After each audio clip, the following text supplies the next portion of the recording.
My family lineage is settlers from the 1500s. Colonialists.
Who the heck is Pep Talks?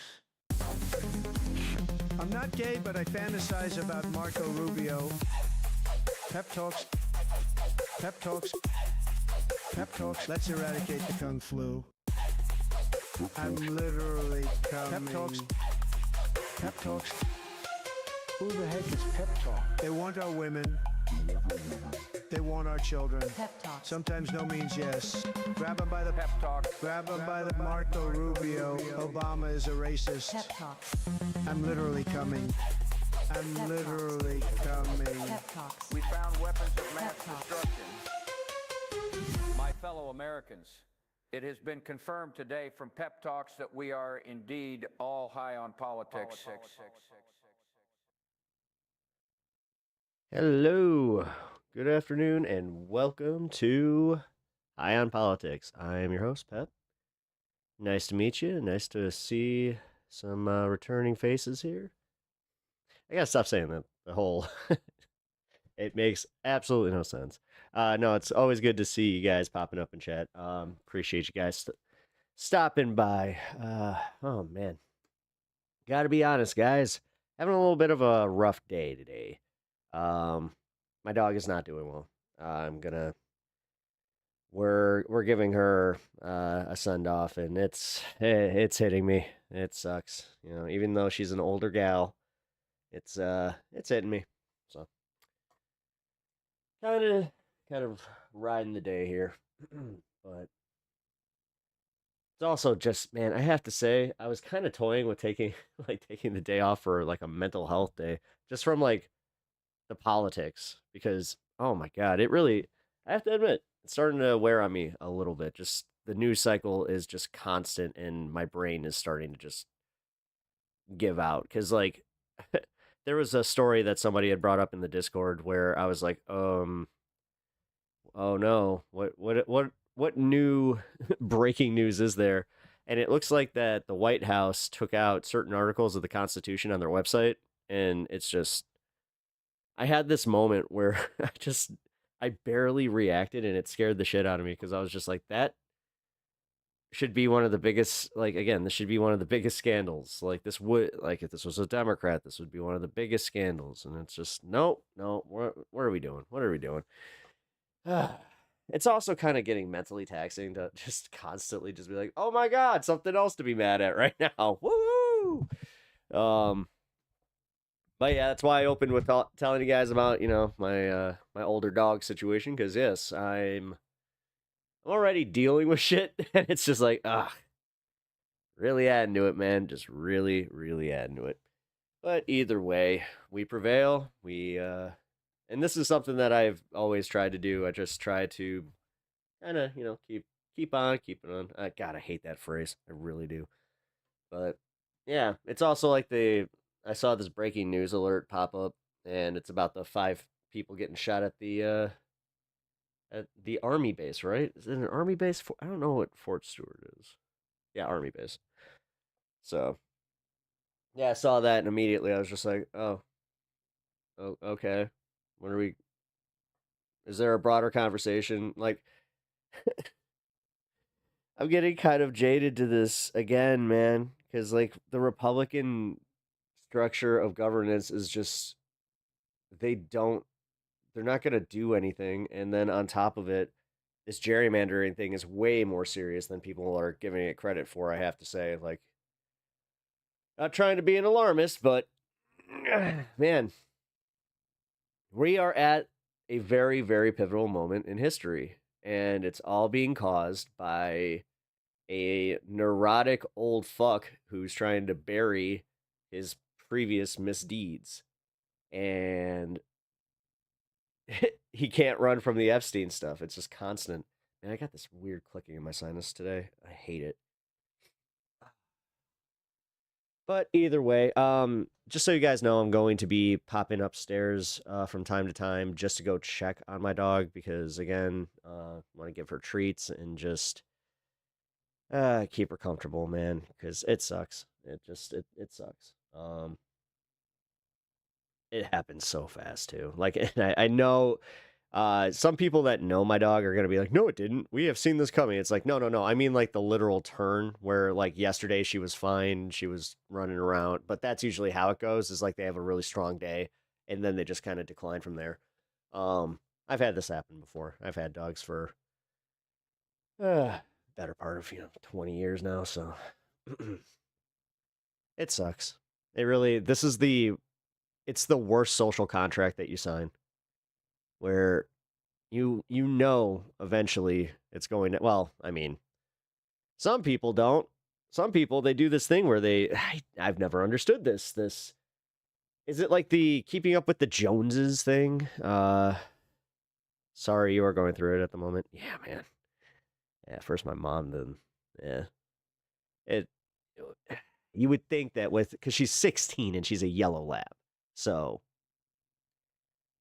when I say that we've kind of known this was coming, I'm not kidding. Like, she's been held together with love and duct tape, essentially. Um, she also has, like, she's got thyroid issues. She's got Cushing's disease. Like, it really is, like, it's a wonder that she's still here. So, That's why, knock on wood. It really is. It really is. When you think about it, just in the term of any dog. Okay. But every yellow lab that I've known, actually, there was one, her actual bio brother, was bought by somebody else that, like, not in my family member, but we call him an uncle. That brother only lasted to 11. So, I kind of look at, 2019. So I look at this, I'm just like, jeez.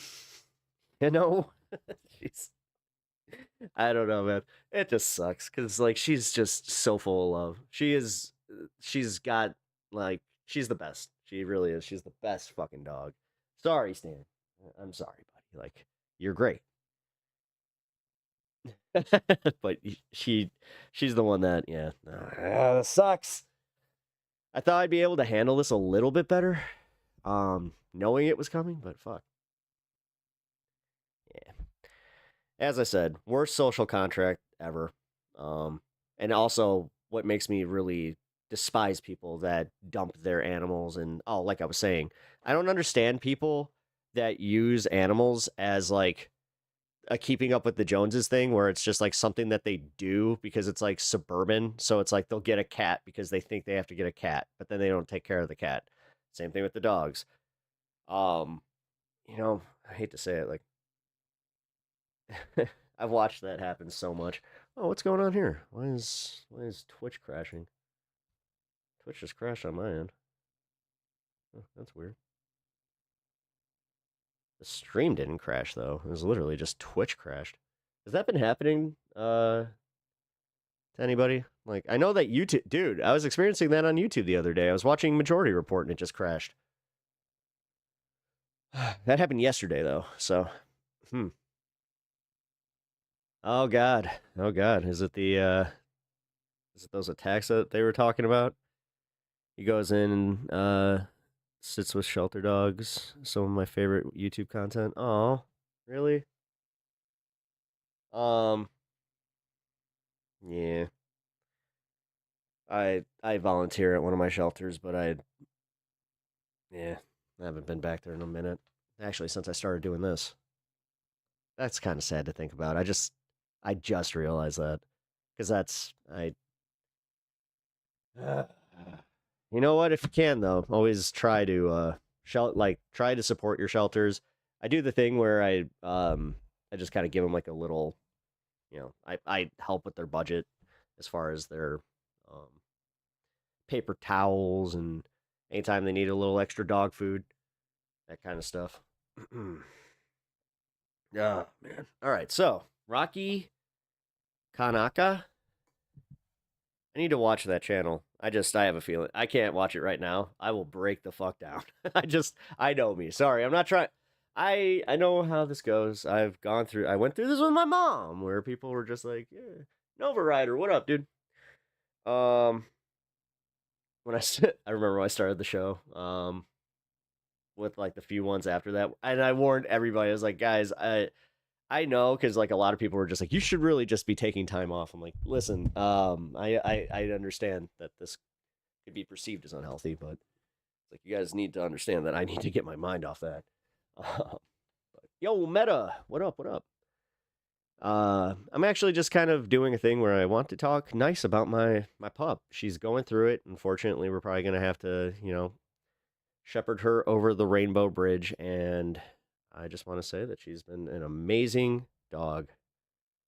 Again, 16-year-old yellow lab. That does not happen, and so. Whew. But anyway, let's how's your life under a dictatorship? Man,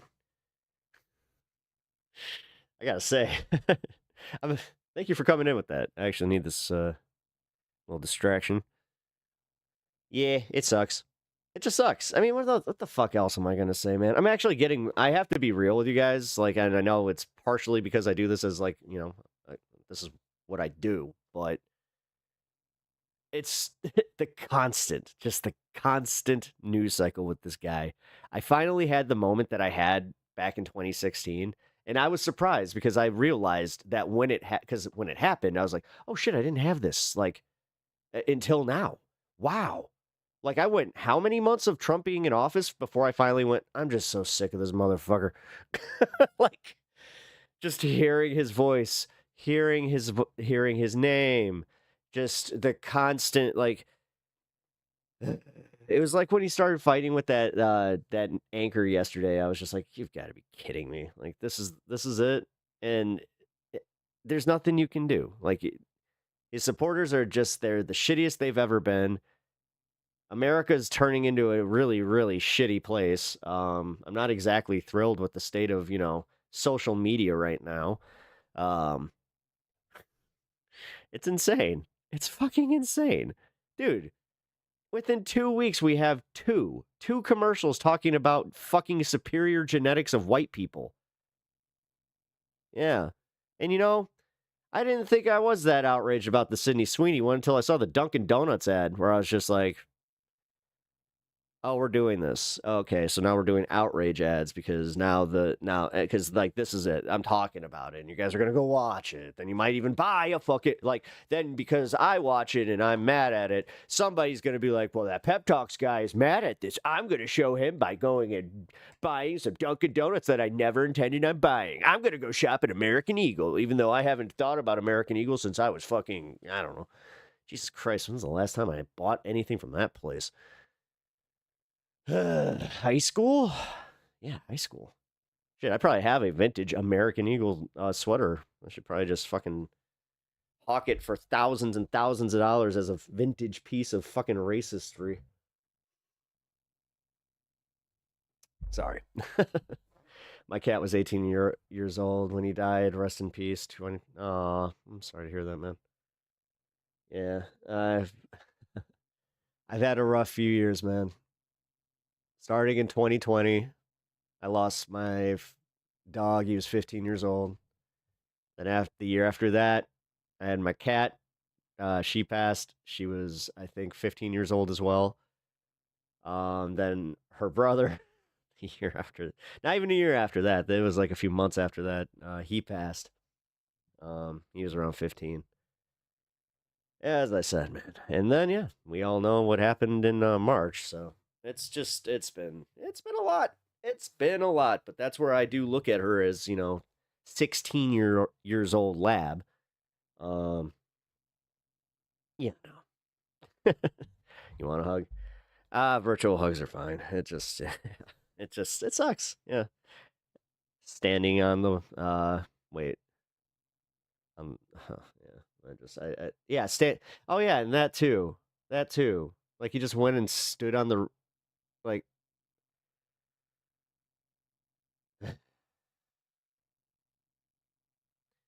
I'm glad that like I've never been like rah America, because if I really was, like, I understand why some libs are losing their absolute shit, especially veterans. Like if you're a liberal veteran, holy shit, you've got to be absolutely losing your mind. Like, oh my, yeah, I'm trying to figure out right now whether this is just like the dog situation or if I really am just that burnt out on it. Because like as I said, man. It's constant. It's just constant with this asshole. Like, dude, yesterday was him calling this one guy, and he's just like, the Poes, they love me 70%. He's like, no, actually, your approval rating's down. Those are the fake Poes. Those are the fake Poes. And then he fires the fucking like. Here's the thing.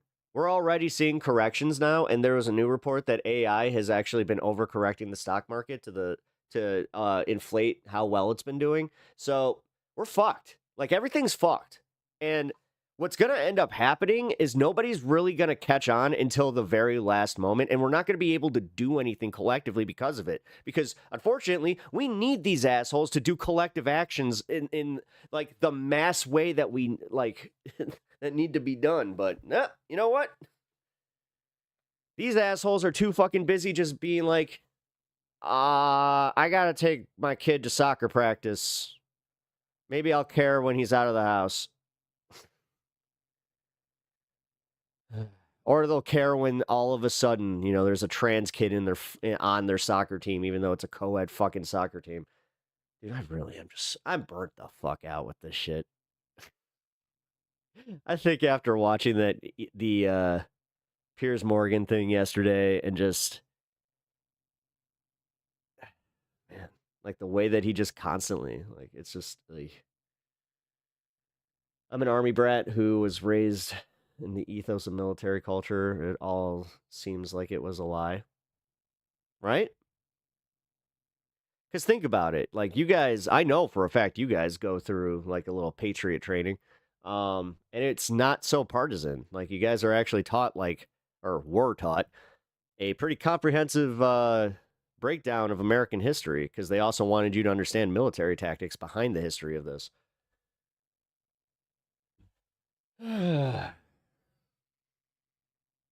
Sorry, guys. I'm not trying to be such a downer right at the beginning of the show. Like I said, first the dog thing, now this too, where I'm just like, God, this new stuff. Oh, what am I doing?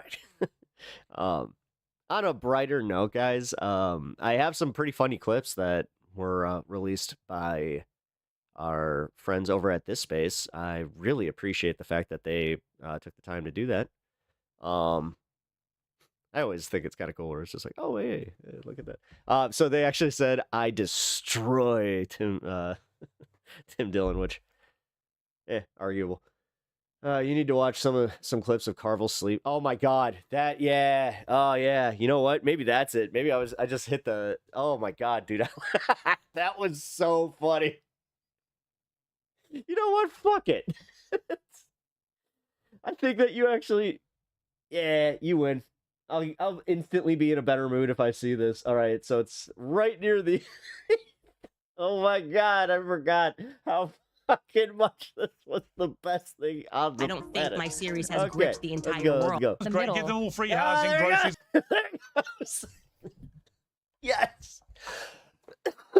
Thank you for that, Scott. You rule. Here, let me get it on screen here. Oh my God, that was so fucking funny. Here we go. Oh, come on. Really? Oh, fine. I see how it is. Want me to sweat? He's so sleepy.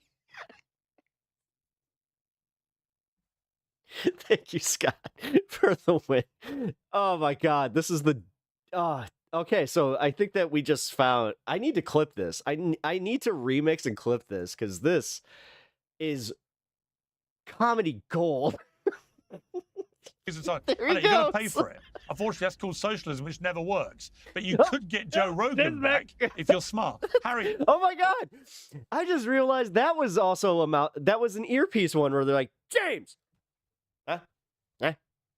Yeah, last word to you. How are the Democrats going to win in 2028? Sleepy smile. Here's the sleepy smile.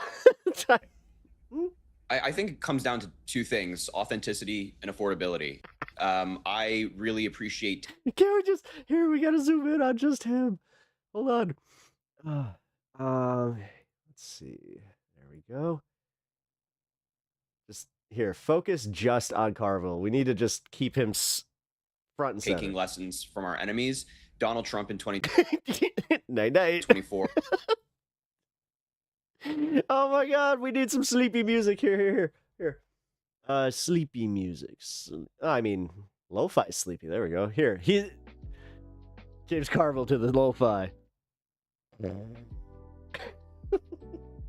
Or, his campaign was affordability. He was talking about inflation. He was talking about grocery prices. He was talking about things like that. Dude, so wait a we, minute. in 2028, have to be laser focused on that. I don't think we should dive so much into Trump the man. I think we should talk about the repercussions of his policies. And Joe and James were articulating the tariffs and how they're having an impact on people. Really dive into that stuff. Hit him from that front. Don't just say Donald Trump sucks because, we as Democrats agree.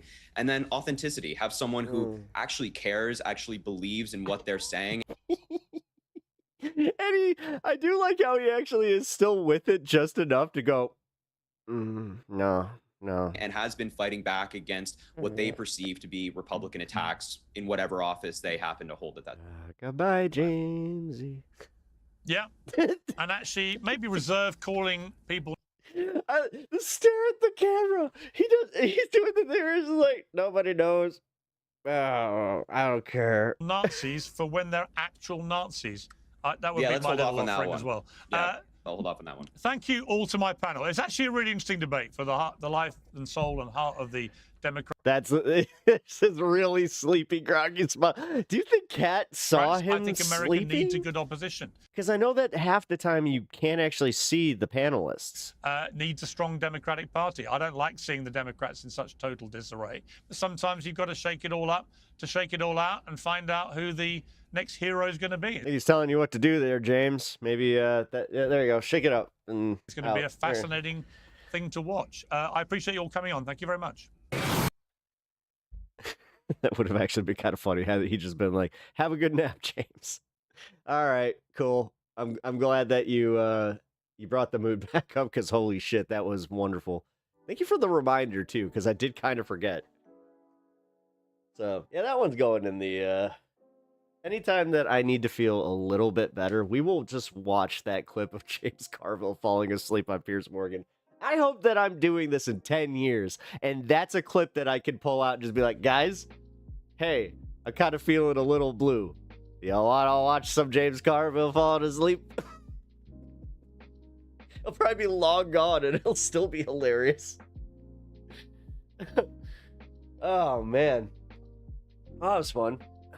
That's, now that I am actually, thank you for, again, the boost, and RIP Nova's cat. Yeah, I mean, that does suck. Like, 18 years old. Man. Yeah, 2023. 18 years old, though, for a cat. That's good. That's good. All right. We're gonna just keep this one around, actually. There we go. We'll put that on the forever channel thing. Oh, shit. Why did YouTube just crash? Hold on. YouTube just crashed on,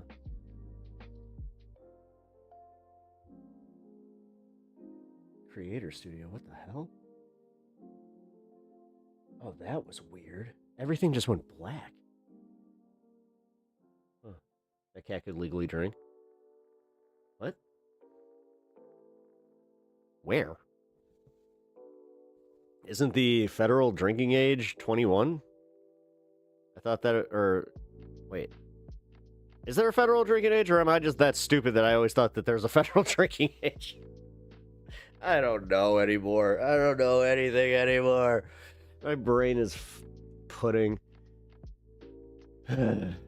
Anyway, here, we got some news. Let's get to some news. Fuck it. Because you know what? We might as well just add to the pile. Pile of pudding. Actually, yeah, here. Also, Scott, because you were an Army brat, you might be able to tell me a little bit about Fort Stewart here. So we just got a statement from the Army Airfield, Fort Stewart Hunter Army Airfield. So I'm gonna read it and ask you a couple questions about this, Jack. So they confirmed 5 soldiers were shot today in that active shooter incident in the 2nd Armored Brigade combat team area. All soldiers were treated on site and moved to Wynn Army Community Hospital for further treatment. There is no active threat to the community. Law enforcement was dispatched for a possible shooting at 10:56. The shooter was apprehended at 11:35. The installation locked down at 11:04, so that would have been just 8 minutes after there were first a dispatch. And they said that the complex is still locked down. Emergency medical personnel, which I imagine, Jack, are ubiquitous around that base, were dispatched at 11:09. So within 10, 15 minutes, they were there. The incident remains under investigation. In most countries. Oh, okay. They are not expecting any new information to be released. But the good news. Does the UK actually have a drinking age? Because I don't know. Somebody, when I was there, they told me that, like, I had 2 people kind of tell me 2 different things. They said that it was 17, which I was like, really? And then I had the other ones that they're like, yeah, if you could see over the bar, technically, then they'll serve you. I was like, huh? Is that there is no active threat to the community. The fact that all of this was brought together and taken care of very quickly, Jack. And that's not to diminish in any way the fact that 5 people got shot here. Does that say that all the training that you talked about, the planning for an incident like this, may well have worked and helped? Yes, and it also, a lot of it depends on where it took place. You know, Fort Stewart's got several. Okay, I mean, the way that they were kind of positing this, it seemed like it was like a little bit bigger of a story. It's unclear if those are injuries or deaths. Well, we'll find out. New studies untie unrecognized deaths and health problems to Maui and LA wildfires. Great. Speaking of the wildfires, there is a new wildfire happening right now in Gifford here. And apparently this is the largest wildfire in California in 2025, which is saying something because, I mean, we covered the wildfires pretty extensively here. The Gifford fire in California, not even 10% contained right now. It's already the biggest fire of the year in that state. It has burned more than 80,000 acres in Southern California. And right now, Santa Barbara County Fire Captain Scott Safechuck is joining us. Captain Safechuck, I believe, is joining us by the phone. Can you hear me okay? I sure can, Jessica. Thank you so much for being here with us. We're looking at video as we're talking to you. I just want you to set the scene for people. It's one thing to see this on television. It's something else to be there in person. What's it like? Yeah, well, we've been experiencing temperatures in the 90 degrees with relative humidity below 20%. And our firefighters are working in a rural part of the county, and it borders Santa Barbara County. So I guess Anna's going to be losing her collective shit because I just saw this clip of her talking about how she loves Florida because they have humidity there and it's great for her skin. And San Luis County. And there's steep drainages. We've got the forest. I'm all for good skincare, but holy shit. And the wilderness that our firefighters are working in. And it's just super steep, rugged terrain with intense fire behavior. And as it heats up throughout the day, the coastal influence recedes, which allows for that. I told them to vacuum the forest. They don't listen. Dyson, great guy. Fire behavior created Skynet to increase. Miles Dyson. Creating columns that have so much moisture in them and so much energy that it... When he went out like a champ. Gotta say, one of the most iconic movie deaths I've ever seen. Sitting there doing his little breathies. And then he drops it. He just dropped it. I mean, come on, guys. He dropped it like it was hot. Rises up to a high altitude. And the top of that smoke column ices out, collapses down, and then increases the fire behavior that much more and spreading. Even doing the impression starting to just like, I don't want to hear it. In all directions. Yeah, and you can see by your description why this is so hard to get under control right now. The weather just not helping you at all. And I can't help but think about earlier this year, also in Southern California, in the Palisades and Altadena, firefighters, I would assume you all were there as well, working absolutely overtime to keep people safe. Jesus, I just realized that I have like a collective, like I really do have like a trauma seeing any plane fly that low anymore. How does this compare to that? Wow. It's a little bit different in nature where the Southern like California the way that it did that. Fire, yeah, man. The Palisades fire, the Eaton fire, they were really wind-driven fires. That just push that fire out of the vegetation into the neighborhoods. And once it gets established into the neighborhoods under those windy conditions, it's so hard to stop it. And when the wind stops, then we're able to battle that. We're here, we're dealing with more terrain-driven and wind influence fires with a lot of old growth in those areas. So very difficult fires to fight, just kind of different influences on them. That totally makes sense. The one thing that they're not emphasizing is how like the air quality is you can hear this. We also think we're sitting at a really, really bad air quality rate right now. Let's see, it was at 128 last time I checked. That's 20. Where are we sitting at? 75 AQI. Okay, that's much better. I woke up and it was like about in those the 120s. these heroes that are out there, your colleagues doing incredible work. Finally got some wind, though, so that was nice. Do they have what they need? How are they holding up? Yeah, well, we need more. We have more firefighters coming in. We have just over 2,000 firefighters and one base camp, and the geographical, the spread of this fire is so great that it takes our firefighters over an hour and a half to get to certain areas. So we're establishing a second base camp, putting another 700 to 1,000 firefighters there, with the potential of a third base camp out in New Cuyama, which would be on the north side. So think of north, east, and west sides of the fire will have large. All right, now this is where I might exude some ignorance, but why not let it burn down to a certain level so you guys essentially, because you need to, every once in a while you need this to happen, right, for new growth and large base camps that look like mini otherwise cities. you're just kind of putting a Band-Aid on the situation. And so what happens now? How long do you think it will take to get this under control? Obviously, you're surging. I mean, I also don't know the proximity to where these fires are, as far as if they're close to hitting Santa Barbara. Resources. That's right. We are surging our resources. We have competing fires, so we compete for resources. But this is the largest fire in the state currently.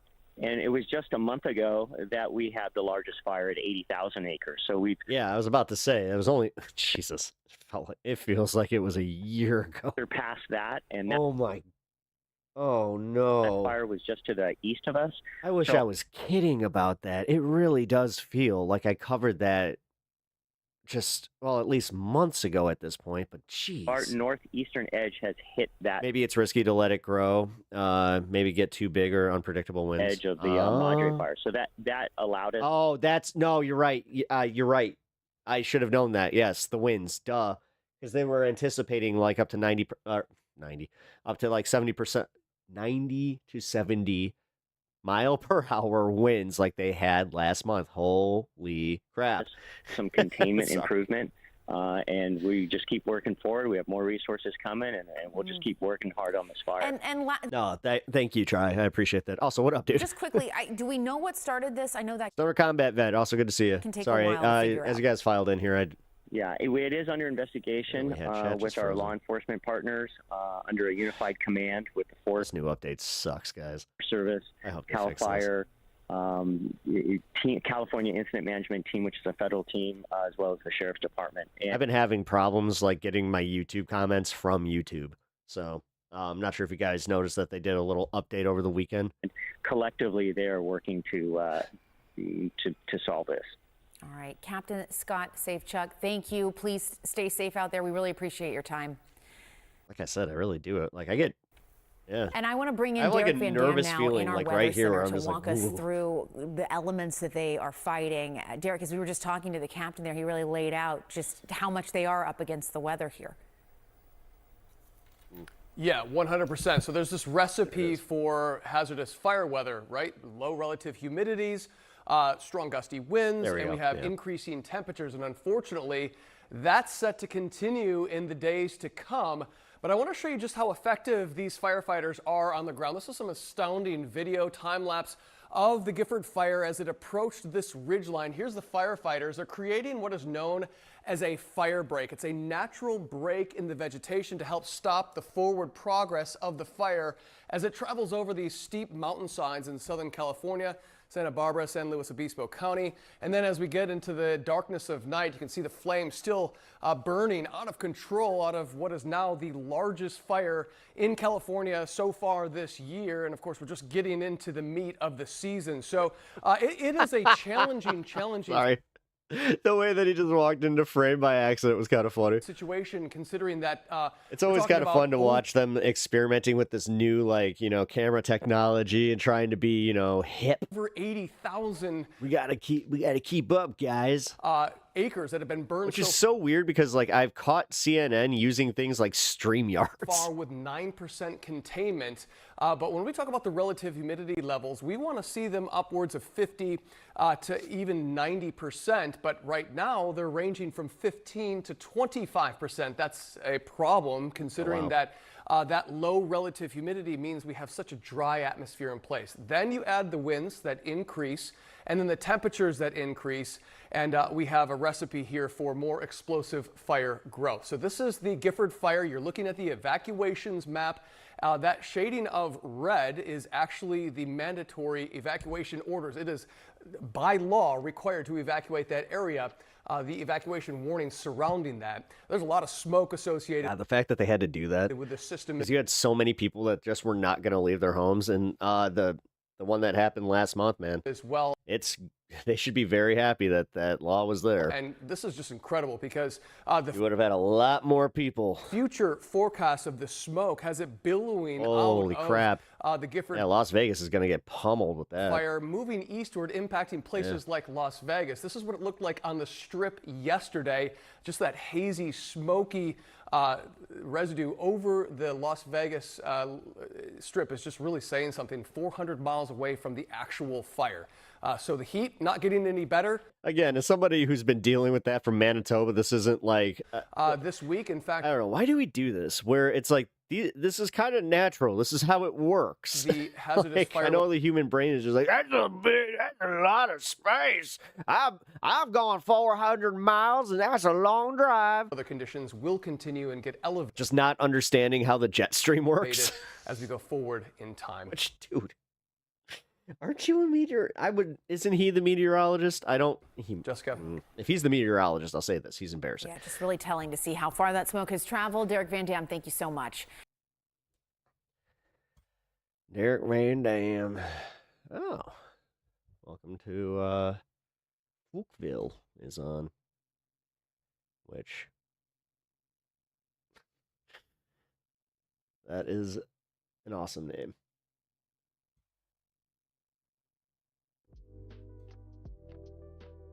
Okay. Oh, so I gotta go check on my dog real quick.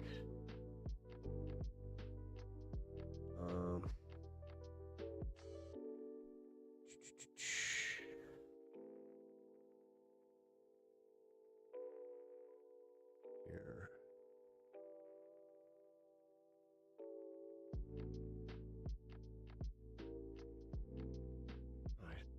Damn it. Hold on. Never mind. Let's pull this up. Alrighty. Well, let me pull up a quick story here. Just very quick.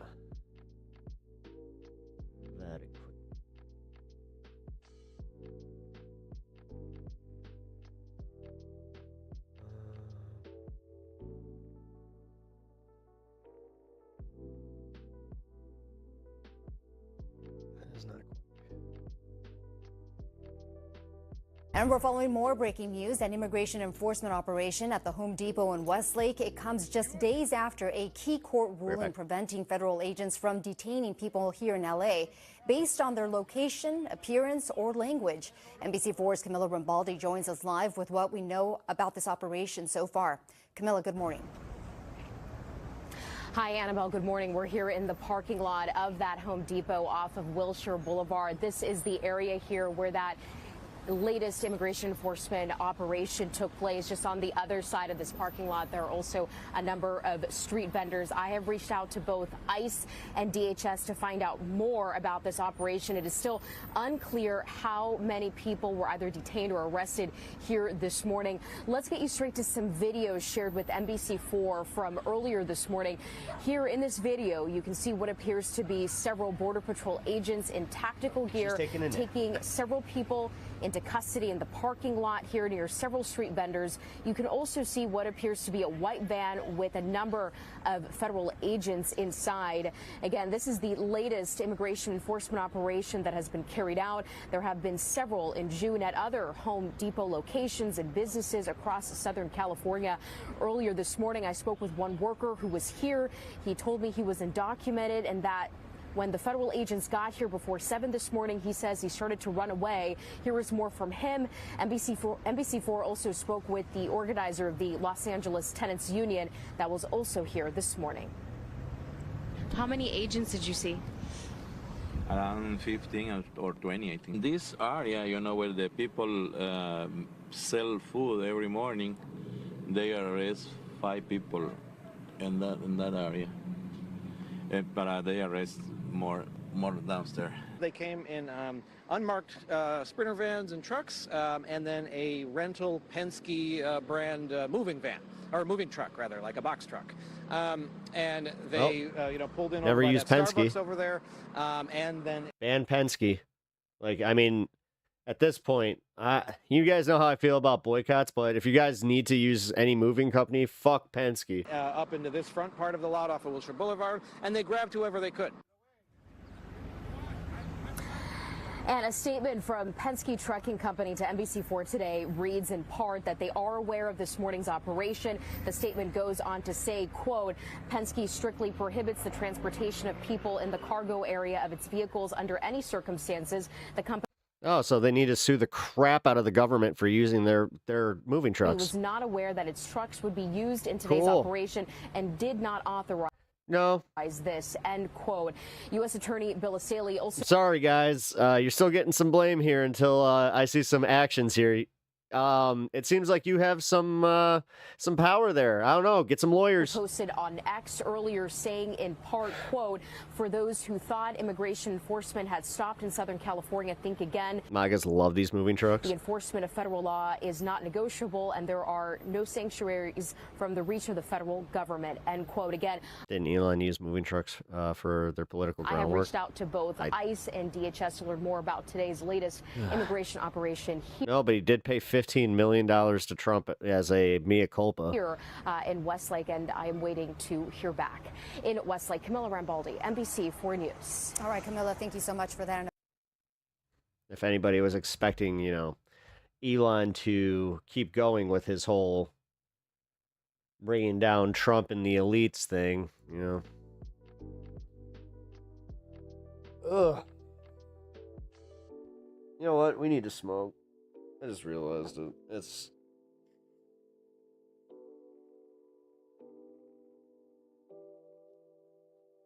After yesterday, I had so much fun yesterday making fun of Tim Dillon, learning about the gerrymander over on this space, and then just hanging with you guys, covering the comedians. And man, I was on for over 6 hours yesterday. It was a great time. But man, I am feeling this. Like, hey, you're on a break, stopping by to say hi. Hey, Anna. Yeah, I'm kind of having a rough start to the show, specifically because, my dog's not doing well. I think I have to say goodbye, so it sucks. Like, it really sucks, and it's affecting me a little bit more than I thought. On top of the fact that, I was already kind of feeling like a little bit of the burnout from the news cycle, which I have been covering that, but I prevail. Alrighty. Orders are Tom Homan. Details new Speedway Slammer. Great. I'm back. Do you feel better now? I mean, I need to smoke, but yeah, she's upstairs taking a nap. I gave her some treats, so she's chilling for now. Just like I said. Also, guys, all right. So, I appreciate all you guys hanging and hitting that like button and also following over on Twitch, guys. I just want to say thanks. I feel like I don't really do that enough, so thank you. Not even gonna ask anything, just thank you. All right, let's move on to what is this Candace Owens thing? All right, so Candace Owens and Megyn Kelly apparently are battling, which there is trouble in paradise all over the GOP. Somebody had sent me some really funny stuff, or oh, actually, no, I think this was posted somewhere else, but there is some really funny drama happening with Just Pearly things. And, who is this? Morgan Ariel, who I don't really know who she is. I guess she's a right-wing influencer. But yes, there's trouble in paradise there because they are battling on Twitter, which is quite funny. Let's see.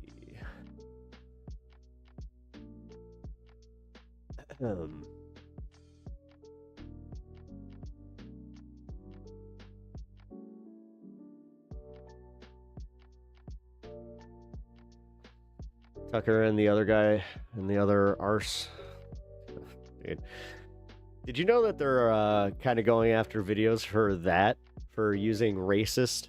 Yeah, if you use it too much in your videos, now they'll kind of put you under a review. I don't know, man. I'm starting to see the writing on the wall. Hello, just finished work. Hey, Robin, how's it going? I hope you're doing well. We're hanging out. Stan just hopped off cam. Sorry about that. Baby. Penske should also ban ICE from transporting people in the cargo area, as that violates the contract. Well, that's what they're doing. Like they already banned people from doing that. What they're saying is the fact that they used Penske and they got the fact that they got busted. That's realistically what this is. Do you think that if there weren't cameras that exposed the fact that it was a fucking Penske truck, that they would have came out and been like, "Well, we found out that they were using the truck," even if somebody had called, is what I'm saying. Like, if somebody had called and been like, "Hey, Penske," yeah, no, sorry.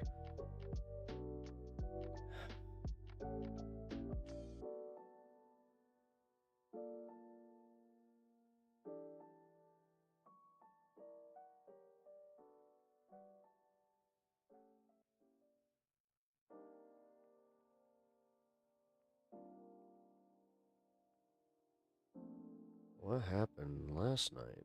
What the hell? What did I miss? Apparently there was some drums over on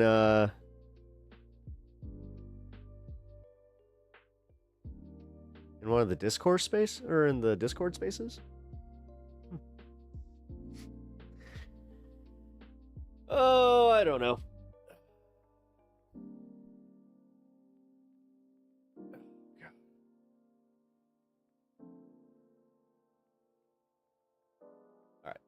I'm resetting my brain. I'm sorry. I should have let you guys know what I was doing right there. I really, yeah.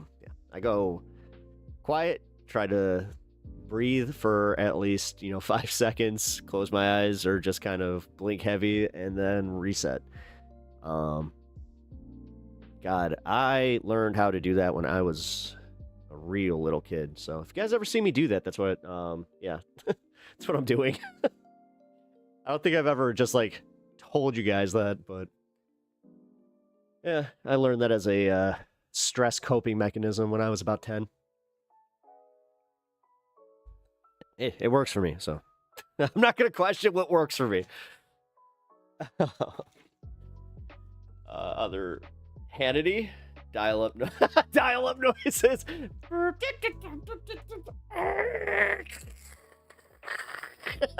That's my impression of dial-up.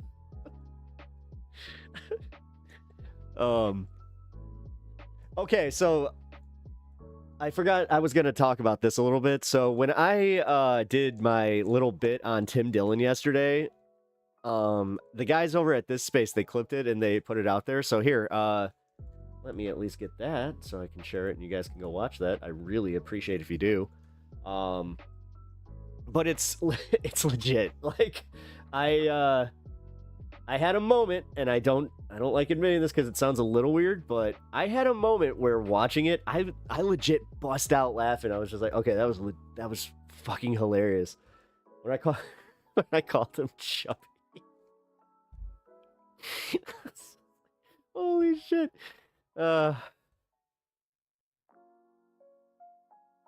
The Hitler?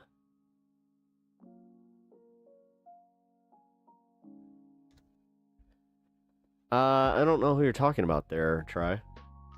Oh, but there's the link for the video over on this space. Please, as I said, go check it out. Also, they put up another link for the history of gerrymandering. If you guys missed my show, it's pretty much the crux of the show right there. Yeah, I had a lot of fun yesterday. I hope you guys understand that. That was that was the birth of a new bit, because I didn't realize that, yeah, my Tim Dillon impression is pretty spot on. So, using coal. Oh, I see what you're saying. I see what you're saying. Yes. No, I appreciate that. Thank you. And now that I know, yeah, we can, all right, you can continue. I just didn't know what you were talking about. But okay, sorry, my brain just also caught up and read that. I was like, what the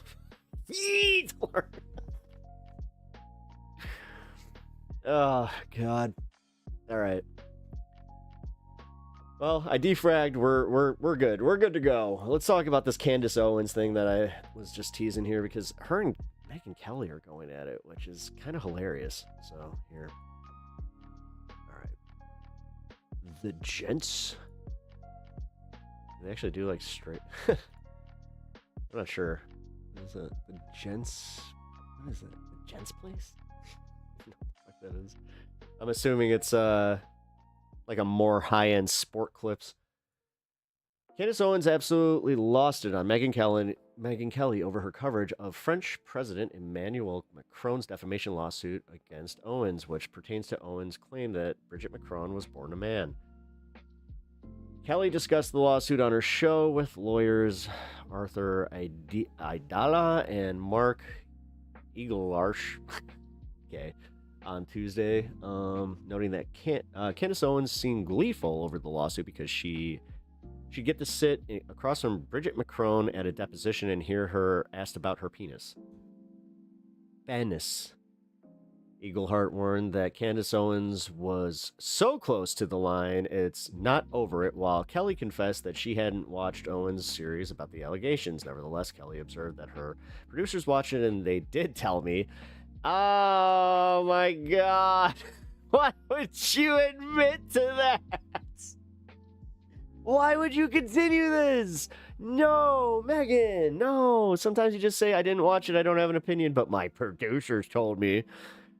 And they have nothing against Candace, but they did say that it's thin and it's disjointed and it's hard to follow at times. It sounds a lot like conspiracies. Some of the conspiracies that we've criticized in the past have come true. I don't know whether this will be one of them. I don't totally get it. This is the complaint. It is huge, and it does have pictures of Brigitte Macron through childhood, and it's got all the things that we've been talking about, and the Macron's lawyer point is this was all given to Candace before they filed the lawsuit in December retraction demand, observed Kelly, and she didn't. And I think the reason she didn't, what's the worst case scenario for Candace is that she didn't because she doesn't believe that. Okay, so is that defamation? You know, Mark, like she rejected it.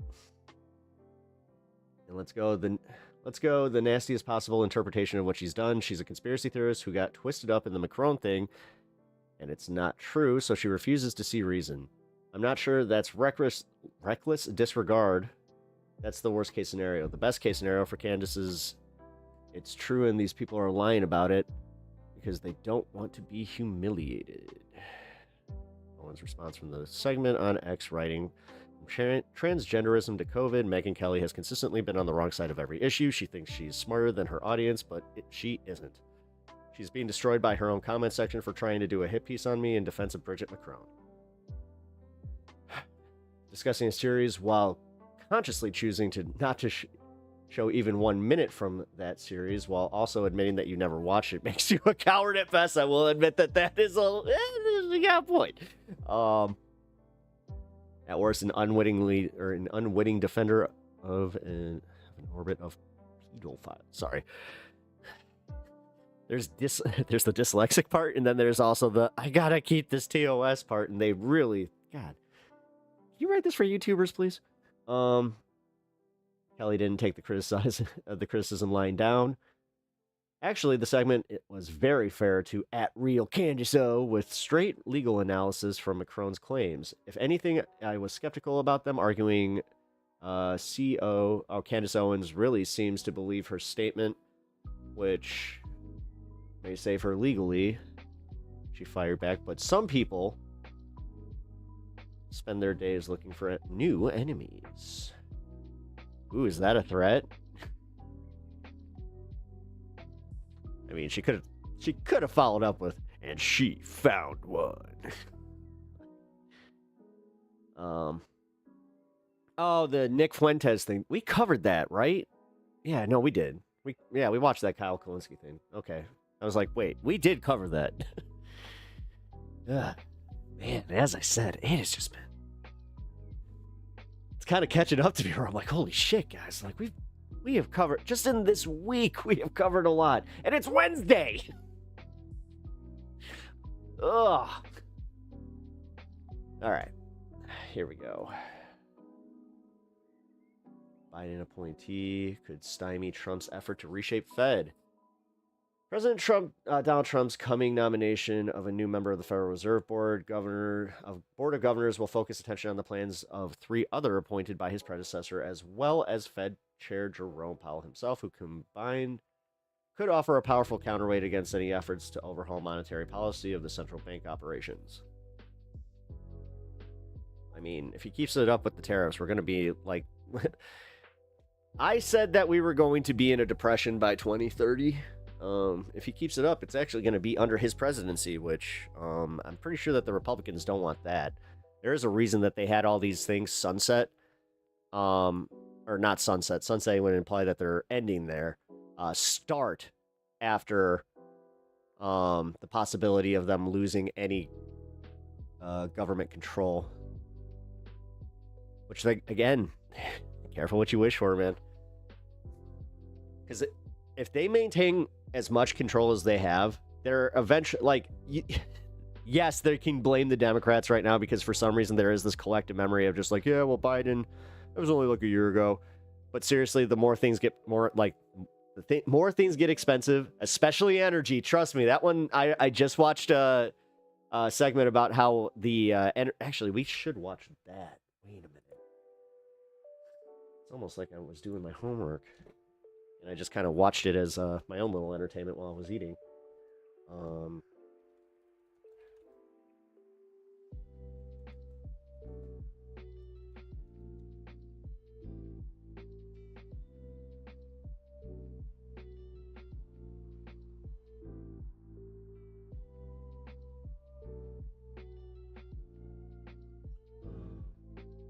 right, never mind. I think I'll just find it during the next segment, because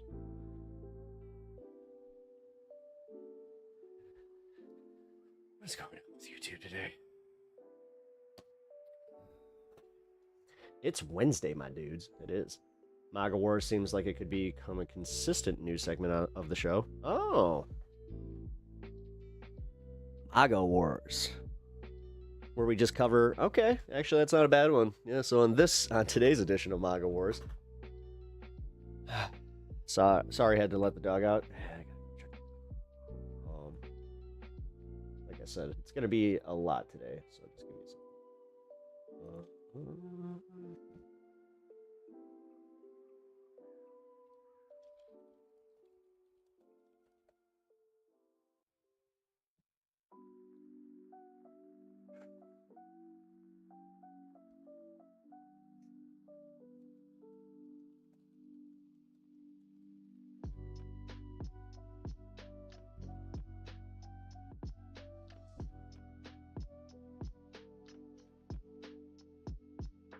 Oh, it's NPR. Duh. Most common questions asked about tariffs.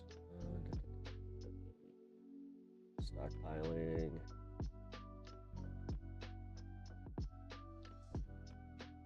Yes, we know about that. We know about the stockpiling. We know that people are finally catching up to the tariffs. But where's the...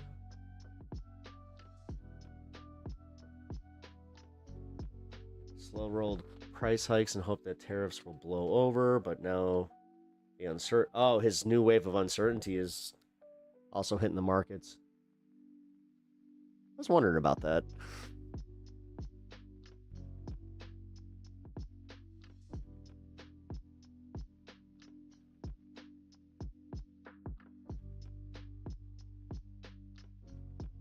Poll reveals frontrunner for 2028 race is J.D. Vance.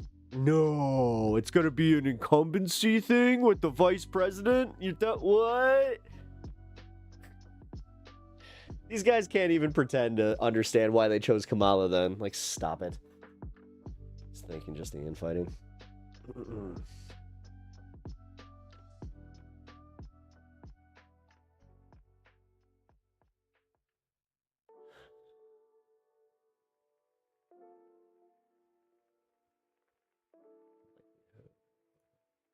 session will be has increased by. Oh, okay. 2 15-year-olds arrested in an attack on former Doge staffer. What? 2 15-year-olds from Hayesville, Maryland were arrested for the unarmed carjacking after assaulting Edward Big Balls Corey. Could have happened to a fucking nicer guy.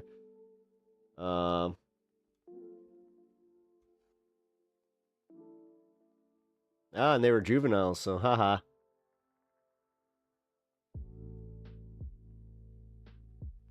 Haha.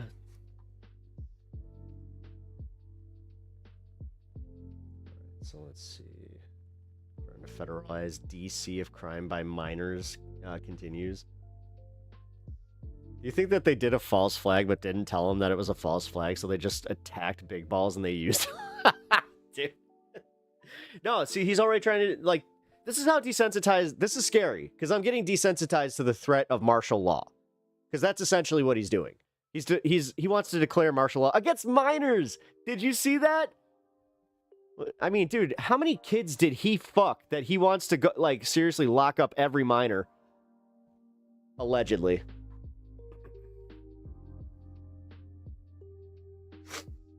Wow. Apparently I'm not playing anymore.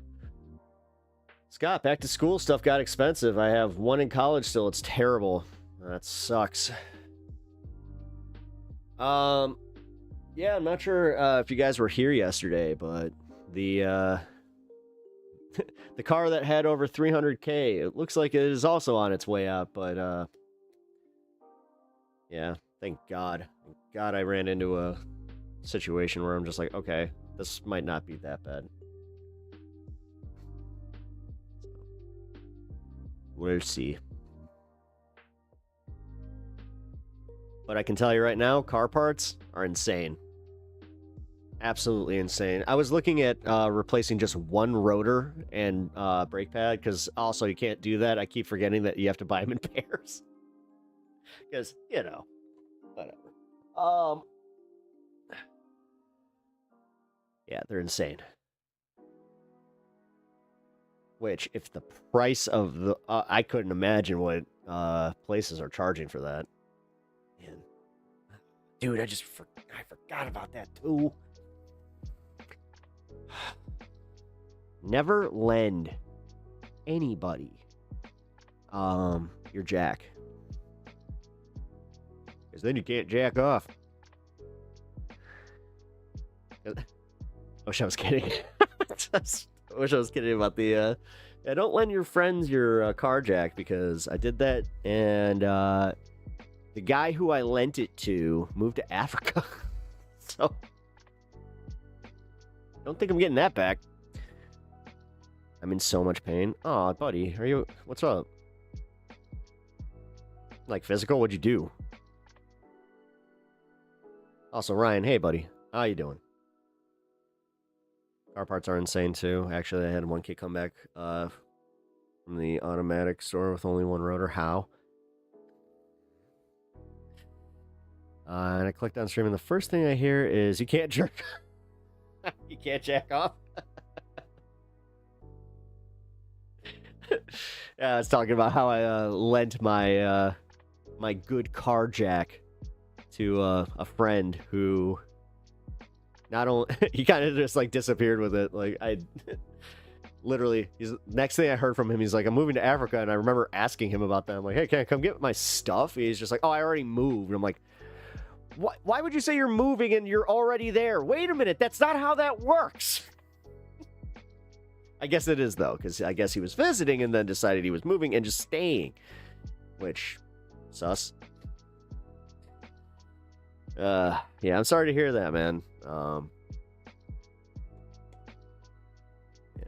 being in pain sucks. We were just talking about nerve pain the other day, and you know, we got a viewer here that has some nerve issues, and man, it's just I know it. Like, I try to help as much. So 3 of my toes are suspicious. You need to go get that checked out. If your toes are blue, you need to go get that checked out. Did you bash them? like, did you bash your toes? Did something fall on them?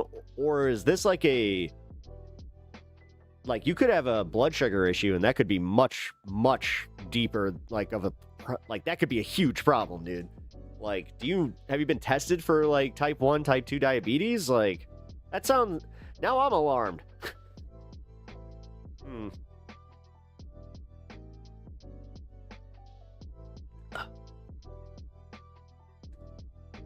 Man, this is a bit of a... I was thinking the sugar. Yeah. No, immediately. Yeah. That was my first thought. It is a thing. I'm drinking a Gatorade. Yeah, not my favorite thing, but I needed some electrolytes, and I ran out of liquid IV, so... What you gonna do? I did not hit them. I just had kitchen duty today. I was working and cleaning for 15 hours straight. Not even exaggerating. Okay, so they could just be, like... If you're wearing your boots, or like you're wearing shoes too tight, that could be a problem. But if tomorrow that persists, go get your blood work done. Because now that I think about it, with you in chat, you've mentioned a lot how you, like, you'll skip meals or you barely ate. That could lead to that. I am in muscle and nerve pain too. I ordered a vibration plate after people recommended it. I hope and pray it works. I hope so too. That's... Nothing sucks more than nerve pain. And the thing is, you feel so, like, hopeless when you are, like, when you have a severe nerve. Like, I had a nerve that was compressed in a disc. And that was some of the worst pain I've ever been in my life. And again, thank God it settled. Like, it actually... I didn't need surgery on it, and it kind of shifted, but that was like one of the worst weeks of my life. Ugh. You know what it came from, too? This is kind of embarrassing to admit. It came from driving too much. It was during a period where I was in the car for like 9 hours at a time. So, yeah. I think circulation is a fair guess. Nah, I ate a lot today eating, and cigarettes are the only breaks you get on kitchen duty, and I don't smoke, so loaded 3 hefty plates. I've always wondered, like, why people who don't smoke still don't get the break. Like, I've never understood that. Like, I used to be a smoker, and, like, that's one of my favorite things I ever did, was when I quit. I didn't tell my manager, and he's just like, "You going out for a smoke?" I'm like, yeah. Yeah, you get a fresh air break. Yeah, exactly. A fresh air break. I don't know. Go crack a Fanta. Like, how come people don't get Fanta breaks? Like, more Fanta breaks. Come on. Yes, too much sitting gives me a backache. Yeah, I've been getting that from this. That's why, like, you will see me adjust a lot. Also, like, I need to move. That's why I do this. Although some people have told me, they're like, stop swiveling. I can't watch you. I'm like, man. I have had a viewer tell me, like, I've got too busy of a room. That's why they can't watch me. And then I've had another viewer just be like, oh, you're swiveling. I can't watch that. I'm like, you know, I'd almost rather hear that it's, like, the content itself that's bothering you. Fucking A. Swivel more! Oh, by the way, guys, so the hair that we were looking at doing, I might not be able to do it because I couldn't get the hairpiece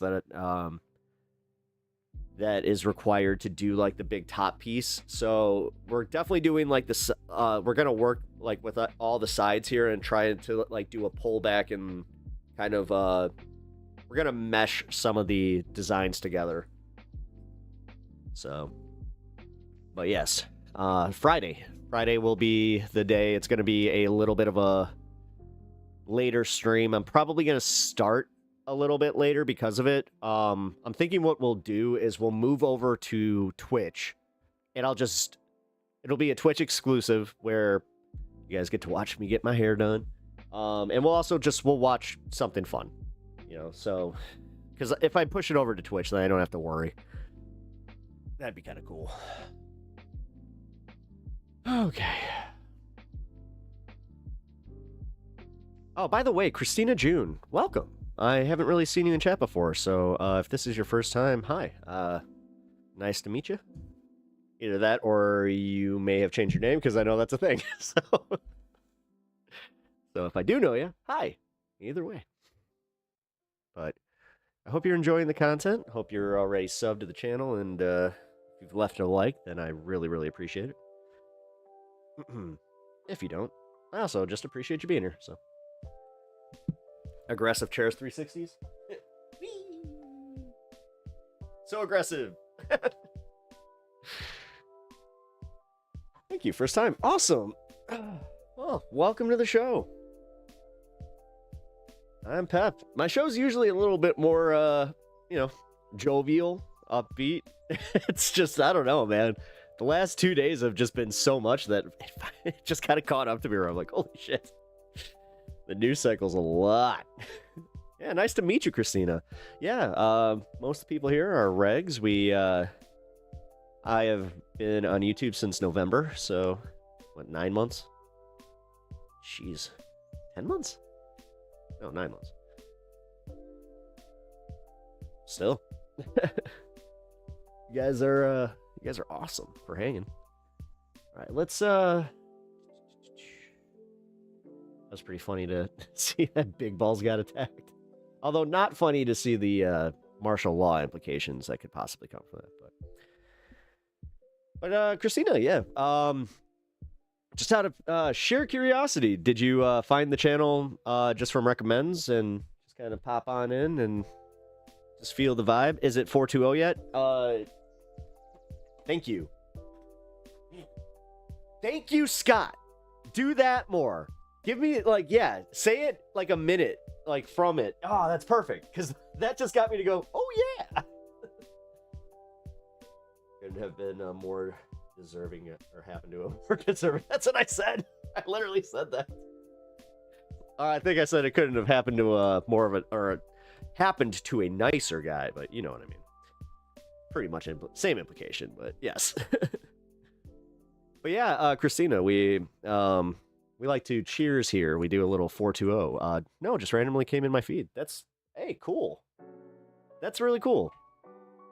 Well, I do welcome you to the channel, and that I'm always kind of floored by that, where people are just like, no, I found you randomly, and I'm really enjoying it. Cool. But like I was saying, we do a little cheers thing here. I think by the 420 implications, if you know what's going on. Yeah, I have to step off camera when I do it, because YouTube. But just know, we are all essentially passing to the left, and then we continue with the news. So, speaking of, cheers!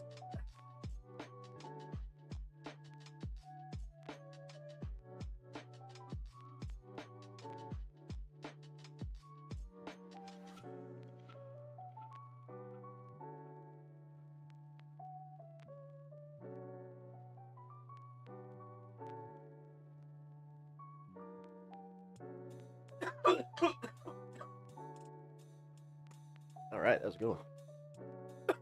All right. You think working for Doge, he'd be better at dodging?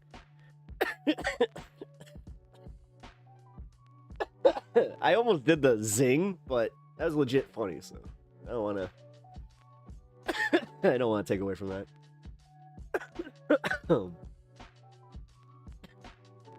I love a good pun now and then. Here we go. We got Mehdi Hassan. Tells the top 10 lies about that Israel has been using. We also have another Mehdi Hassan clip from James Talarico on resisting the GOP gerrymandering. Actually, I think it might be the whole interview. If you guys don't know who James Talarico is, he's the Democratic representative from Texas that I think he's a pastor. I know he's like really, really Christian, but he's like a left-wing Christian. So, which somebody came in here yesterday, and they thought that they were insulting me because they were like, "Yeah, I don't want to insult you, Pep," but like they said something that was kind of, in line with atheism, and I was like, "You do understand that I'm an atheist, right?" But like I'm one of these live and let live types, even though I went through like an extreme, form of my religion. God.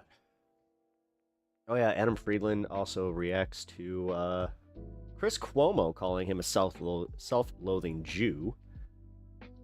We got conservative Karens posting pics of them doing fascist salutes.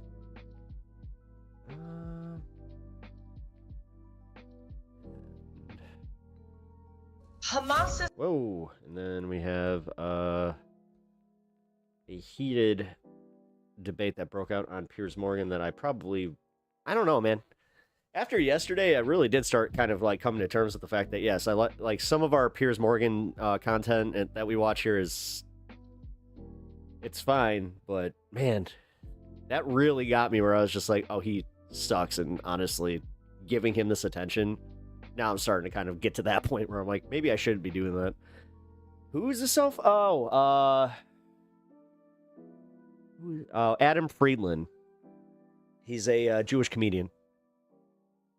Yeah, Chris Cuomo called him a self-hating Jew. Yeah, we'll go into that. But first, I want to talk about the conservative Karens that are doing their BS. I think that would be...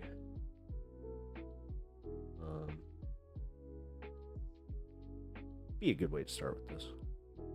Oh, wait. We got an update. Hold on. Are you serious? Trump reverses Biden approval of Idaho wind project. This couldn't be any more obvious. Terminating eyesore wind farms. Biden wanted near World War II memorial. Ugh. Thoughtless approval of Idaho wind farm. Versus Biden approval. What does Idaho think about this? Citing crucial legal deficiencies. Dude, this is literally, we're already facing increasing energy. Oh, that's what I was going to talk about. The increasing energy costs. Give me 1 second. Hey, Bryant, what up, dude? How you doing?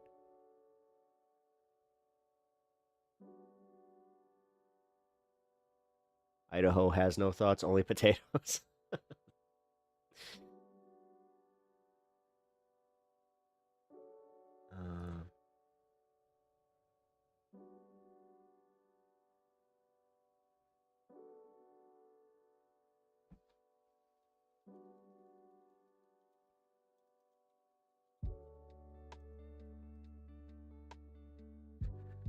For the rising fuel costs, increased demand, and aging infrastructure needing upgrades and repairs, utilities, and also requiring rate increases to cover. Utilities are also requesting rate increases to cover investments and address issues like extreme weather events. Let's see. How much did the top official take from... Let's just use Texas. Damn, everyone's in pain today. Damn, dude. Yeah, no shit. To those who don't want to be a Jew, it's okay. We don't want them either. You're either with or without us. Well, it seems like he is not, but it's kind of rich for, Chris Cuomo to call Adam Friedland that. Because Adam has some left-wing policies. I don't know, Ryan, I'm not sure if you were here when we were covering the protests in Tel Aviv and how, the security forces came out en masse and, God, the estimates put over 5,000 people there. That had to be huge. Unless Twitter was fucking doing what Twitter does. But it did seem like a lot of people came out. You weren't? Oh, okay. Just got home from the ER, shoulder pain. Other than that, I'm great. What happened? What happened to your shoulder? Which protest? Whatever protests were hostages? No, there were. See, there were two. The hostages, we covered that one, I think, the day before. No, the one that was for the starvation was even bigger. Because the hostages one, they kept focusing on, like, trust me, I know how this goes because I've seen, like, a lot of the protest coverage from, like, Chicago and LA where it's like, I know that one specific area that they're using. It's like, you do know that's like that's 2 square blocks, right? That's also why I'm a little skeptical, where I'm like, because they put the estimates at around 5,000 people in whatever square Tel Aviv has there. It was like a big, I don't know anything about your locality, I hate to say, but that's a big question. Sorry, I mean, you did offer up that you have shoulder pain and that you got back from the ER, so I'm just gonna say, if that's what you were saying was the big question, because yeah, dude, I'm genuinely like, you can't just drop that you got back from the ER, and I mean, if you must keep it private, then fine, by all means.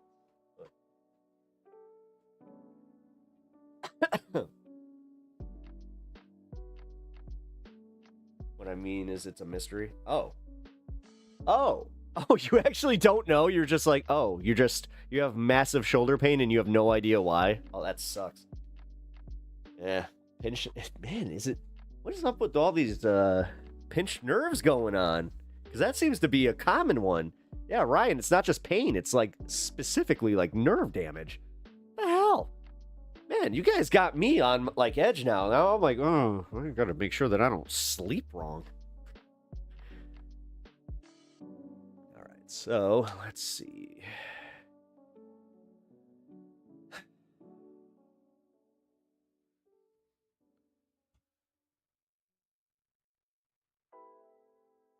From Florida to California, households and businesses alike across the country are seeing rate hikes. Don't care. Why and how? Oh, my state's actually seeing a rate decrease. That's interesting. That doesn't actually speak to what I'm experiencing, though. Am I gonna visit you all in the hospital? Do I need to do that? Do I need to do this like it's a Make-A-Wish thing? Or it's just like, your favorite streamer's here to see you? And then all of a sudden they're like, you're in a drug-induced haze, and you're just like, he's not my favorite streamer. Aw. You're not XQC. It's like, oh, ew. You had horrible taste this whole time. God. Insulting, and also just like, come on, man.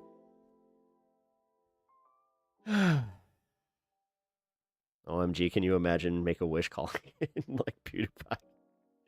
Getting Markiplier instead of... That's what I mean! No, that'd be even funnier. It's like somebody called for PewDiePie. It's like, we got pep talks. It's like, who?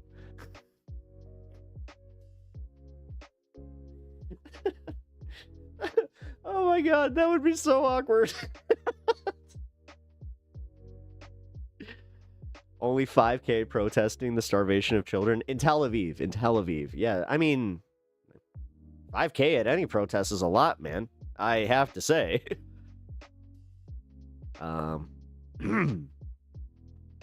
Excuse me.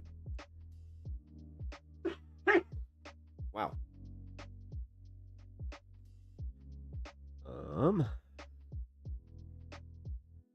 It's also more if you count the Oh, we're there. See, I just went based off the estimates I saw earlier today.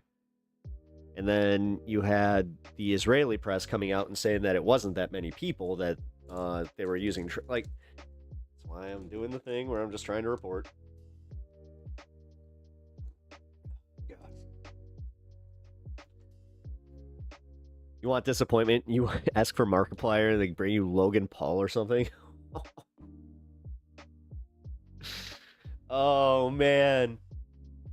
You know, it'd be even worse because, like, could you picture this where, well, no, because it wouldn't be like this because you're in different wards. It's not like, you know, all hospitals. It's just, you know, you got a kid with a broken leg next to you. Because I was thinking that where it's just like, you know, you got a kid that, like, broke his leg doing something stupid because he idolizes Logan Paul and he's just like, oh, Logan Paul, but this other kid's just like, Logan Paul! Oh, man. That would be... I would do it, though. The thing is, if I got, like, a Make-A-Wish call, I totally would. I don't know. I've always respected guys like John Cena and Randy Savage, who were, like, the ultimate Make-A-Wish guys, so... I don't know. But that's funny, man. Logan, I got you surprised! But I'm dying of cancer. Well, you don't even like me, kid. I wanted Markiplier. Dude, this is, I don't know. It's got dark, but at the same time, it is just... What the fuck? Oh my god, the only way that this could get even, like, crazier is if, like, stand-up comedian... My Make-A-Wish, it's just like, I want Big J. Okerson to come and hang out with me. Like, what? Yeah, tell him just tell him to bring the Benjamin, and you can just tell me stories. I wonder if he would. Oh, man. Oh. Sorry, I was looking at the energy costs, right? All right, so in Florida, 3 million total customers have seen an increase.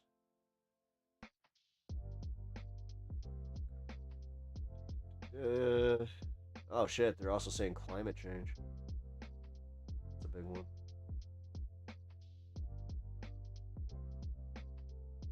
Where is Illinois? Wow. Illinois is just not on this. That's wild. Huh.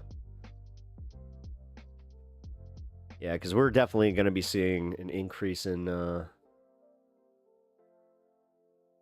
energy costs. All right, here we go. Table 1. Electric natural gas utilities are raising prices across the country. Largest hike implemented and proposed for 2025 and beyond by electric and natural gas utilities. Increase per month per residential customers. Here we go. New York, 46, 42. It's that extra 42 cents that does it. It's like, you really couldn't even round up. I thought we were, like, getting rid of the penny. How in the hell are we still letting anything be rounded up, you know, or like, how is anything not just being rounded down, actually? Let's see. No, that's how it should work. If he's going to get rid of the penny, then it should always be rounded down. But no, that's not how it's going to work, right? Cademan, please say something positive news about Oh my god, Cademan, I'm so sorry that you came here for that. My god. No, seriously, I started this. I'm already having, like, something in my personal life is going on. I won't revisit it right now, but it's also just, yeah, I finally, the weight of all the stories that I've been covering since Monday has just, it's hit me. Where I'm like, this, it's been a lot. There is a lot. There's just so much. There is just so much going on. But positive. What can I say positive? Well, we have Zoran Mondani looking increasingly like he's just going to sweep the mayoral election with every poll that is conducted. That's why they just haven't been talking about it as much, because there's nothing interesting for a mayoral race that's not going to be really contested. But you have guys like Bill Maher that are already criticizing Mondani's, like, policies, and just, like, we haven't even seen him implement it, and he's like, yep, you just handed the election to the Republicans. It's just like, oh, okay, so we're just supposed to just stop And, like, it's kind of funny because the Bill Maher of old kind of saw merit in moving to the left. I don't know what happened. But how's that, Cademan? Does that help? But here, I'm actually reporting on the cost of living increases that are about to happen in each state. So let's take a look, shall we? I'll just round, I'm going to just round down. I'll just say the 46. Oh, actually, I should probably round up. Because, no, I just realized this. So, like, 41 here.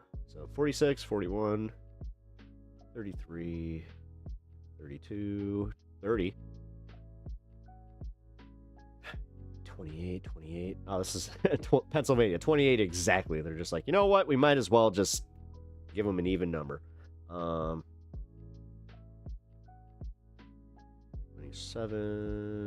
27, 27. So the average is about $27 right now is what I'm seeing. As far as the cost of, this is how much it's going to cost per month per resident. Idaho, 22. Okay. 20. Oh, these are, how many fucking districts does Ohio have? Holy shit. Because they have Ohio Edison, the Illuminating Company, AEP Ohio. Holy shit. Dude, Ohio is not, it's big, but not that big. What's happening?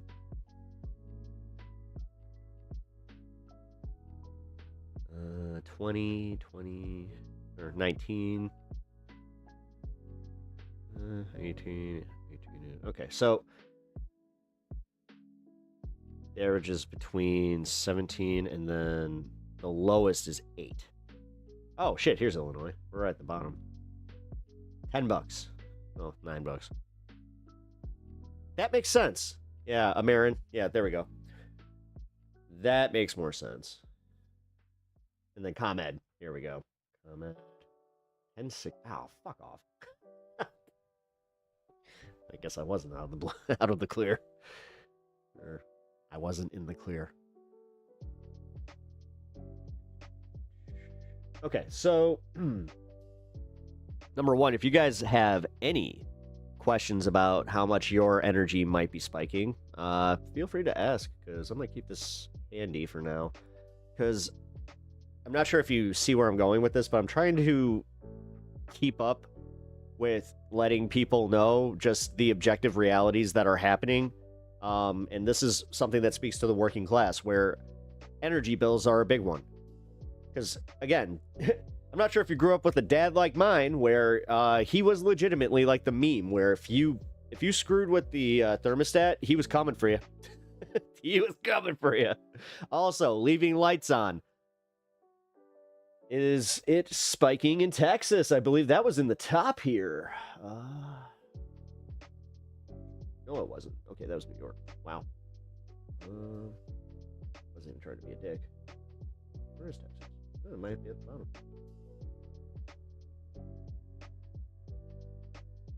If it's not on the list, then I will be shocked.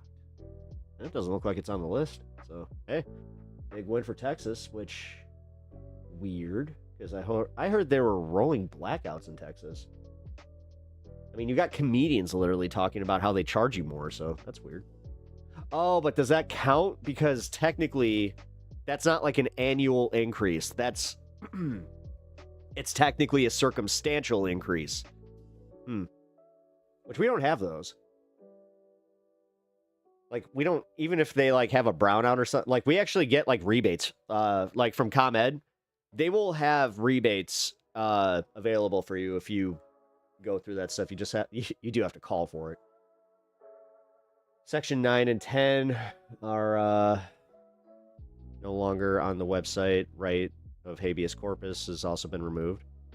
Yes, but that's... I was trying to explain this earlier in one of the Discords, that just because they did this on the website, like, don't give in to them thinking, like, don't be the stupid that they think the American people are, where they want us to lose our shit about that. I'm telling you, and like, we need to explain it where it's just like, okay, this is dangerous, but also, we see what you're doing. Use that as the projection, because again, this is just objective reality that's happening. But if we always package it in liberal outrage, you're just feeding the beast at that point. They're not listening. If you are constantly just going, look what the Trump administration did! And honestly, I think that's why I'm burnt out. I think that's what it is today. Like, I finally hit that point where I was like, oh, it's the flood the zone thing. I went through this with the first wave of the flood the zone bullshit. The Epstein stuff, I have to say, was a nice break because it was consistent, at least. It was the same consistent story, and it was kind of fun to watch, you know, everybody flail in that. Now we're right back to where we were. They're kind of getting what they wanted. We stopped talking about the Epstein stuff because everybody had a little bit, they're kind of sick of hearing about it, which we are always at, like, we're always at risk of that, where if you constantly hammer this shit, then people are just going to be like, I know!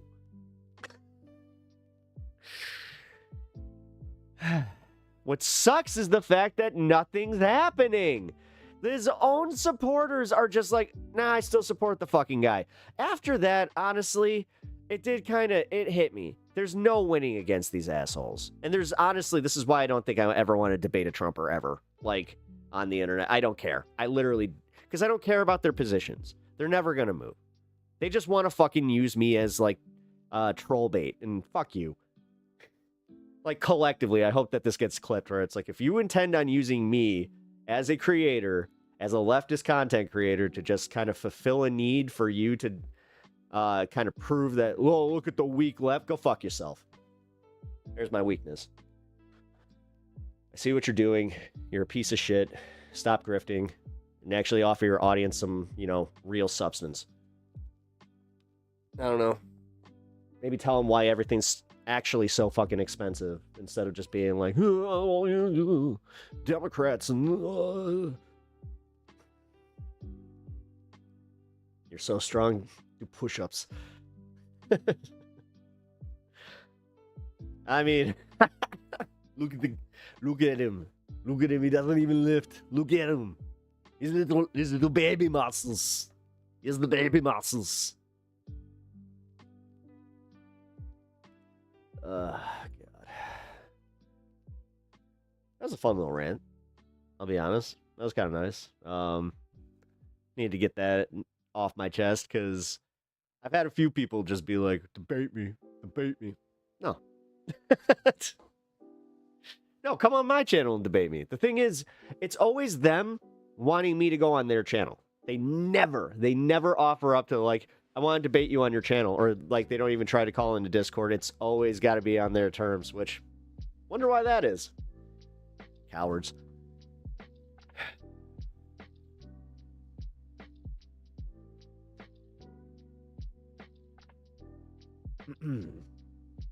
Sorry. Didn't mean to stunlock on that as much, but holy shit. I'm trying to talk to other left-leaning Democratic voters about voting in the primaries for progressive candidates, not listen to the DNC about electing the most electable centrist. Yes, that is something that we can all focus on. And the thing is, most people are very responsive to this. It's early messaging. This is where I was getting into an argument with somebody about this recently on the show, where I was talking about how if we don't start now, what are we doing? Like, the primaries for the next election happen, what, in March? We don't have candidates. Like, I don't understand where we're this complacent, where we're just like, we'll figure it out as it goes. And they're sitting here gerrymandering the next election so we can't even win. Like, I'm sorry, man. Like, these are legitimate concerns that I've had, and I'm still concerned about them. They're not being addressed.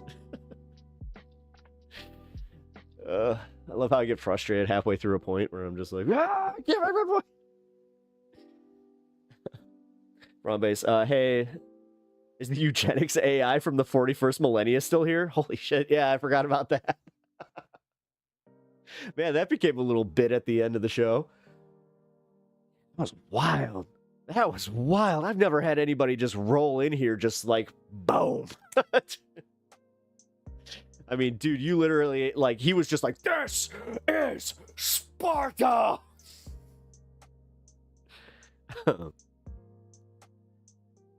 In the worst ways possible.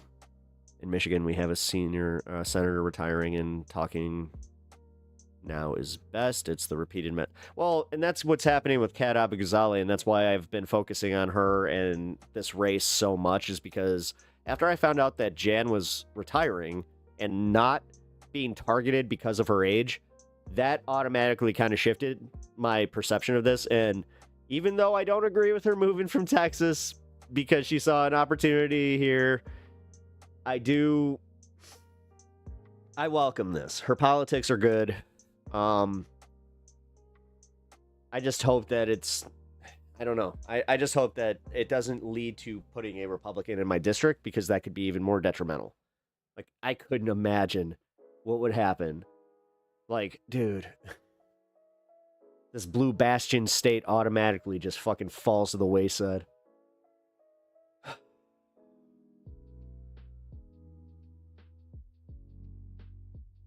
I just realized I am a little bit more concerned about this than I thought. It's okay, though. You should be. And like I said, we all should be. We should be very aware of what could happen if we, don't get a good turnout. And that's why I'm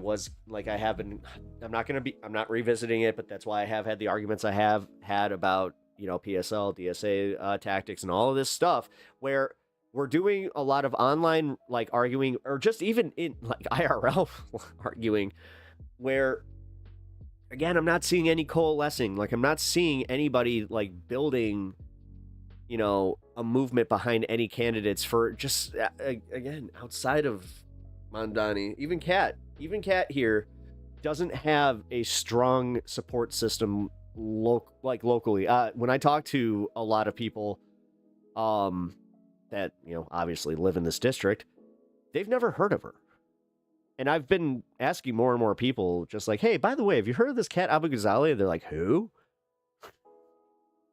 Which I'm more than happy to show them. Like, thank God she has an accessible freaking TikTok and, like, shorts page where it's just like, okay, like, she makes her platform, like, known, and it's within, like, a 40-second clip. So, gotta say, pretty strong on that one.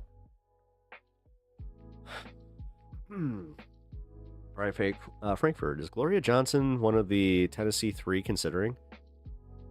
Cool. Robin B, do you know anyone in East Tennessee that wants to run? I need candidates to endorse.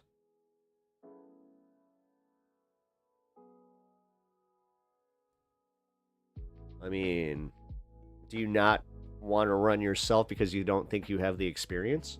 Because honestly, man, like that.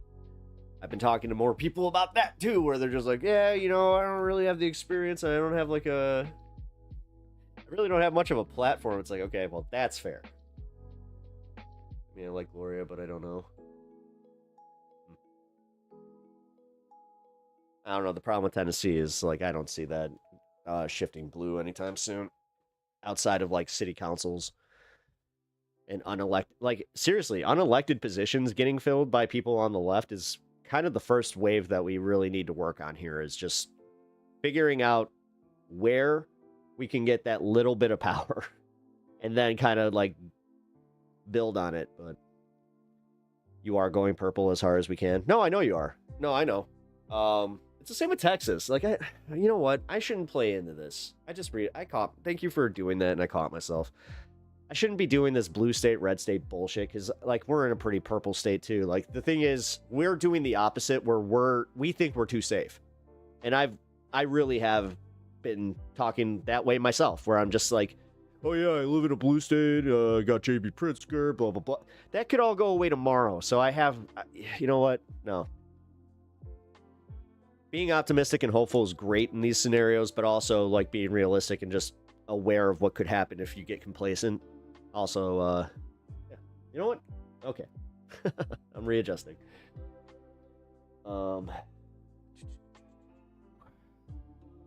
Right now, you may not see any consolidation behind any national candidate or any movement. If you listen to historians, we are in a time where many voices speaking up and people become political. Oh, no, I understand that.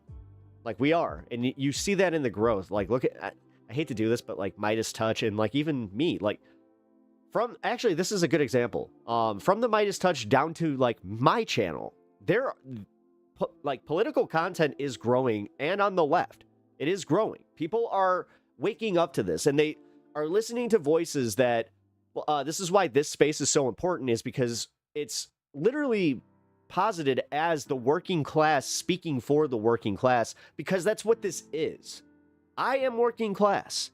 I am in a certain tax bracket that I can speak for all of these struggles. I literally live this daily.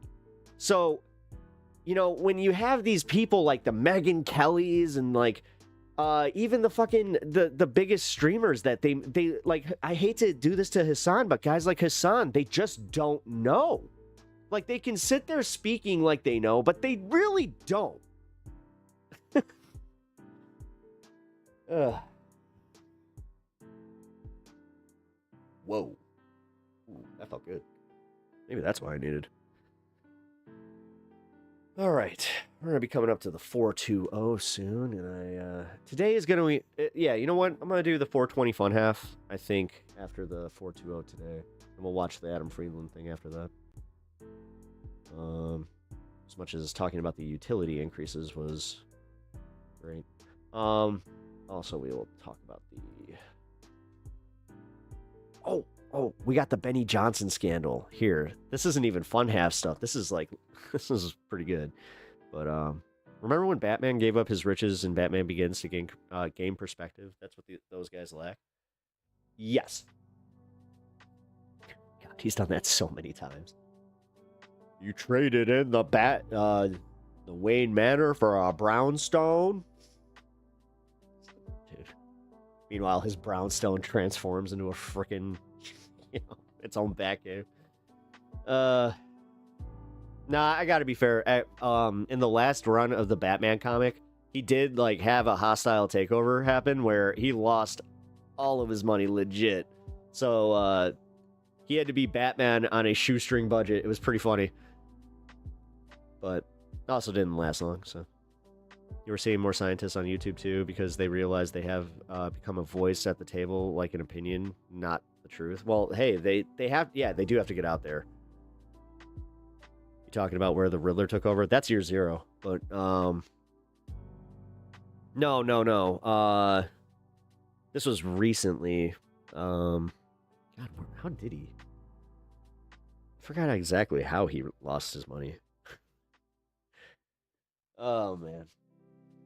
This is what covering politics does to you. You just can't retain the information from all the comic books you read. Although they're in Hush 2 right now, which is cool.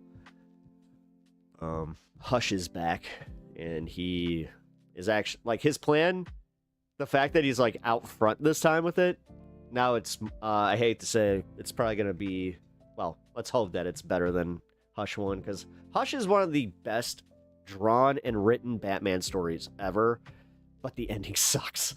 The ending sucks. It was such a, it was a letdown, but whatever. All right. Sorry, I didn't mean to stun lock on Batman comics. All right. We got Kyle Kulinski with his nicotine gum. So there was a report that came out about a week or so ago about how the fastest growing political YouTube channel is a guy by the name of Benny Johnson. Now, I know a lot of you guys are probably familiar with Benny Johnson, but he's, you know, he's sort of like a... I'm gonna get banned for, but Hush disappointed me. Nah, Hush, again, very well, it was well drawn, but Hush is... Tucker Carlson knockoff. He's like a dollar store Tucker Carlson or Temu Tucker Carlson. Super try hard. Definitely in the... What up, Big James? Closet. Good to see you, dude. By the way, there was that story. Also, PP Jackson. How's it going? Of him tweeting something like, hey, what's up with these ads that are on this website? And it was like a gay singles cruise ad. And then people were replying to him like, you know those are targeted ads, right? Yeah. So he outed himself in the funniest way imaginable. But that is hilarious. Anyway, this guy's YouTube channel was growing not only more than You're crashing. Good night, Ryan. anybody else's. Thanks for joining, man. It was good to hear from you. But like, it was like double or triple that of anybody else. And there were a bunch of fishy aspects about it too, because at the same time, his views weren't going up. So David Pakman's going to lay this out for you, and he calls it the most suspicious. Oh, I was just gonna watch the Pakman video. Oh, thing he's so this is like super streamception. ever Got it. seen on YouTube. And I can say, being in this space full time since about 2012, I agree. Yeah, the free I comic book agree. game. So let's see Yeah, what I he got says. it. I want to talk to you today about the most suspicious thing that I've ever seen on YouTube. And it has everything to do with a YouTuber named Benny Johnson. Now, I published a piece on Substack about this where I go into even more detail, but let me explain what this is about. I've been publishing Wow! Oh, wow! He actually like broke this story. political content to I didn't even YouTube realize for a very that. long time. If you dig way back, I actually think he's been doing it longer than me. I think I was like 2012, maybe 2013. I think he was, before me, he was posting stuff. you'll find videos from 2009. They make me cringe, yes. See, now I think he's been doing it full time since then, if I remember correctly, right? Because I started as a hobby in 2008, so I actually was before him, but I think he started All right, pats on the back, bro. full time before me. But after 15 years on this platform, you learn a few of the things that are just reality. Number one, video performance Yes, we're talking about the Benny Johnson. is unpredictable. You think a video will do well, it doesn't. You think a video will do okay, it blows up. You just sometimes don't know. Number two, if you talk about politics, half your audience will hate you, at least the ones that comment. And this is the key part for us. Don't I know that? New subscribers track closely with video views, unless Yes. something weird is going on. Yes. No, that's to get true. more new subscribers, you Yeah. have to have more video views. If Yeah. your video views go down, you're going to have fewer new subscribers. Except if something very weird is happening. And this week, writer and researcher Kyle Tharp published a piece called "This Right-Wing YouTuber is Having a Moment." The YouTube Although one thing he is not mentioning here is you'd be surprised at how many people just don't sub to your channel, but watch almost every one of your videos. So in my analytics, I can see like the percentages, and it is kind of alarming where I'm just like, oh, wow. Like so many people just, I guess they withhold subs or they just don't sub to YouTube videos or, in question or is Benny channels, Johnson. whatever. The headlines I'll be honest, I didn't sub to my first YouTube channel for a long time. Like stat is that in Q2 of this year, Benny Johnson's YouTube channel gained 2.2 million subscribers. Makes sense though. Yeah. First of all, this chart, insane. 2.2 million? What the fuck? Yeah, that makes that is bot city. In just the second quarter? What the fuck? And so if you, Benny Johnson, Fox News, MSNBC, Midas Touch, shout out to them. Makes sense though. How many times do you window shop and not buy everything? Charlie Kirk, Joe Rogan, Daily Show, Tim Cast, Turning Point, Tucker, Brian Tyler Cohen, Sean, Jack, I've had it, Asmongold. Y'all got to do a better job, dog.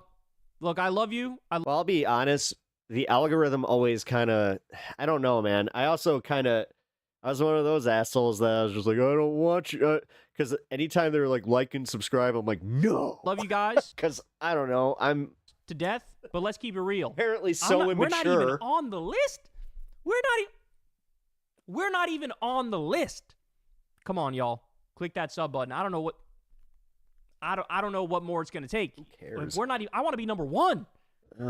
That's Never great. mind, not even on the list. I mean, come on, man. That's shocking to me. Yeah, you know it's cool when you don't care, and if you're not on the list, then you're just like, cool. That's shocking to me. But just, anyway, that like what you do, man. Fuck. Benny Johnson's lead. 2 million subs, and he's just like, I want to be on the list. That's fishy as fuck. Politics-related channel of the second quarter, by far. Now, why is this unusual? It's unusual because the growth in subscribers for Benny Johnson. Well, it makes exactly. It makes no sense because that would require like pretty much everybody in the YouTube political spectrum to have gone to his channel. I have never watched a Benny Johnson video from his channel. Does not match growth in views. In fact, his views appear to every time I see a clip from him, it's either on one of these guys' shows or it's on Piers Morgan. Be down slightly. Now, before we go deeper, remember who we're dealing with here. Benny Johnson was caught up in this 2024 scandal where it was revealed that he was indirectly receiving Russian money through a company called Tenet. Oh, he was part of that. I keep forgetting that he was one of the other guys. Johnson and others said we had no idea the money came from Russia. Yeah. The payment rates were wildly above market rate, in some cases $400,000 a month. Some even had six-figure signing bonuses. So this is not someone with a spotless track record. Now let's get back to the data. So, yeah, he was part of that scandal where he was taking money from the Russian government through Tenet Media. So he's already got a sketchy-ass record. But look, I'll just say it. With his views going down But his subs, he gains 2.2 million subs. That literally is not possible. That's not on TikTok? possible. Oh, nice. That's inauthentic. That's fraudulent. That's actually pretty good. Whether or not he knew about it and is in on it, that's a separate question. Shit, dude. Maybe not on that front. On TikTok, I don't think he. I haven't posted on TikTok in a while, so I have no idea. But man, I'm probably in the tens. I have no idea whether or not he knew about this happening or didn't know about this happening. But there is inauthentic, fraudulent behavior going on. It's got No, it was okay. So it was Benny Johnson, Tim Pool, and Dave Rubin. to be bots. It's got to be something. Got it. To make you grow that much while having. Well, yeah. I mean, yeah. No, I've been what is it called? Bot swatting or whatever the fuck. Fewer views. That's not a thing. That's not a thing. That's not how it works. Like, it literally is impossible for it to work like that. More views. Well, like, actually, right here, I'm gonna ban this, but you keep getting these things over on Twitch, right? These cheap viewers on stream, whatever. Ban. Means more subscribers. It's not exact, but that's the pattern. Here's a look at my own channel, about 3.3 million subscribers right now. This is actual data from my YouTube analytics, and you can see clearly more views, more subscribers. Yeah. It's predictable. That's how it works. Now look at Benny Johnson's data from Q2. Mine looks the same, just different numbers on the side. The arrows show. Not possible. It's literally not possible. Oh my God, this is so egregious. Oh my God, man. This doesn't surprise me that he is a MAGA content creator, though, because MAGA just cheats. Subscriber. Like, this really does. It's like, they cheat on everything. It's not even just Trump. Growth, but views that are either flat or declining. This is weird. Now compare this to Midas Touch. Midas Touch is one of the fastest growing progressive YouTube channels right now. Similar subscriber numbers, but their views match their subscriber growth. Midas has had high views, high subscribers. That's what you would expect. So what's going on here? Wow, they have a 200K differential though between their sub content watchers and their just normal watchers. Really, only a few scenarios where you see subscriber numbers and view That's one of them. separate. Although, you know what? Now that I'm looking at this, I'm wondering how many of those are like, and I'm not trying to be mean here, but like an older demographic. Couple. Number one, if you say something like where they just don't sub because they don't necessarily know how. Truly awful. All right, that might be like so disgusting that it encourages your existing subscribers to unsubscribe. You could see that as the views go up of this disgusting thing you said, your net subscribers go down because people go, I got to unsubscribe. This is absolutely disgusting. But that's the opposite of what we're seeing. We're not seeing it's actually kind of funny to watch this downward trend and then just be like, nah, but everybody's watching this. And that's what gets us to the most likely scenario, which is some kind of artificial subscriber growth. And this is where things get complicated. Well, okay, so this is a little rich for David Pakman. He needs to be careful here because he's a writer, right? So for him to get put on the bestseller list, I wouldn't put it past that he didn't necessarily seek this out, but trust me, man, there were mass waves of like buying that book that put him there from very specific people that were very specifically politically minded. Subscriber growth might be completely legal, paid ad campaigns. You run YouTube. I haven't trusted the bestseller list for a long time. The only bestsellers I look at are the fictions. YouTube ads or Google ads. They're targeting subscriptions to your YouTube nonfiction channel. You could do that. It's really inefficient for political channels. I don't know anybody I always do that. Who actually does it because the targeting isn't great. It's just really expensive. You've got to pay a crazy amount of money for a relatively small number of subscribers.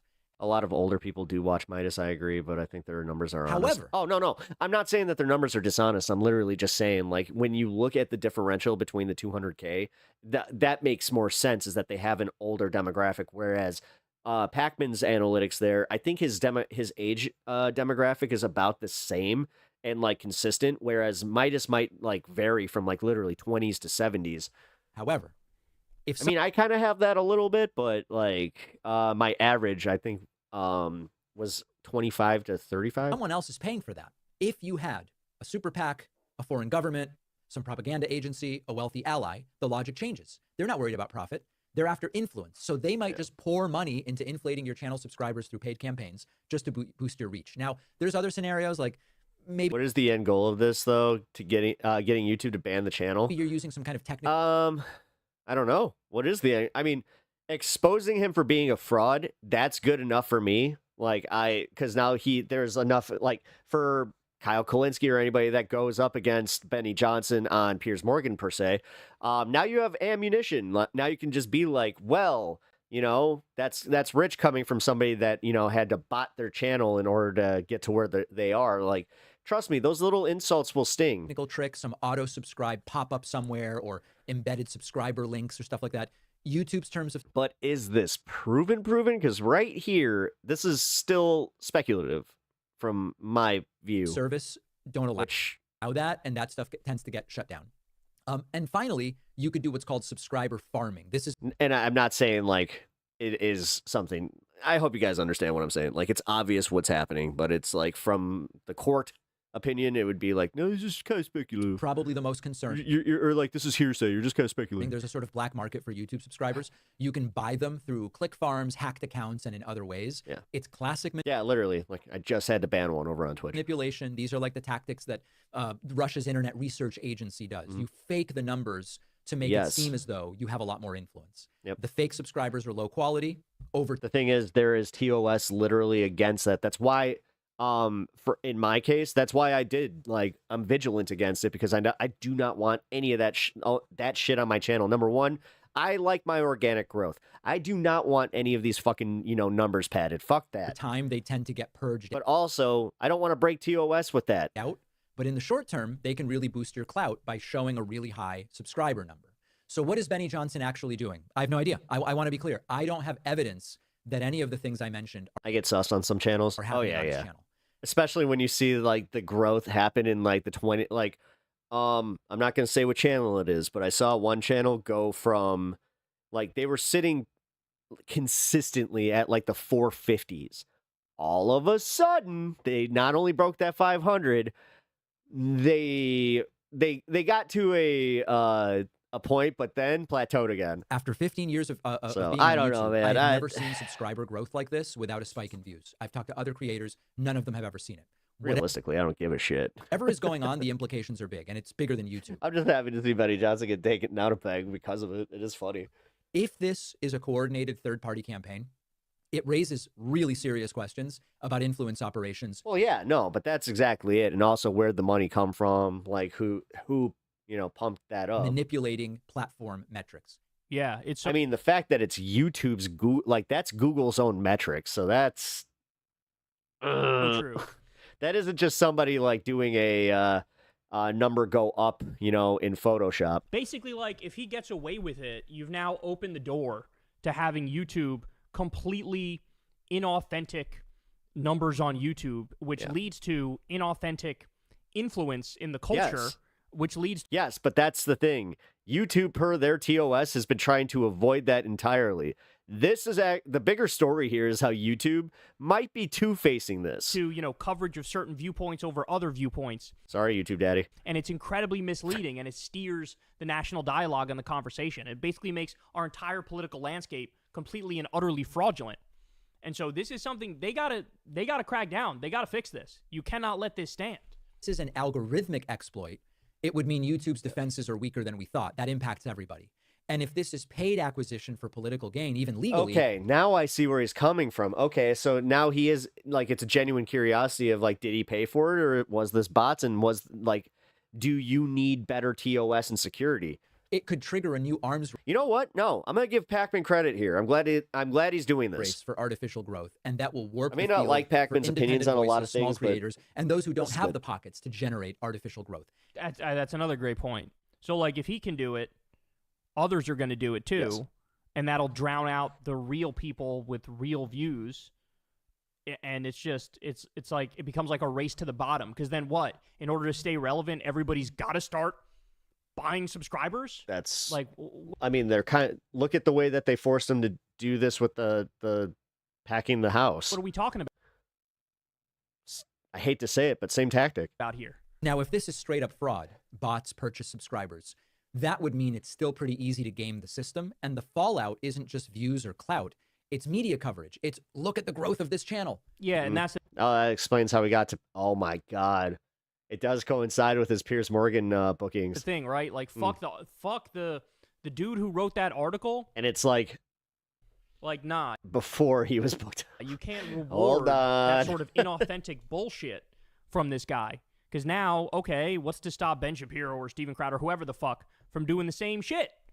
right? And what's to stop somebody from doing it on the Democratic side too? Like, you can't do that. You gotta know what you're talking about, know what's real and what's not real. Must be saying important things. Well, is he, or is there some kind of artificial subscriber acquisition here? So this is by far the most suspicious thing I've seen on YouTube, and it hurts all of the progressive channels because many of us don't have the third party or whatever it is that is just dumping money into artificial growth. And it's also a problem when it comes to the ad system that they've set up on YouTube, because if Benny Johnson remains in this place and is completely fraudulent and inauthentic, then how long until the companies that advertise realize, hey, we're spending all this money for YouTube ads, but apparently a lot of the views are completely and utterly fraudulent, and people aren't actually watching the shit that we thought they were watching. No, that could cause another adpocalypse, which, again, now that, if that were to happen, then every right-winger would be like, oh, shit, no, we were, our bad. So why would I waste money putting ads on YouTube? And it could lead to another advertiser exodus, similar to the bitch for them. The bigger the channel, the more they'll feel that. So Benny Johnson, by doing that shit, will be the one to feel the heat. Fucking bullshit. I mean, hey. Right? So no part at least there's a little hope in that, I guess. of this is acceptable. And anybody with any power at YouTube who's listening to me right now, hey dog, y'all better get on this. Y'all better crack down and do something with this Benny Johnson shit, because this is not. I mean, this is like the whole system is at risk. They will. I'm not sure if Kyle's read TOS like in a long time, but again, maybe it's because I'm a newer channel. No, they totally will. Based off his bullshit here. What can we do? Number one, especially because this is bad PR on them too. They don't want to be seen as not trustworthy, specifically in their analytics and their numbers, because again, they see us as a commodity. They need us to make this content. If we collectively all just said, what the fuck? You guys are gaming the system. One, if you see something that doesn't make sense, they lose so much revenue. Like, they're not going to risk all that for one fucking dipshit. Report it to the platform that you're seeing it on. And number two, this is free. Just make sure you're subscribed to the YouTube channels of the creators you actually support. Yes. Man, that is wild, dog. That is also why you know what? That is wild. But it would be him, right? Because he was one of the original people involved with the Tenet media scandal, with taking money from the Russian government. Man, his freeze frames are just on point. Government. And by the way, if he was willing to take that money from the Russian government, who's he not willing to take money from? He could be taking money from fucking Israel. He could be taking money from any of a number of corporations or right-wing think tanks. He's careful with this, because honestly, a lot of times what they're saying is, yeah, but you don't necessarily, like when you're doing streaming like this, you don't necessarily know who's always giving you money. I think Vosh talked about that a little bit. Basically, a paid fucking mercenary commentator is what he is. I mean, these people are just grotesque, man. I just have an endless well of hatred for the people who are doing this and don't actually. This just in, Sake Tanuki has been actually believe in anything and don't care about anything. Oh my God, could you imagine? Inauthentic bullshit stuff, like fraudulently grow their channel in a way where they're just lying to the world. Down with these charlatans and frauds, man. I can't fucking stand them. And they're putting the whole system at risk. And for what? For what?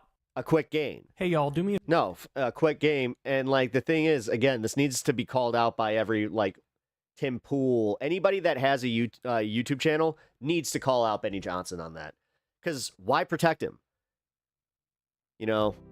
And that's one of the detrimental ones, because like, yes, they want, because this is where it is kind of like the sweaty, you know, pushing the button meme, where it's like, oh, either stand unilaterally to keep strength behind the party, or risk all my future earnings for one dude who would not do the same for you.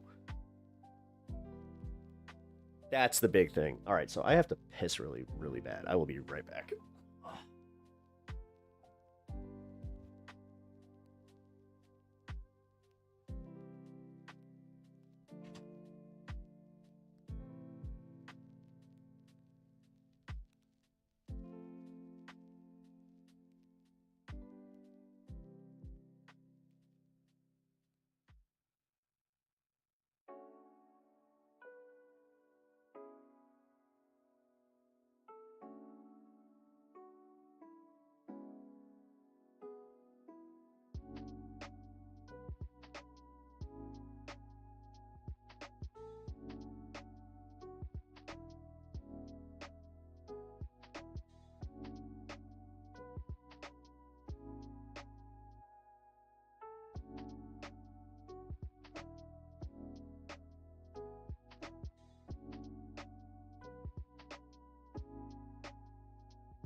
All right. 420's coming up.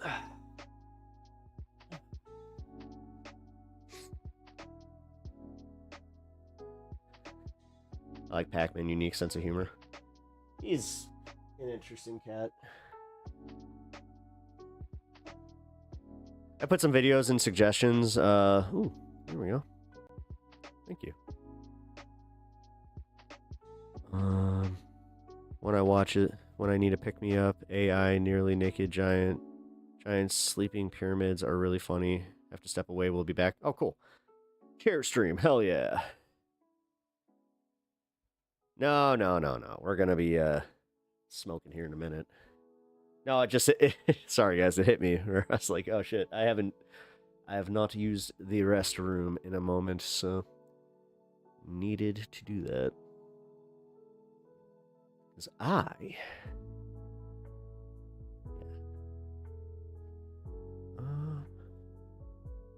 oh yeah, by the way guys, if you haven't already gone over to this space to check out the clips that they posted of my show yesterday, consider doing that.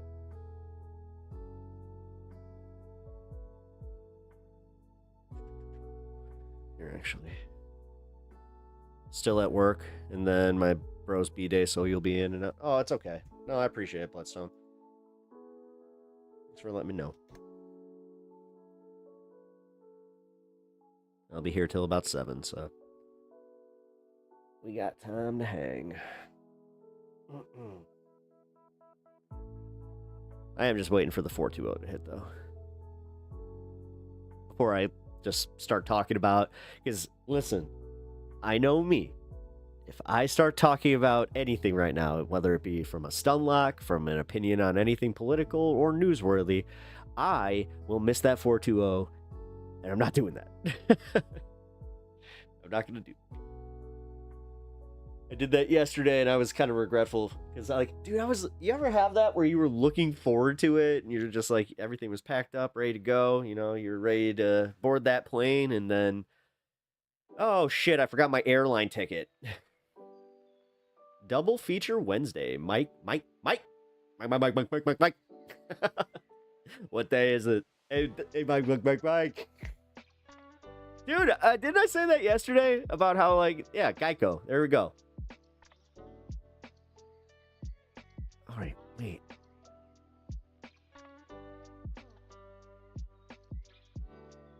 Was there ever Geico where the cars go?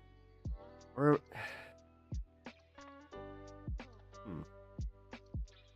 Where the cars go? Who had that? Wait, it might not be Geico, but somebody had that. Citgo, where the cars go? Ah, shit. Oh, here we go. Cheers.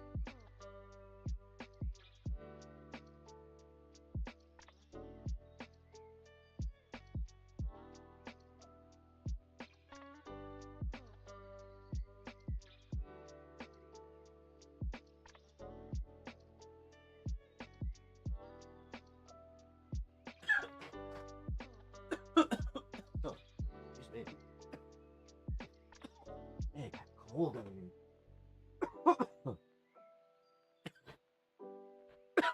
No wonder he's all bundled up. Look at him. He's just like, whoa, it's so chilly. Dude, I just cracked my shoulders when I did that. All right. Back to the show.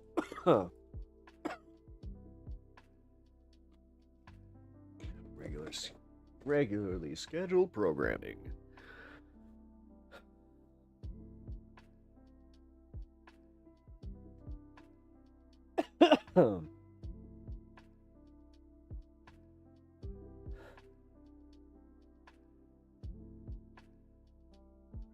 Shit. Oh, really? Oh, YouTube blacked out again. Hold on. Reload. What is going on? It's literally been just YouTube today, though. Oh, no, I lost Twitter. Wait, hold on. Let's check something. Hold, please. Huh. Okay, internet's all good. So I don't know why it's specifically the actual websites. It's not my stream. My stream's fine today for knock on wood. For once, it's not on the stream side. It is just on using YouTube. Okay, there we go. We're back. All right, so this is a pretty good video. Mehdi Hassan breaks down the 10 most egregious lies that are being told by Israel and the IDF right now, and he is about to debunk these. Oh my God, where did I go? I'm gone. Oh my God. Dude, I just got rid of my screen entirely. Oh, what happened there? I just yeeted myself off screen like a frickin' told so many lies since October the 7th, about October the 7th, about Gaza, about aid, that it's hard to remember them all, let alone keep up. Here, in less than 3 minutes, are Israel's top 10 lies about this genocide debunked. Start the clock. Lie number 1, the Israelis said again and again, including Netanyahu himself to the Nilt Boys, that Hamas was stealing the aid going into Gaza. But turns out, according I don't have this sped up. the Israeli military officials, they never actually found any proof of that. No systematic theft. A study by the US government found no evidence either. Lie number 2, they said this war was about the hostages, about getting them home, and it would stop the moment Hamas released all the hostages, and yet the Israeli hostage families say they were told that Hamas offered on October 9th or 10th to release all the civilian hostages in exchange for the IDF not entering the Strip, but the Israeli government rejected the offer. Oh, and Israeli ministers themselves keep saying again and again that the hostages are not their priority. Lie number 3, beheaded babies, 40 beheaded babies, even President I almost feel like I need to slow this down. Biden Holy said shit. he'd seen pictures of beheaded babies, but he couldn't have because there were no pictures, because there were no beheaded babies on October the 7th, nor were their babies put in ovens or hung on clotheslines. They were all lies. Even the Israeli press says so. You know which babies have been beheaded since October the 7th? Palestinian babies in Gaza from Israeli bombs. Lie number 4, there was systematic mass rape by Hamas on October the 7th. Now, no one's saying there wasn't any sexual or gender-based violence on October the 7th, but mass rape as a weapon of war, well, the Times of London, a pro-Israel, Murdoch-owned right-wing newspaper, did a deep dive last year. Quote, Israel says Hamas has weaponized rape,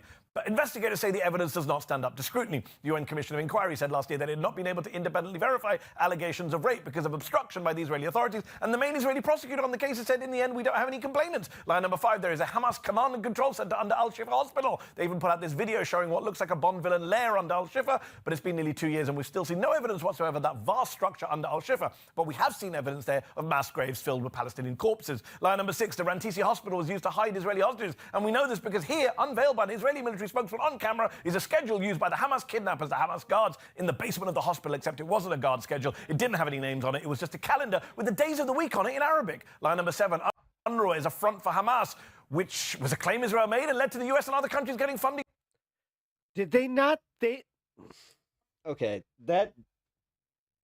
Wow. I didn't know about that last one with the calendar, because, like, did they not think that they would show that on any news networks where people would just kind of pause it and go, yo, that's a calendar. For UNRWA cut. Turns out it was all BS. Not only did the Wall Street Journal, which laundered Israel's lie on its front page, later privately admit that the Israeli claims haven't been backed by solid evidence, but a former French foreign minister who independently reviewed the UNRWA allegations says she was given no evidence by Israel to back them up. Line number 8, you can't trust the number of deaths published by the Hamas-controlled health ministry in Gaza. Well, actually, you can. The Lancet Medical Journal says you can, and guess who else says you can? Israeli intelligence. One Israeli intel source said, I trust the health ministry in Gaza more than the IDF for these statistics. Line number 9, all those massacre denials. We didn't massacre 15 aid workers, except a Sky News investigation found they did. We didn't massacre over 100 people waiting to get flour, except a CNN investigation found they did. You simply can't believe their denials. Line number 10, we don't use human shields. Hamas uses human shields. Well, Hamas hides under civilian areas, yes, but it's Israeli troops who literally strap Palestinians to the front of their vehicles. In fact, several Palestinians and soldiers told the AP that Israeli troops are systematically forcing Palestinians to act as human shields in Gaza. So there you have it, Israeli lie after Israeli lie,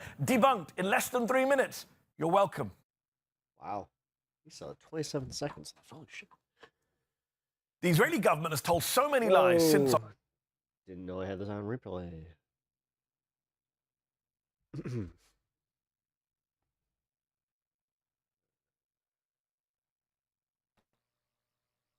Hello. Welcome to a live stream from Zateo. We're live on Substack and on YouTube. I'm Mehdi Hassan. Today we're talking about the big story... Blow up his own party into the hotel room. Give the Republicans 5. Oh shit, dude. This might be unwatchable. Because guys, yeah, that's really low, right? Here, I'm gonna play this for just a second. If you can't hear this, I have this at max volume. Hello, welcome to a live stream from Zateo. We're live on I can't hear Substack it. and on YouTube. I'm Mehdi Hassan. Today we're talking about the big story out of Texas, where House Democrats have fled the state, left the state. Man, that's disappointing. I really wanted to watch this interview. Greg Abbott is saying, you better come back or we're going to arrest you or I'm going to vacate your seat. That's really maxed the fuck out.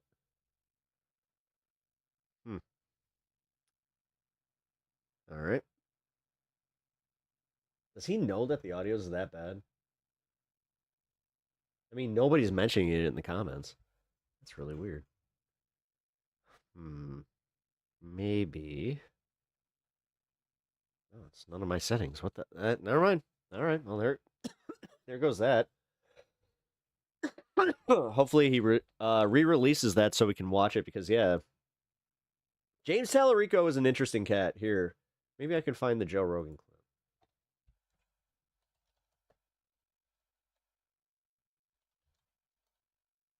Ah, there we go. Joe Rogan's first one. Oh, hey, look at that. It's on YouTube.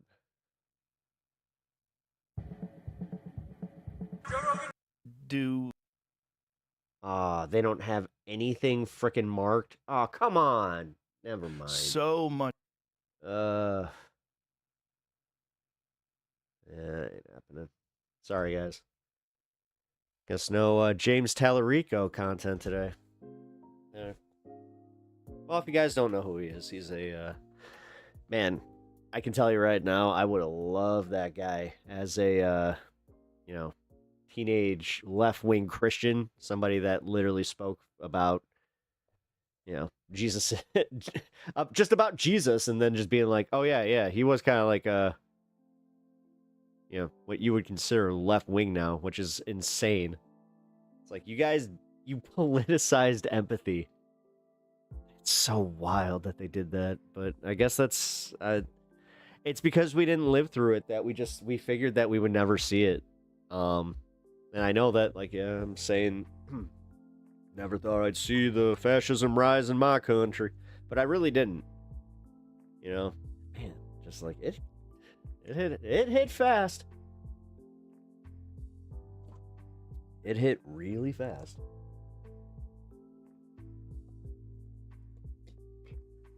I still don't understand how, like, the Democrats are so bad at, like, counter messaging, just like even the dumbest rumors about them. I will say that much.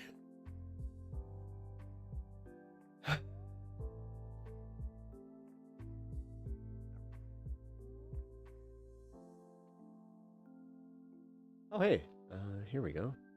We have another video of mine that just got posted. Look at that. Oh, that's been here for a minute. Shit.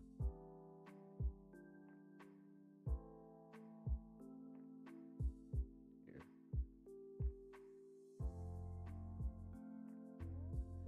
Go watch this. You're awesome if you do. Well, I mean, not now. Keep it in your your watch later file. All right, let's move on. Where are we at? The Adam Freeland thing. Let's do that. Because honestly, I really wanted to cover that frickin' Talarico thing. So this is a shift. But Adam Freeland got into it with Chris Cuomo, which Chris Cuomo has been going out of his way to just, like, gun after some of, like, the more left-wing figures. So this doesn't necessarily surprise me, but I don't know, man. The self-loathing Jew comment, that was immediately like, whoa. So let's One thing I wanted to ask you about your interview with Chris Cuomo. You guys got into it on a couple of things. He called you a self-loathing Jew, which I didn't know is something that Gentiles could throw around. They won't blame you because you are part of the new self-hating Jew. You're a bad self-hating Jew. What do you mean self-hating Jew? You are a Jew who is anti-Israel. That was like before the election. All right, this is for Mediaite, so let's see. Where are we at? So green. Election for his bro, too. So, like, that's driving me nuts right now. Why? Like, I was on a show, and, like, Andrew Yang was telling me about what Okay, I hate when shirts do what's happening there. Semitism was. It's just anytime a shirt does that, I'm like, no more with this shirt. It's absurd. It's the shirt's fault, totally. It's always the shirt's fault. The annoying thing is like I have like Jewish friends that live here too, and all of our parents won't stop calling us because they think it's like the Warsaw Ghetto in New York. Because of Zoran, or because the news tells them that it's like there's mobs of murderers. Columbia is. It's New York City. It's like it's a nice place where like they're nice restaurants. No one's killing Jewish people in New York. It's still it's still the Jew. I mean, this is the real Jewish. I mean, like, but in reality, it's like I guess maybe it didn't work as much in the primary because like you can't tell people that actually live here that it is like yeah, see, here's the thing. If this was a national platform, people don't understand what's actually happening in New York. Whereas, yes, this is a mayoral race. The people live there. And yeah, exactly. You can't like just warp their perception when they go outside and they're just like tweet, tweet, tweet, tweet. Oh, look, bicycle. Oh, okay. What they're saying on the news, right? Because we actually live here. Well, because Cuomo's campaign was that the city is a crime-infested anti-Semitic hellscape. And it's like, go outside. No one's ever I've never had a fundamentalist Muslim terrorist give me any crap in New York City. What do you like? It's just, I think it's, yeah, if anything, the only people I have problems with in New York, and I'm fine saying this publicly, are the Hasids. The traffic is terrible. They just stop in the middle of the road. What are you? Have you tried driving through South Williamsburg? I have not in a while. It's infuriating. Do you? Has that been a? Is that anti-Semitic? I guess I'm being anti-Semitic. No. Learn how to just be like it's rude. That city driver right there. It's rude to be just like a gridlock parking in the middle of the road. No, I'm doing a bit. We hereby apologize to the South Williamsburg Hasids. I don't. Has that been a what the fuck? Has that been a regular problem, a recurring problem, being Jewish and being told that unless you are supportive of the state of Israel, which is obviously a foreign country, that you are anti-Semitic by people who are not Jewish, or just anyone in New York? Like, is that something that bothers you and that you hear about a lot? I think that what I will say is like complaining about a college student protesting us giving $25 billion to a war is just like it kind of the term anti-Semitic loses its meaning. It's not good for Jewish people. Like, it's like it's what if like it's the most normal. I mean, and also I think I said this to Cuomo, but like in the 60s and 70s, they were saying that they're pro VC. Now they're saying they're pro like. To who? Did he just say Lolo? When was this filmed? It's like they're acting 3 as weeks if it's ago. Unprecedented. Uh-oh. And it's like it's not true. Right. Yeah, they firebombed university buildings in the 70s. They took over Columbia. They fully.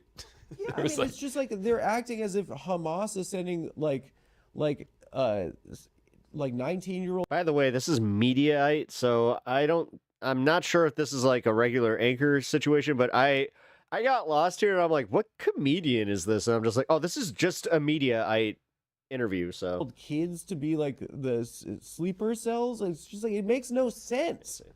It's like and it also is just, it makes it's I think the way Zoran's been treated probably is it just makes it seem like Jewish people are racist. I'll say it anyway. And I guess If you guys heard that crack, that was my ankle. Some of them are. I don't know. I do think that he's just Muslim, right? He is just Muslim. Yeah. He's just Muslim. He's like a Muslim Bronx science kid. Yeah, he's from Queens. He could not be more in New York. He went to like where like Wesleyan or something and Bowdoin. He went to that one and, Yeah. and then he started rapping. Yeah. He's just It's like more Clarice than Sarah Lawrence. He's as not like a Osama bin archetype. Laden. No. Like it's like Not yet. Wait till but he's mayor. being treated that way, Yeah. and it's terrible to see that. And it happening. does strike me like if you start trying to cast any criticism of a foreign country doing bad things as anti-Semitic, you're going to encourage anti-Semitism more than you're going to tamp it down. The only times I've ever experienced anti-Semitism is on the internet. People say things to me, and it's never from Muslim people. It's from people on the other side. It's like, yeah, it's just like, you know, I mean, also just like I've been in public. Yeah, the online perception thing really is. I've been thinking about that for like the you know, because on the you can say the terminally online thing or whatever the fuck, but there is the legit criticism where it is just like, yeah, go outside. This isn't like there's a lot of people that are not talking about these things. Internet long enough that it's just like You've gotten in trouble before. Well, I got in trouble about the anti-Semitism thing. One anti-Semitism. I got in trouble with Chelsea Clinton once. But another. Wait, what? You got in trouble with Chelsea Clinton? Gentile who was accused you of anti-Semitism. She didn't. Well, it was because Ilhan Omar. That reminds me of the scene from Beavis and Butthead Do America. Hey, baby, I see you have bracelets too. Criticized AIPAC, right? Which is like a lobbying organization, right? And she said it's all about the Benjamins, and they said that is an age-old trope. Right, a trope. And so she fucking throws him through the window. And everyone was like piling on her, and so I made a mean joke about because Chelsea Clinton was like lecturing. AOC was even joining in on it, right? It's all about the Benjamins. Is that like? It's not like the Nuremberg Protocols. It's talking about how a lobbying organization uses money to. It's like the oil industry. It's like any other. And sorry, I'm getting pissed off. This is like 9 years ago too. No, but around that time, we did get very, very sensitive about that. It's like the 2020 hysteria around speech. There were a lot of things that you could not say, and people got very. Yeah. Anyway, so about I did a joke, and then Chelsea Clinton quote tweeted me, and then she's like. I do. I'm a Jewish comedian, so we do self-deprecating humor. So I said, Chelsea. I should have. We can put the tweet up. Okay, what do you say? Oh, Dad, pretty big. What the fuck? Dad, I'm sorry about. I apologized multiple times. He's like, why would you talk that way? It's not even Jewish. She's just ugly. I said she's not even Jewish. She's just ugly. Which I'm calling ourselves. It's objectively funny. I'm ugly because I'm. Anyway, it was a mean thing. Right. Okay, but it was just a stupid tweet. And it is stupid. It's silly. And oh my God, the fact that she just went. Like, I think it was the ugly part. He quote tweeted it, and then my avatar is Chris Bosch, and then so like people were like saying like, oh my God, you know, like she's not ugly, like you're ugly, like look how ugly you are, and it was pictures. People were dunking on Chris Bosch. Yeah, Chris Bosch got in trouble. Geraldo was like, he was like, you. Geraldo Rivera. Yeah, he got mad at me. He was like, you fucking asshole, Adam, you're a schmuck, and like, I'm like, I'm sorry, I didn't. Chris Bosch notes that. I love how this is how it always goes with the comedians. Like, oh man. Apology. Chris Bosch, I'm sorry if you're watching. Okay, you're a hell of a four. Dude, Twitter was simultaneously like the best thing to happen for comedians and also the worst thing to happen for comedians. No, I mean, does getting in trouble matter anymore? There was not in Trump's America. No, and the thing is, like, if it's always the way that it happened, where it's just the left eating its own, or like the left just constantly not attacking, you know, anybody from MAGA, then that's gonna people. Then it's just so unproductive, and it's just it would really affect snake eating its own tail, kind of people. Yeah, like I think it does still, right? But like, you could actually get canceled for a hot second there.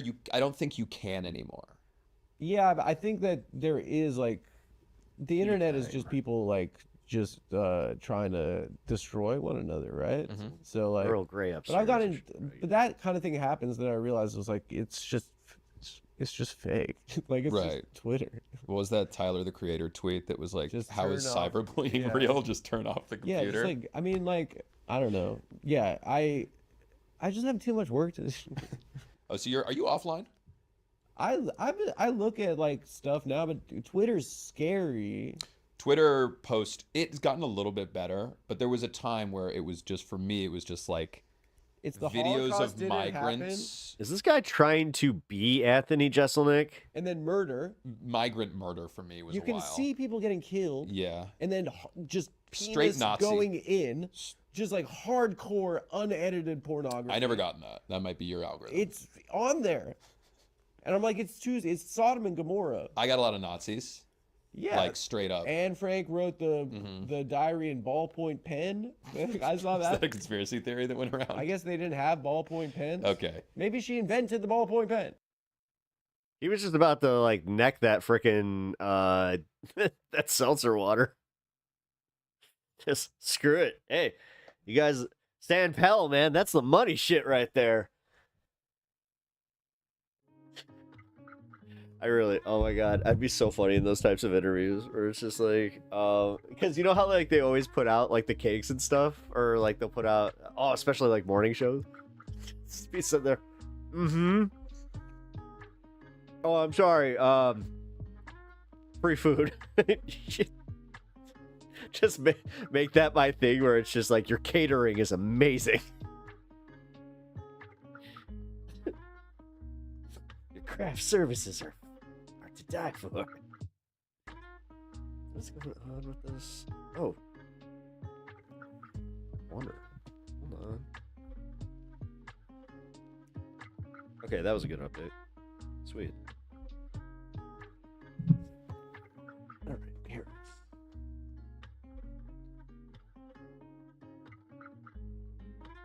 So we got this suggestion. One second. Also, I did get permission to play Whiskey Leaks, the music from them, if I want to. But I have other stuff I need to get to first. Although, I might not have time today. Almost 5 already? Oh, Jesus. Alright.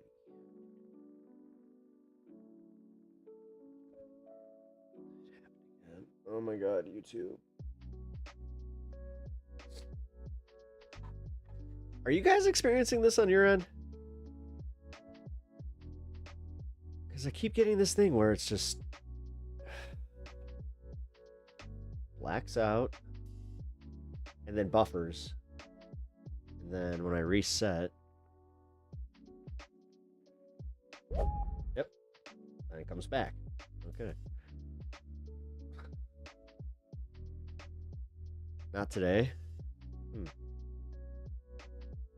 Maybe my stuff is just catching up, because I know that people were having issues yesterday. Yeah, you had it yesterday? Yeah, so... yeah, maybe my stuff's just catching up to that. Huh. Wait, did you update yesterday? Okay. Okay, I think that might be what's going on.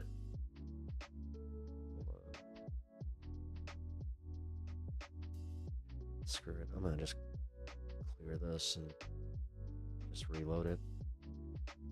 Best way, right? Try plugging it in. Unplug it first. There it goes. And reload. Aha! That worked. We're back in business. Woohoo! Oh. All of my tabs refreshed. Sweet. Okay. Oh, man. I needed that stretch. Shit. You know what? Stand up. Do this for my health. Do a big old stretch. Woo! That's a stretch. Oh.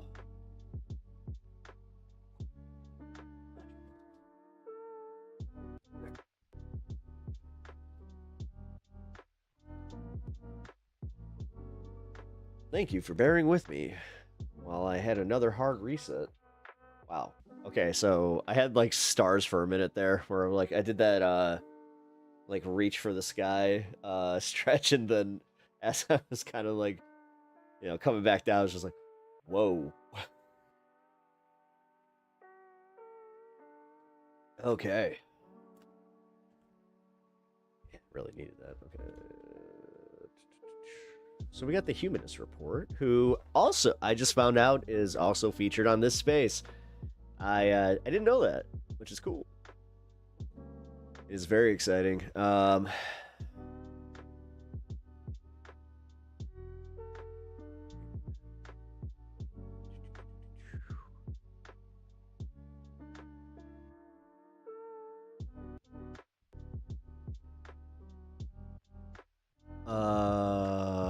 been looking at various sources of YouTube effing up.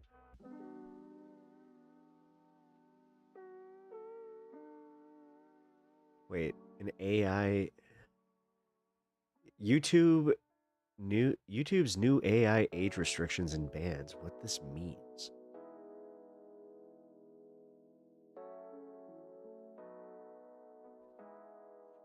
Oh crap! Here, I didn't realize that this was happening. Hold on. I might have to cover this first because let's see.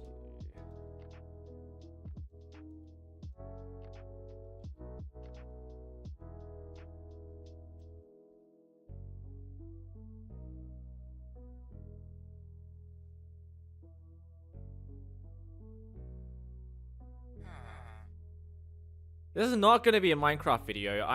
Oh, that's why. This guy's a gamer.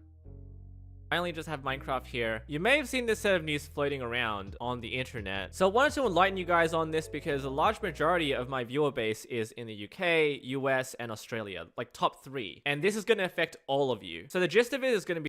Okay, fair. Well, then I guess, yeah, we should definitely give this a watch. This. In the next few weeks, you're going to see something... Holy crap, 2 million? I've never heard of this guy. Okay, when this happens, this is always shocking to me where I'm like, how in the hell have I never even heard this guy's name mentioned before? What? Happen, and I don't know how it's going to be enforced. I don't know how it's going to roll out, but YouTube is going to roll out machine learning to estimate your age. That's it. So teens will be treated as teens and adults will be treated as adults. What they're going to do is look at signals on your viewing behavior to presume your age regardless of what you've put in. That's insane. Your login info. Now, before I explain all of this, I'd like to jump into what we call YouTube Kids. Goodbye. And let me just, I can go back here. This is the homepage. I searched. Oh my god, they're gonna have to go back to magazines soon. Start my own name because I wanted to see exactly what kind of videos YouTube expects people of a certain age range would watch. So over here we have a parental control, and if you click on it, that is how you determine whether people are old enough or not. What is 6 times 9? Otherwise, you can set your own path. No, this can't be real. Here. So obviously, is that really? Abrogate that, but it's kind of funny how this is the initial reaction. If you punch in the wrong number, by the way, if you're like 78, for example, it's just gonna give you another one. It's just answering a simple question. It's just multiplication tables. They're just like, can you multiply? Questions. So you can just do 20, and that allows you to change all of this stuff. What is happening? Content settings, search restrictions. So here I've got kids under 4. So if you go back, this is what YouTube Kids shows you if you're under 4. Hamster cage, hardcore civilization is under 4. I don't know, you may have seen a lot of these videos in your recommendations. So this is the signal for kids under 4. We're going to change this to 5 to 8. Not much has changed. The recommendations still look kind of the same, but what I'm going to do now is search up Phoenix SC. My videos will show up. This is going to become relevant later on. My videos do not show up for kids 4 and under. Apparently my videos are too mature. they're not for 4-year-olds. However, we have a whole bunch of channels that have remixed my video and recreated it in a different way, which is pretty cool. 9 to 12, a little bit older. All of my videos are definitely here. So I don't know how YouTube has signaled that these videos are okay. YouTube gets a lot of things wrong. This tech will allow us to infer a user's age and then use that there's got to be signal regardless of what you've inputted 2 into. million, and here is he at here? I gotta see something. Is he actually registered? I can't see it.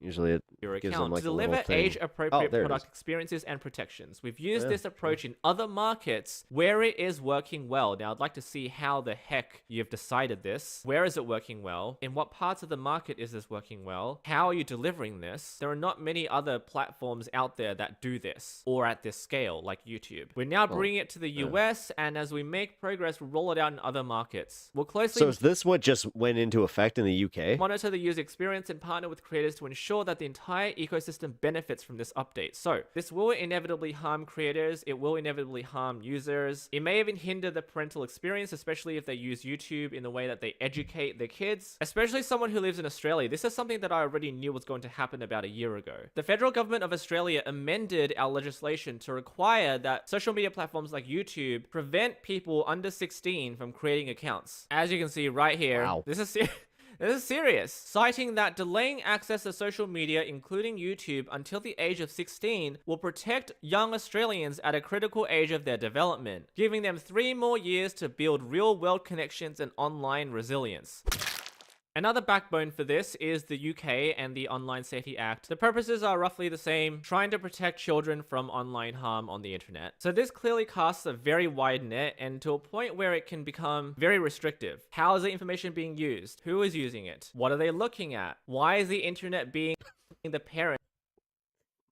Oh boy, Internet Explorer's catching strays. All of a sudden, there are Internet Explorer's been dead for what, 2 years, and they're still catching strays. a lot of concerns for this, and you can read how this works. We'll use AI to interpret a variety of signals, as we already mentioned. I don't know what these signals are, but watching Minecraft on YouTube is something that might be.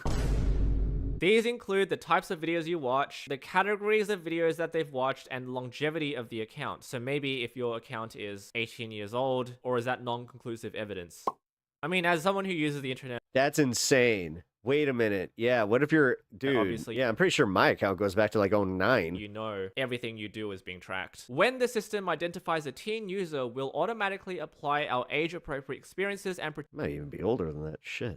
Oh my god, I'm old. Protections, including no more personalized advertising. We've got digital well-being tools like don't watch for too long, safeguard to recommendations, so not showing things that might be age inappropriate. If the system incorrectly estimates a user to be under 18, they will have the option to verify that they are 18 or over. Yeah, dude, this is gonna happen a lot. So can you just tell them that they're wrong, and it's all AI running it too. Then all of this will be over. They'll have the option to verify that they're 18 or over. What if you just don't want to? Like, you didn't have to show them a credit card or government ID. This is all of a sudden a they literally use the Pornhub requirement online for them to photograph your ID or credit card. It's will only crazy allow that was the case precedent that they're using too. Like, and they're using this in other countries before they even bring it to America, which, again, there's established precedent in America already for this. Who have been verified or inferred as over 18. That's state, though. I don't think that was federal court, though. To view age-restricted content that may be inappropriate for your users. You must do this. You can't get around this. Our continuing work to support kids, teens, and families. It's alright, fine. This is Google or YouTube's way of trying to abide by the law, so they really tried their hardest to not do this. I'm not aware of the closed-door communications and whether YouTube had any way to back out of this overarching legislation. They are obviously afraid because there are huge fines in the millions, and they have to be the big daddy to tell us what is beneficial and what isn't to a good, healthy teen environment. This approach is not going to work. Despite all of their efforts to restrict our viewing habits online, people will find a way to circumvent them. YouTube Kids, I'm sure, will be used by parents, but then when they get old enough, they will find ways to consume content that the world apparently doesn't want them to watch. I don't think this is a good idea, but I guess over the next several weeks, you're gonna find that for some reason or another, they have to protect our online communities from content that might be harmful. So if Interesting. if they I wonder how they apply this to political content. Find out you're under 18 and then you're not. Good luck forking out your ID to the bouncer that's on the front page. Well, to be fair, Nate, this is UK and Australia first. Looks like you don't have a choice.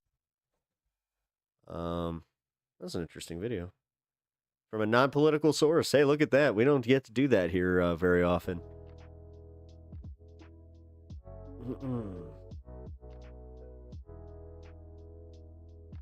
U.S. news is entertainment. And Pep Talks is infotainment. I couldn't say it. Infotainment. Info. Are you not infotained? Have you not gotten your information and your entertainment in equal doses? I heard some things were temporarily removed from the Constitution online.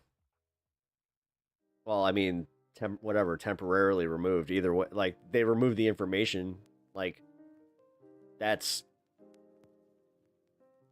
not how it works in America, bro. So they can't just, like, take it out of the Constitution on the website, and then all of a sudden, that's just not a thing. No, what's going to end up happening is you're going to have a lot of Trumpers going, there's no habeas corpus, but they also left the fact that it was, 8 to 11.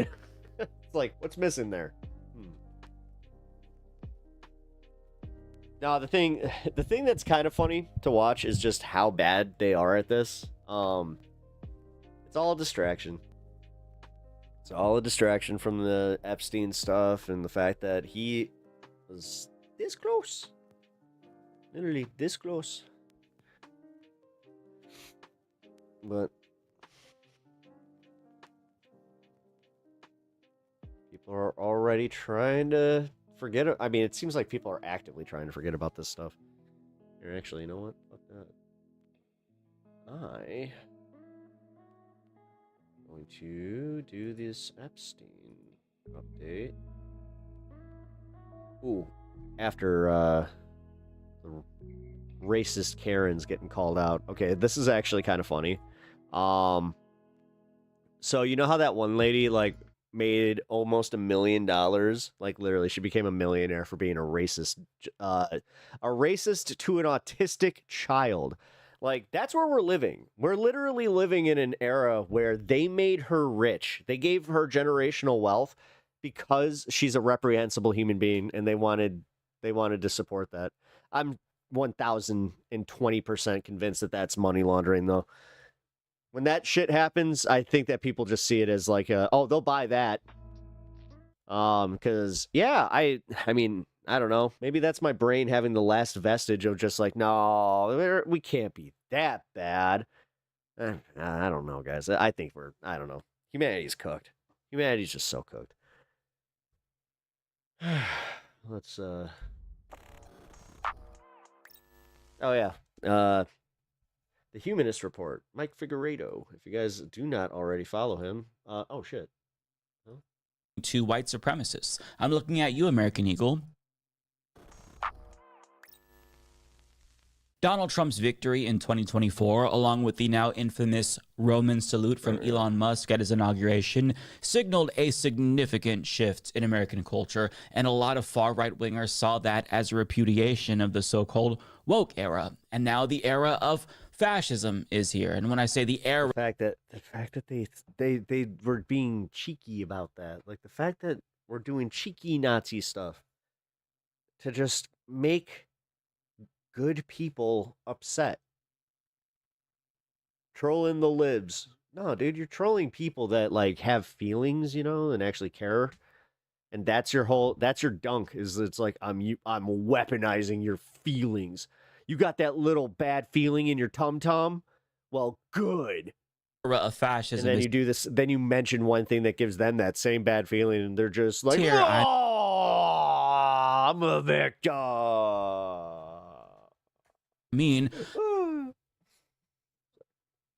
That white supremacists and neo-Nazis, they feel emboldened, and they've really let their freak flags fly as of late because Trump has made it cool in some regards to just be a fascist, right? You have members of Congress and conservative influencers basically openly Klan posting on their main Twitter accounts with their names attached to it. You have conservatives celebrating ISIS cruel treatment of immigrants and calling for the deaths of Muslims and trans people. And it's not like they didn't have these views before Trump was elected, because this isn't new for them. But the difference is these people no longer feel compelled to keep these odious beliefs to themselves. They've come out of the closet because Trump has made it socially acceptable to be an antisocial piece of shit. And he's using the power of the federal government to normalize and institutionalize racism and bigotry in the public and private sectors. And to say open bigotry is socially acceptable, it doesn't really adequately characterize the toxic climate that we're in, because in some ways that behavior is incentivized, seeing as how some people have been able to get handsomely rewarded for it. For example, a racist white Karen raised $800,000 after she went viral for calling a child. Yeah, there. I mean, honestly, generational. She's a damn near like millionaire now. So, if not a millionaire, because she probably already had a little bit of a cushy life. A racial slur. After that, a neo-Nazi raised. I can't. Honestly, that shit right there. Like, that's the stuff that pushes people over the edge when they read something like that. Nearly $40,000 after coming out as a that's fucked up. Fascist on Jubilee. Not to mention, we're seeing company after company bow down to Donald Trump by either capitulating to him on DEI policies or by getting rid of Pride merchandise. And some have tried to just straight up capitalize on this environment that we're in by dog whistling to white supremacists. I'm looking at you, American Eagle. Now, that doesn't mean that I think that American Eagle is run by Nazis, because I don't believe that. Rather, I think that they're run by opportunists who thought that it'd be lucrative to profit off of growing white supremacist sentiment by giving a wink and a nod to Nazis, and by doing it again with their response where they subtly double down while denying it. Now, look, you can argue that it's nonsensical to accuse a company of doing a Nazi dog whistle, but even their response speaks to the shift in culture, even if you don't believe that. Where, say, like 5 years ago, any company accused of something this serious would at least follow up their denial with a corporate statement about their commitment to equality and social justice. But these days, companies like American Eagle are like, fuck it. They think it's better to take advantage of so much money wasted on horrible people. Well, again, with this Benny Johnson thing, like, honestly, this is what's really gross, is when you find out about the tax cuts and how little they actually like have added to their portfolio and how much they're fucking us over. It's insane, where you're just like, because it's only a couple $1,000s. It's money that they like literally they will waste that in, you know, just fees and whatever the fucking one day. So like, there's so much waste. And it's the same thing with the way that they have to constantly support like the Benny Johnsons and just that kind of bullshit. The controversy, because it benefits them. Trump tweeted about them and Sydney Sweeney, and their stock, of course he fucking did, shot through the roof. And if you think that leftists, I hope Sydney Sweeney, honestly, I hope she feels great being objectified by this guy. Seriously, she had to know what the fuck she was doing. So you know what? I hope her and her double denim and her double D's are like, yeah. Are just, this is the guy who, I want to suck him. She's great. She's a Republican. I absolutely love her. Sydney Sweeney got invited to the White House. Being hysterical, and that this is all just one big misunderstanding. I promise you, these corporations have lots of highly paid marketing experts overanalyzing every single thing the company does. I can't understand how people can be so okay with fascism and racism. I'm so tired. Yeah, I'm tired. That's the same. Yeah, literally, I feel tired. Like I'm physically and mentally just beaten down by this shit, because it's not even. Trust me, I'm not giving them their stupid wins, because it's not from your trolling. It literally is just the exhaustion that comes with the fact that it's like, oh, you guys just do not care. How they say. And honestly, when the country is at that tipping point and you are on the other side of that, you know, no, don't expect any of us. Like, I never want to hear another thing about, like, oh, I thought the tolerant left. I thought you were the tolerant left. Say it, how it'll be perceived by people, how it could be perceived by people or misunderstood by people, and who their target audiences are. And I can assure you that they know what they're doing. But as overt fascism continues to rise in prominence and engulf more of our culture, you're going to see this more often. You're going to see more and more people. The feeling of superiority or not caring because it doesn't affect them. Yeah, 10,000%. Jump on this trend including... That's why I was saying, when it starts affecting them, I'm going to be there to not care. 3 young women who recently went viral on Twitter for posting pictures. They can go to that fucking racist Karen that they gave all their money to. Ask her for something. Pictures of themselves. Oh, wait a minute. Oh, you guys don't have, like, that's the thing. It seems like they only have empathy for their kind. Doing Nazi salutes. So Twitter user Scobie posted a picture of herself in a pool doing a Nazi salute with the caption, "All the pretty girls." I guess she's saying that all the pretty girls are Nazis, okay? She ain't that pretty. We have Casey Linnae posting a picture of herself heiling Hitler while cooking. And we also have Haley McAnally, yes, that's her real name, by the way, who is the communications director of the Nebraska Republican Party. And she posted a photo of herself doing a Nazi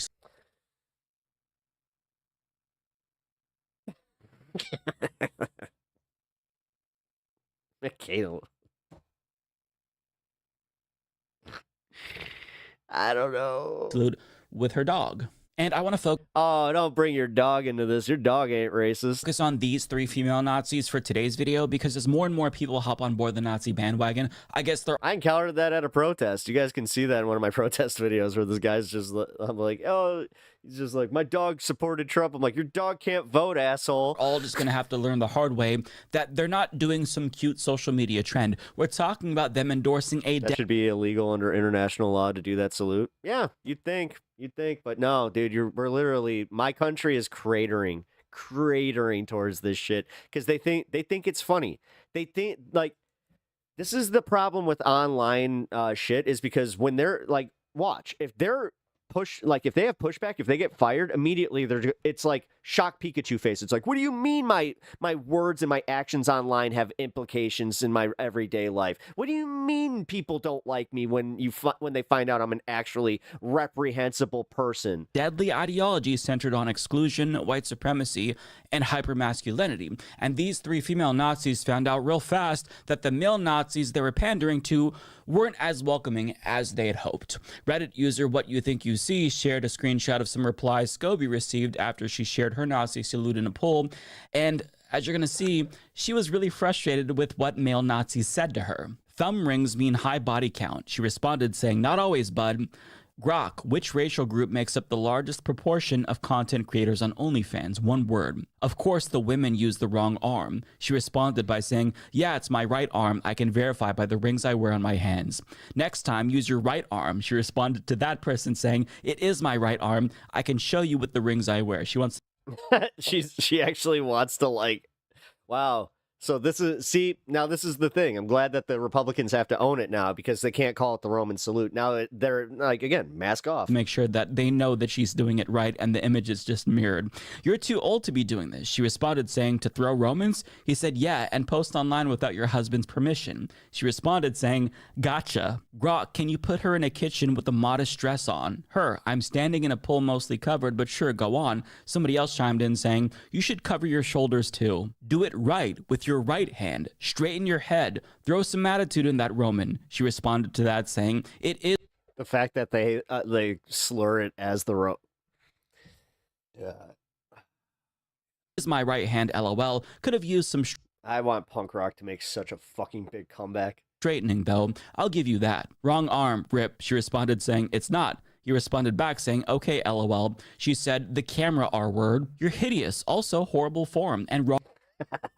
Wrong arm. Somebody named Foundational Whites replied, "You're doing the Lord's work here, Mike. I appreciate it." "Where's the pretty girl?" Anglo-Saxon girl chimed in saying, "As usual." Oh my god, dude.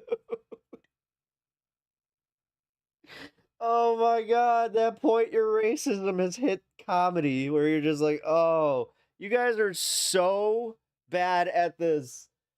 I see a lot of negative comments from, quote, white men. Oh my god. And when I say bad at this, I'm not talking about being bad at the racism. I'm talking about being just like, they're just bad at the whole this, because this is, oh my god, dude.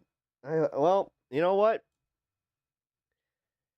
I maybe my hopium is too much, because maybe I'm wrong. Maybe Trump does become the God Emperor, we all get locked up, and they never have to worry about any of this shit. I don't know. They're not actually white. I'm gonna knock myself down a peg. If they criticize female Nazis, just shut the fuck up and leave us pro-white women alone. Somebody replied saying, if you are actually pro-white, then shut the fuck up and go have babies. You bitching online about men 24/7 achieves nothing. She responded to that saying, I'm pregnant right now, dumb fuck. How about you shut the fuck up and protect and defend our borders like a real white masculine man should?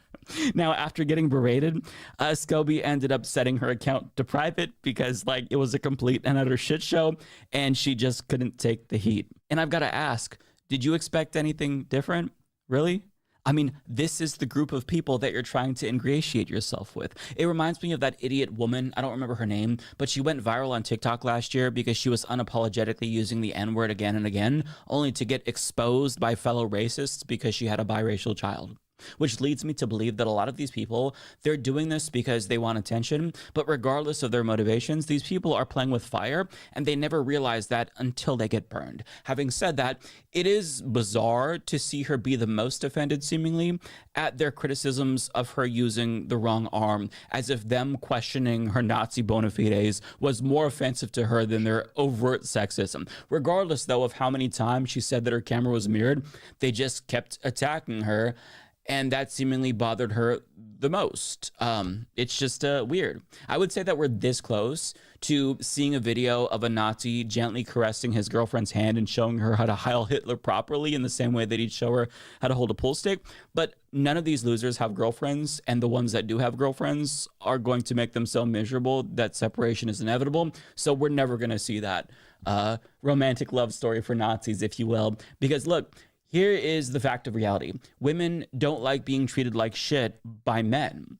It's why so many trad wives have spoken out against the lifestyle after promoting it. There's a reason why feminism exists and why your grandmothers fought for bodily autonomy and for voting rights. Because being your husband's property and having no agency isn't a fulfilling life. Having freedom is good, actually, and you promoting, fascism and you being a second-class citizen and everybody else not being welcomed into some ethno-state that you want. Even though you think you're doing that to be edgy, you look like a fucking tool.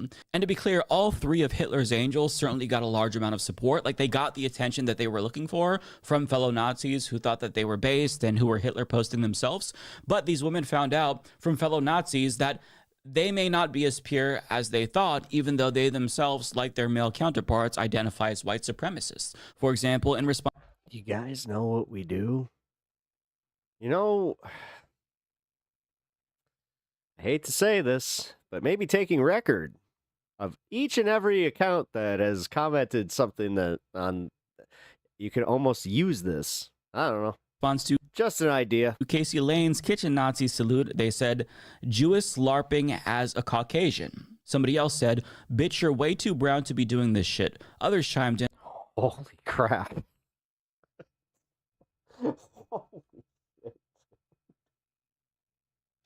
And with different insults, saying, you're such a wow, and wow. Fucking losers. These real winners. In the kitchen, bitch. Out here being a whore, like. If you're going to do the Roman salute, you must salute with pride, not with flimsy, half-hearted, weak posture and smiling. It's a serious thing, not a joke to smile about. All fingers should be touching, have a straight-up back and neck straight. Haley McAnally got similar responses to the first two women. I'm a McAnal disliker, but this does not look like a Nazi salute. You're brown AF. This person used a slur that racists use to refer to white women who sleep with non-white men and accused her of cosplaying as a white nationalist. So as you can see, similar sentiments that were expressed towards the first woman that we looked at who did the Nazi salute, and some of the same people as well. And again, I have to ask, what did they expect? Because you can't vote for the leopards eating people's faces party, then be surprised when leopards eat your face too. Nazism isn't some cute online trend. It comes with the complete and total... You can't vote for... How about you just say you can't vote for the fascist party and then just be surprised when the fascists come after you? Because realistically, again, the whole reason that they were comfortable doing this was because they had the superiority complex to actually go out and post that publicly. Subjugation of all three of these women, not only as property, but as glorified certified baby That's incubators. That's what they insane. plan to do to you when you become their property again. They are. You do understand the implications of this, like, for society where these people feel disemboldened, right? Like, I hate to say it. Like, as much as I was saying about the online stuff earlier, no, like, this is purely alarming. Like, this is alarming. Nothing more than a means to an end to fascists. This is like it. This is like, guys, it's here. Think that they can be, I guess, leaders. Like, they think they're going to be leaders of Nazi brigades. But that, you think more isolation is part of the problem? Yeah. It's not what's going to happen if they get what they want. You're going to serve the leaders of Nazi brigades, preferably on hand and foot. There's no such thing. Honestly, with all of these people, I think of the one time, like, what did it? What made them hate lefties so much? And I would actually like to ask, like, what was it? What was the one thing that made you go, oh, fuck that, I could never be part of that? Is equitable fascism. Like, did it happen organically where they just always had reprehensible viewpoints? Or was it like they had like a lesbian be mean to them once? Women are. Do you know how many times I've heard that from dudes where like it stemmed from like, you know, someone in the LGBT community being mean to them? Or like a leftist just being mean to them, or just like it's so ridiculous with these, like, honestly, pretty in this system that they're shilling such for. Babies. The people that they're promoting will take away. Sorry, my tolerance for bullshit is really loaded. All of their freedoms if they're able to. But don't mistake me explaining this. And honestly, just even seeing like how comfortable they are with this Nazi bullshit, like, man, again, the punk rock scene, ooh. As an indication that I think that they don't know any better, because these are grown-ass women and they absolutely do know better. They know what being a Nazi means, and regardless if they're doing it to be edgy or because they're true Kool-Aid drinkers who believe in a white ethno-state, it doesn't matter. That's a distinction without a difference, okay? Trump's Republican Party is a modern... If this is being edgy, then that's not it. Day Nazi movement like, for all intents and purposes. Man? And the only thing that separates these women from regular Trump supporters who gleefully voted for mass deportation is their ability and willingness to say what they actually are with their full chest. So it shouldn't be surprising that American conservatives are taking their ideology one step further by going full Hitler, because that's the trajectory for this movement that we're currently seeing in this country. These people know what they're doing. They're adults, and we can't chalk up their odious views to ignorance or edginess because it makes us feel better. I think that some people have the instinct to do that and downplay this because we have cognitive dissonance about our own family members whose views aren't that different from these people who are sig heiling. But we need to stop lying to ourselves and admit that this is the reality. Like, as embarrassing as it is to admit this, I have two siblings who voted for Trump, and I think that they probably would vote for Hitler if they had the opportunity to do that. It pains me to say that, but I think that's the case. And I don't think that that's hyperbole. In fact, I think they probably would agree with that if I asked them outright. American conservatism is a fascist movement. And for the time being, more and more people are going to continue to show their true colors. And regardless of how well it's received by fellow Nazis, I've got to say that what should only matter is how it's received by us. And we fucked up by letting this become normalized, all of us. The fact that these people feel comfortable enough to do this shit online with their names attached to it speaks to how far we've fallen as a country. Like, our great-grandfathers dealt with the rise of Nazism very fucking differently. And the fact that this dangerous ideology has taken hold in America again is not something to be taken lightly. It is very serious. It's not some online trend. And anytime we see this, we have to call it out. We can't just dismiss it because this is serious. This is a deadly ideology. And the last time the Nazis came to power, it ended in a Holocaust. So the fact that we see this same type of movement taking shape in this country again, that is not something to just shrug at. That's something you've got to take seriously.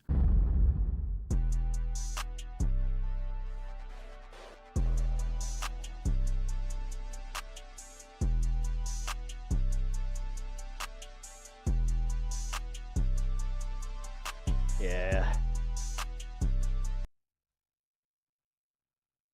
The ultimate pick-me girls. Yep. Huh, how come that didn't pop up in chat?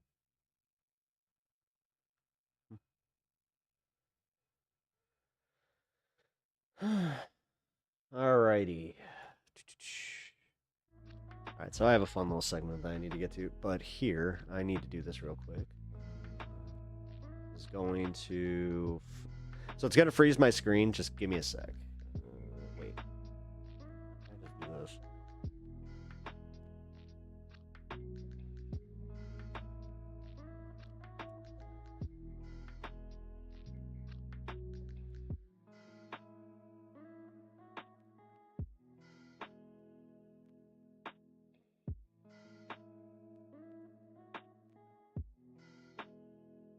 Okay.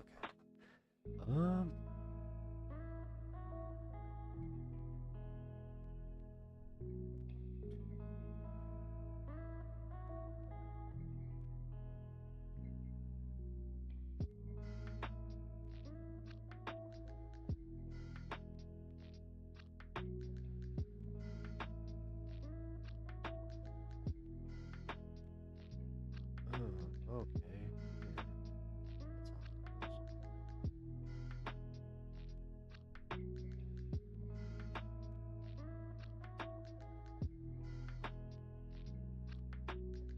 Give me 1 second. I got my next segment loaded up here, but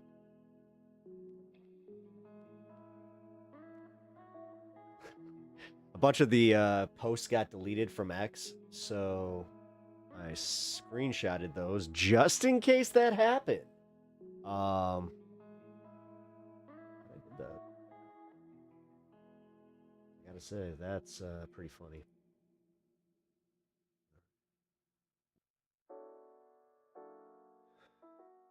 Where's the...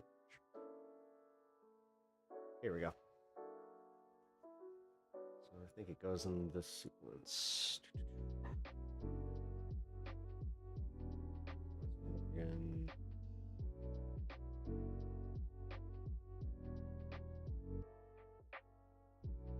All right, screw it. It doesn't matter what the sequence is because it doesn't make it any less funny. So, all right. You guys know who Just Pearly Things is, right? If you guys do not know who I'm talking about, she is a reprehensible right-wing commentator who made her entire persona just being a, not just specifically like a lefty hater, but like specifically a woman hater, where like she is completely into like the trad wife culture, but simultaneously she does not actually, she is not married. She is she is nothing. She is literally nothing what she preaches, and this finally caught up to her with her. I guess as I think Bloodstone would like to say, or usually says here, the girlies are fighting. So, we got some pretty funny content here. So, here's my favorite part. I just went to go and load this from X. It was all gone. So. I think that either there was an audience, I'm not sure if there was audience share here, but it kind of seems like both of them kind of had this thing where they're just like, maybe this isn't the best thing, and we're being used as leftist content. Well, yes, you are, because the internet does not fucking think. And I apologize if you guys do know who she is. Morgan Ariel is a Turning Point USA rep.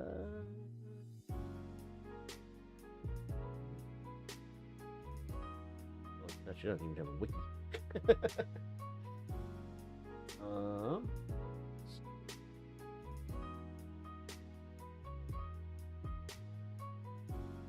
So, daily faith, fashion, fitness, and inspiration. Okay, so she is a right-wing influencer.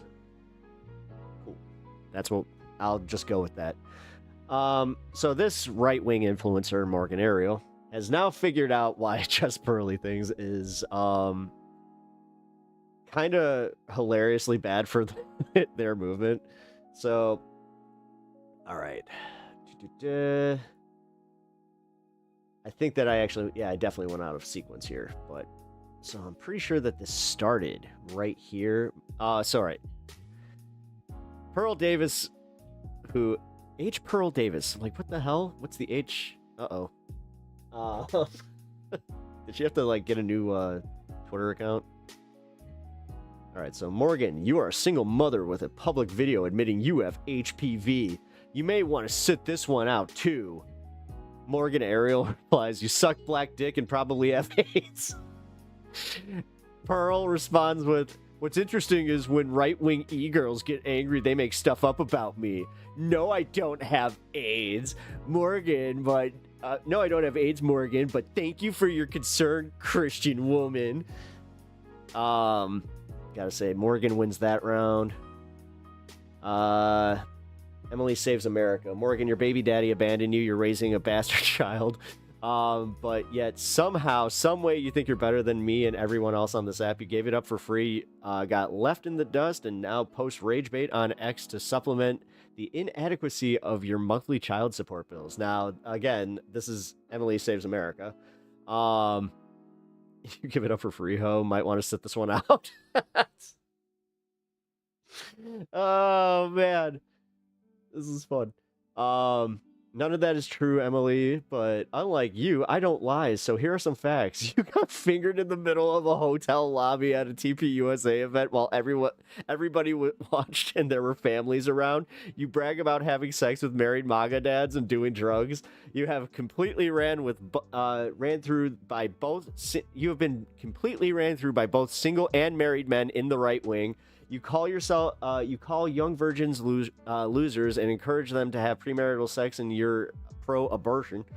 You're a disgusting feminist whore with a Jezebel spirit who uses filters in all her videos and lives in rebellion to God while grifting off the conservative movement, and simultaneously trashes women who desire to live God-honoring lifestyles because their engagement rings didn't cost enough or their lifestyle isn't flashy enough.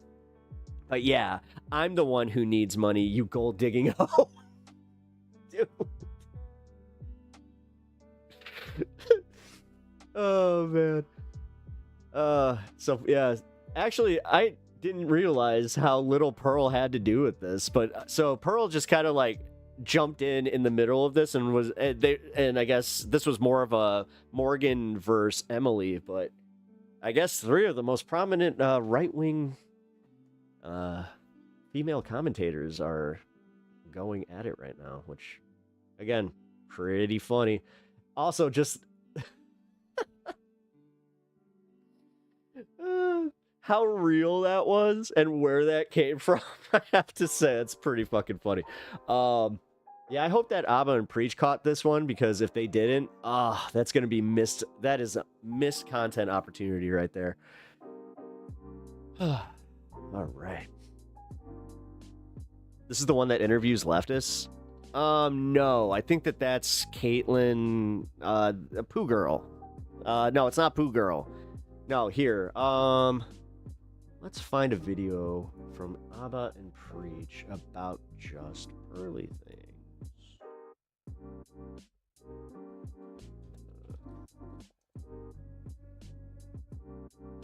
Years ago. Today's topic. There we go.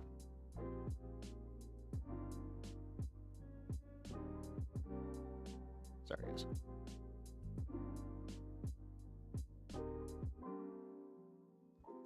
There we go. You might not know this, but our girl is back. Guess who's back? Which girl? Pearl. Guess who's back? Which girl? I like how he doesn't even know. She got remonetized. For some of you guys who don't remember Pearl. But clearly there is one thing that money cannot buy, and that thing is taste. This video is from Pearl's channel called Wife School. Wife School? She's not a wife. She's not even a girlfriend. That's what she's going to school to learn how to be a wife. Oh. She's single though, but she's like trying to develop the skills. You know, that's as an unattractive Yeti ginger. She got to fix Yeti. Like, you know them tall. I know what a Yeti is. Gotcha. That's crazy. Yes. But she does have to put some sunscreen in the moon. The image really helped sell it. Well, at night. All right, let's keep watching. Just Bailey things. Just Bailey. There's no touch on that picture. Oh my god. Am I wrong? Just remember, she's the one attacking other chicks' looks. What was the other nickname I came for? Oh, man. You came with two. Just Lonely Things. Just Lonely Things. Hey! Just Lonely Things. Just Lonely Things. We're going to keep that one. Let's keep listening. Just Lonely Things is good. Yeah. In the first episode, she and Allie, known as Real Femme Sapien on YouTube, meet up to improve on Pearl's fashion, along with a male stylist who is supposed to be helping Pearl attract a husband by improving her outfits. Is Jeffrey Epstein here again? So let's take a We'll see if he shows up. I did unban him at the end of the show because he put forth his "I'm sorry" blah blah blah. But I don't know, man. He rode that fine line between trying to be funny and then also being just overtly transphobic. look at some of the outfits he puts her in. Perfect for a night out on the town. I'll do the photo for us. That's fine.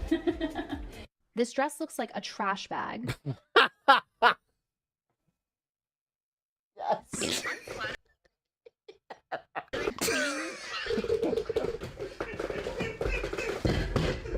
Oh man, it's still it hits. It hits.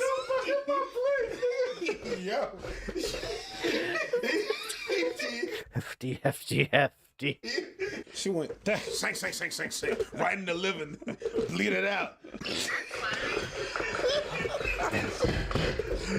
You want to know how old this is? The couch was still back there.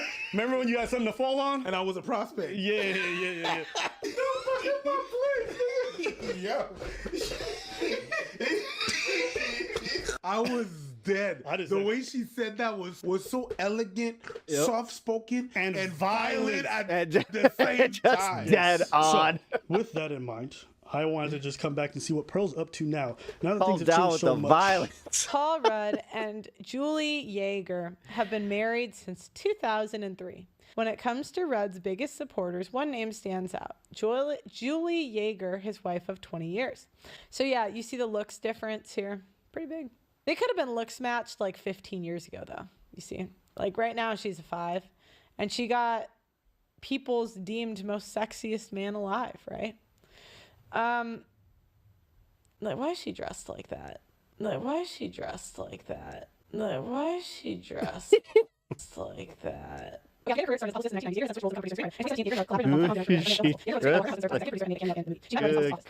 This video is 7 minutes that she made. She's just reading for the 5 of it already. She made 2 comments. Oh, your wife's ugly. And a 5? Yep. She and Rudd are business partners. This is her new, this is literally her getting remonetized and doing commentary. That's a mistake. Oh, Rudd, don't do it. Don't do it. Okay. Not only are Yeager and Rudd business partners in marriage and parenthood. Tell that to the man who's been married for 20 years and has 2 kids. Let's keep listening. Rudd calls Yeager his most attractive feature. Okay. So again, oh my gosh, that is such a looks difference. Wow.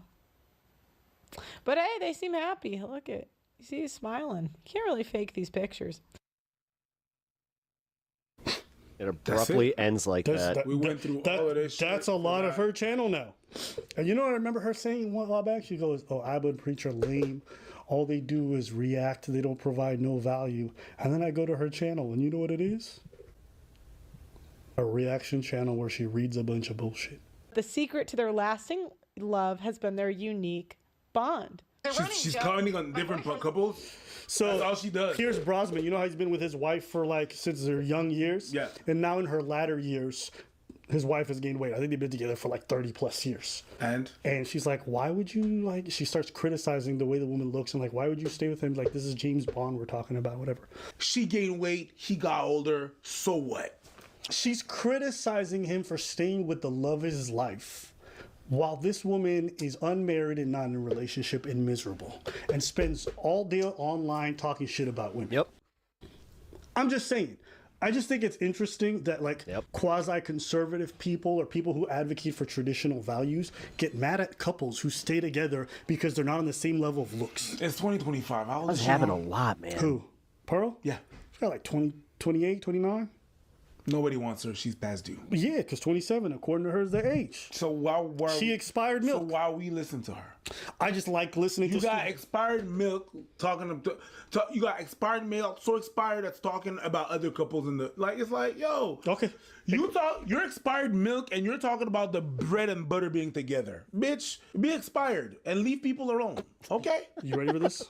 Now, what is a mid? Let's talk about this. What is a mid? Just remember a what mid we're talking is, about, I would say, by the way. a 4 to a 6. Maybe a 7, maybe a 3 to a 7. That's all in the middle. Dude, so the problem is when a man has an opinion and it makes women feel icky like this, because many women will see this and think, oh shit, if Scarlett Johansson is a mid, what does that make me? If who I'm gonna nigga, I didn't know that in the house you had owls. Who said that Scarlett fucking Johansson was mid? Well, you know what? I always find something positive. At least when she said that comment, she did an effort with the makeup. Yeah, all that Brittany Venti roasting got her to go to see a stylist for real. Yo, Brittany Venti is... I'm going to say this. I'm impressed, Pearl. I didn't know somebody could take a break from work, come back more stupid. You had 6 months to up your IQ and read something, and you managed to become more... I just couldn't imagine sitting online and spending my day looking at women's social media and be like, you're ugly, while you look like a ginger yeti.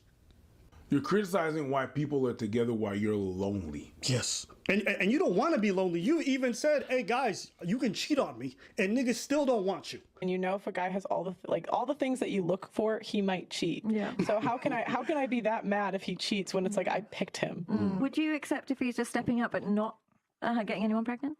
Are we married? No, you're in a relationship. I think if I'm being truly honest with myself, for the right guy, I probably would. How many times? I don't know how many times. But I swear to God, guys don't try to sleep with me. Again, man, she goes out here and does this to herself. This is wild. I swear to God, I've been on a date and I would have been dead, and you just never tried. I was like, oh, okay. I've been on a date, the guy didn't even touch me once. Yeah. He didn't touch me once, and I'm like, yeah. I don't know if guys approach me often. Guys could have you and have other things, and they still don't want you. They don't even want you part-time. They don't want you for free. They wouldn't even take money to have you. What did you say? Yeah. What did you say? I said they could have had you for free. I said they could have been paid and they still don't want your ass. I mean, you could give a nigga a full-time salary and I don't still think he gonna put it in you. That's crazy.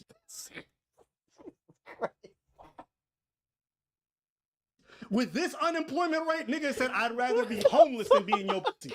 That's crazy. And the thing is really... Man, they really went at her. They did not hold back on this. You're decent. But when you open your mouth, goddamn, more ugly comes out. Yep. You're uglier on the inside than the outside. Your audacity makes you ugly. She has to have a humiliation king. I mean, she was probably going for the musicians. Now she's maybe going for the surfer guys, or not surfer, snowboarding guys. I think there's going to be a lot of her. I don't think she's going to stand out in Denver, but I don't think she'll do bad either. It's really going to be dependent on her personality. She'll get in the door, maybe not with I don't know, I'd say A-level men in the city, but she a B-level guy. I think she would. So she spends this time just shitting on these girls for their looks and be like, that's what you're going to get. That's what you're going to end up with. Look. Again, I think she's got big boobs, a little overweight, 5 face, maybe 4. This face isn't great. Reasons you should. She's got blonde hair. Again, I don't know what it is. I like the blonde topic. Hair. 5 reasons to move to Chicago. Let's see what you got. Guys, it's they see girls quick. They don't us women notice details of women way more than guys. One time there was this girl on my show and she was overweight, totally, but she had really big boobs, right? And I asked the guys who they thought the best looking girl on the show was that day. I mean, other than me, obviously. I'm just kidding. Said her, and I'm like, did you guys not notice? She's like, even her joking about it, and I know it's a joke, I'm still disgusted. I'm just kidding. And the guys said her. And I'm like, did you guys not notice she's fat? And they're like, what? They don't, if a girl has a really good body part, they don't see the rest. She deserves everything that she gets. Of the bad ones as much. That's not true. This is nuts. Yeah, no. Understand us. That's why when you yapping up here talking about what dudes like, it's okay. You spend all this time talking about women and shitting on couples when you and it's just the proof. You don't even understand. You can't even appeal to men. Oh wait, no, she did have one. You remember him? Yeah, the homeless baby daddy who cheated on her with somebody else. You got cheated on by a homeless man. I thought you was about to say a hobo. That would have sounded that way back. He was a hobosexual, correct. Pearl actually got catfished by an obese man with 2 children on TikTok. Her voice sounds AI. Like, if I heard her narrate a video, I legit would think it was AI. Pick better, bitch. Baby, when did we start dating? Yep, that's right. An obese man with 2 children on TikTok. And I point out that he's obese because Pearl is constantly dunking on fat girls. Why do I need to look at your rolls? And then I have to go on social media. Then boom, whale. Boom, another whale. The cherry on top is that Pearl Dude, she's has been pretty adamant about men. She has so much hateable content. Having children being a deal breaker for her. For me personally, I'm not into the guys with kids. That's not my thing. Instead of immediately breaking up with him for hiding 2 whole children from her, she instead takes him in to live with her and her family to mooch off of them. Because he was homeless when I first met him, so I moved him into my parents' house so he could get His unique content. It is very unique content. Yeah, and so my parents put him on our lease. Aww. So that was how and they moved him in for he lived with us for a month. Meanwhile, Pearl is out here humble bragging about her bagging a rich one on podcasts. Oh, he was a millionaire. It was just he didn't know what to do with it. How did you know a millionaire? He was on social media and I saw he lived kind of close to me. And so I made videos saying oh, we should hang out. Dudes will overlook the fact that women may have curves or rolls or whatever. Is she hot? Is she got she got a nice face? There's plenty of things that dudes look for. Dudes are not looking for women with the thinnest body fat percentage or toned gym. A lot of guys go for different things. What I was saying was this. Go, sorry. No, it's fine. My apologies. What I was saying was this. Yes. You've proven many, many times the hate that you do not know what men want. Let it flow. Well, let it flow. Yes. Because men don't want you. Be good. Give in to your anger. So now you're trying to school people. Let the darkness come. Oh my God! Did she just say that about? Oh man, I wouldn't have even said that. People, you try to. That's just school people on what men. Too much. You don't know Too what much. men want. Not you. You don't know what men want. 100%. You don't know what we like. You don't know what. Oh yeah, well it's just because of the boob. You wouldn't know that. I like milk, and I love boobies. Have you ever you ever seen a G cup? Yeah. You ever taken a titty, lifted it, put it over your head, and it covers both ears like a muffler? No. That shit crazy. I wish I did. Now imagine, put your ears over, put your hands. This is me talking about titty earmuffs. Get the fuck out of here. Over here, like this. Now imagine just nipples doing what your hands are doing right now. Nipples? Yeah. That's long ass nipples, man.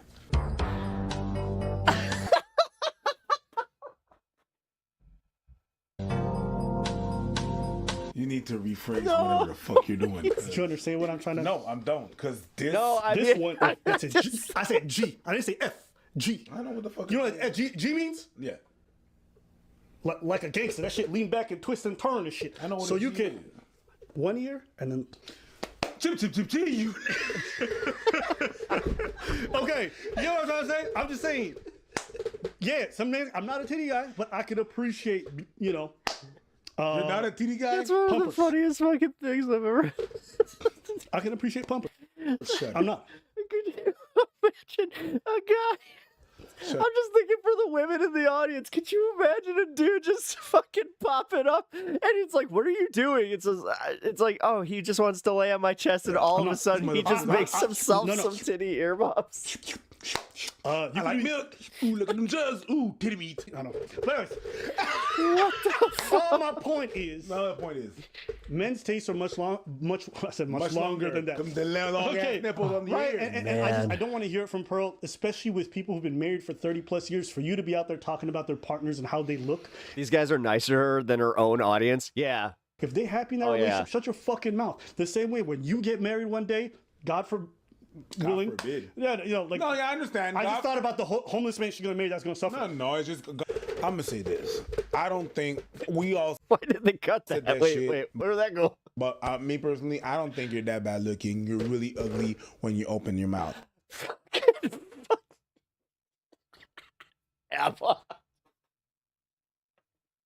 And I really hope, because you wouldn't have said none of those things, you would have been fine. You would have been okay. You would have been cool, a cool person. But you're so dislikable. You're so dislikable and full of audacity that it makes you ugly as. All right, this was a nice, refreshing turn from the news cycle. Yeah. Fuck, yeah. you understand what I'm saying? You are. It's really just that. Because you. Real talk, with a little work, with a little, a little work, a little different attitude. She'd be a 4. You'd be okay. You'd be okay. You'd be doing good. But you're so disagreeable that not okay. And of course, if you get a man, he is gonna go through thick and thin because you are. This is one of the funniest videos I think I've seen from them, man. This is. You're thin, pale skin, and you got a thick skull. I'll say this: you were right. My bad. She is vastly more ugly on the outside. The reason why on the inside. Yeah, sorry. My hate is flowing through me. Yes. My apologies. My hate is. But you are right, and I have to give it to you. Jesus Christ! Did you hear what she said? Because I think what makes me actually revolted by her is really her personality. And what most men see is like how. You ever seen someone who's arrogantly stupid? Yes. Like just like audaciously stupid. And then you're like, you turn the fuck off. So it's like, how the fuck are you this ugly on the outside, but even more nasty on the inside? And that's what I tell people when they're always hating on, attractive people and being like, oh my God, they probably have a shit personality. This is what it looks like when an ugly person has a shit personality. There is no correlation in my experience between ugliness and good personalities. There are so many, some of the shittiest persons I've ever met were ugly as sin. That's a fact. So I'm just saying, you right, my bad. I think that was a good point. Because really, So, it's like I'm out. That's how you don't even understand, man, because you're calling these people bad, and that's what. Here we got 2 minutes left. I'm sorry, I gotta pee. It's gonna hurt you more because you're calling Scarlett Johansson a mid, and you think, because it's not true. So you're like, she's a mid. What's really gonna fucking bother you is at some point there's gonna be a dude that you're really gonna find attractive, and he's gonna go for a girl that is really uglier than you, but she's likable. And she's nice. And that's how you do not understand what men want. Because sometimes, at some point, you're willing to stay with someone that is less attractive, but a lot less of a headache than someone that is super attractive, but goddamn, every day is some shit. But you are not that good looking and a fucking yapper, and every day is some shit. You got nothing for you. At least help yourself. Also, we're glad we taught you how to do React stuff. You suck at it. But if you need more advice, I recommend some of our many videos where you can learn how to do what we do and provide no value. Anytime, bitch.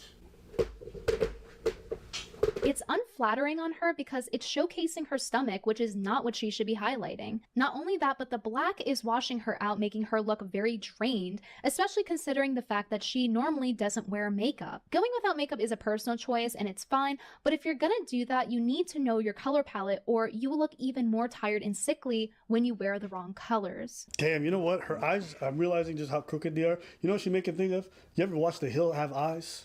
Yep. Honestly, he just does her dirty the entire time. That's super cool. Oh my days. Okay, I should confess something to you guys. This stylist, I know who he is. Shut your ass up. You ever heard of this? You ever Shut your ass up. Shut up. You were going for something, but nigga, you didn't Shut say up. I tell myself to shut up all the time. Same here. Yes. People in the comments are always like, but we don't know what Preach was saying. Same, bitch. Same. And I was the one saying this. Once it's out, you're just like, oh, man. So, I know. Okay. I had that problem once where somebody reminded me of a piece of content or like a joke that I made, and they were just like, can you try and clip this? Or, you should really, that was really, really funny. I couldn't even remember what episode it was from. I asked them, and it fell to the wayside because everybody was just, we were like, I sound ridiculous sometimes, don't so I got a lot of content out there, man. Cool. Now it's Spin not too fast. Okay. He must think that she's a dumpster because he keeps putting her in trash bags. That's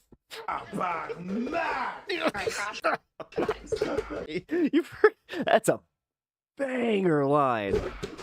He must think she's a dumpster because he keeps putting her in trash bags. Just I remember her. that's I remember that. Flamed. I've noticed a lot of therapists are like older single women, and I'm kind of like, if you can't maintain a like she relationship, doesn't just stab you. She makes sure like that the blade is heated first. Whew. why would I take advice from you? Just kept going and going and going. Wait. Emma Preach's Pearly Things playlist chronological. Oh god. Oh no, this guy was on there. Oh fuck. Yeah, I went there. Ugh. Oh, Big Joel. Big Joel criticized Bill Maher. Cool.